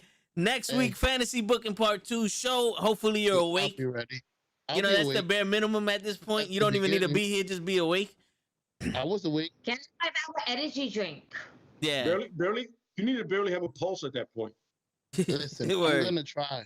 I usually have a pulse. They'll bring it back up. It's okay. He'll be okay. He'll be okay. Word. Don't give us Trish status versus anybody. Yeah, word. No more Trish Stratus for you. No more Trish. And no more Bacalao Black. Trish Stratus. Trish Stratus. No more You Trish been Stratus. struggling? Oh, Bacalao Black. Bacalao Black. This nigga. As we're saying on that note. Yep, and on that note, you better hurry up before I start talking again. May the Bacalao be with y'all. It's your friendly neighborhood Knucklehead signing out. Peace, everybody. Fucking show ruining for everybody. This is the end of the fucking video, and I'm here. All that bullshit they're gonna talk in the middle of the video that I wasn't here. Don't believe it, guys. I know y'all can still hear me. Fuck that. Yo. At the end of it. Yo. Going out with a bang. Word. Going out with a bang. Fuck that show. You know better than that. This is a conspiracy. I was there the whole time. Oh, no. You ain't no Sami Zayn. You ain't no fucking Fidel Castro. Get the fuck out of here. You not John Cena, motherfucker. We can see you. I'm like John Cena. I come back. I want to talk about game chair. Yeah, a blinking chair. Back and forth, right out of frame. Unbelievable. Y'all accepted from John Cena. When was the last time y'all saw John Cena? And then he comes back and wants a title back. Yeah, but you ain't John Cena though. Ain't no title shots for you, motherfucker.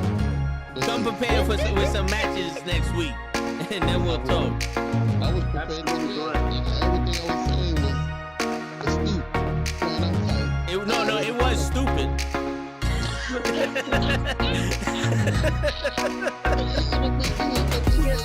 Stupid. Nah. Stupid.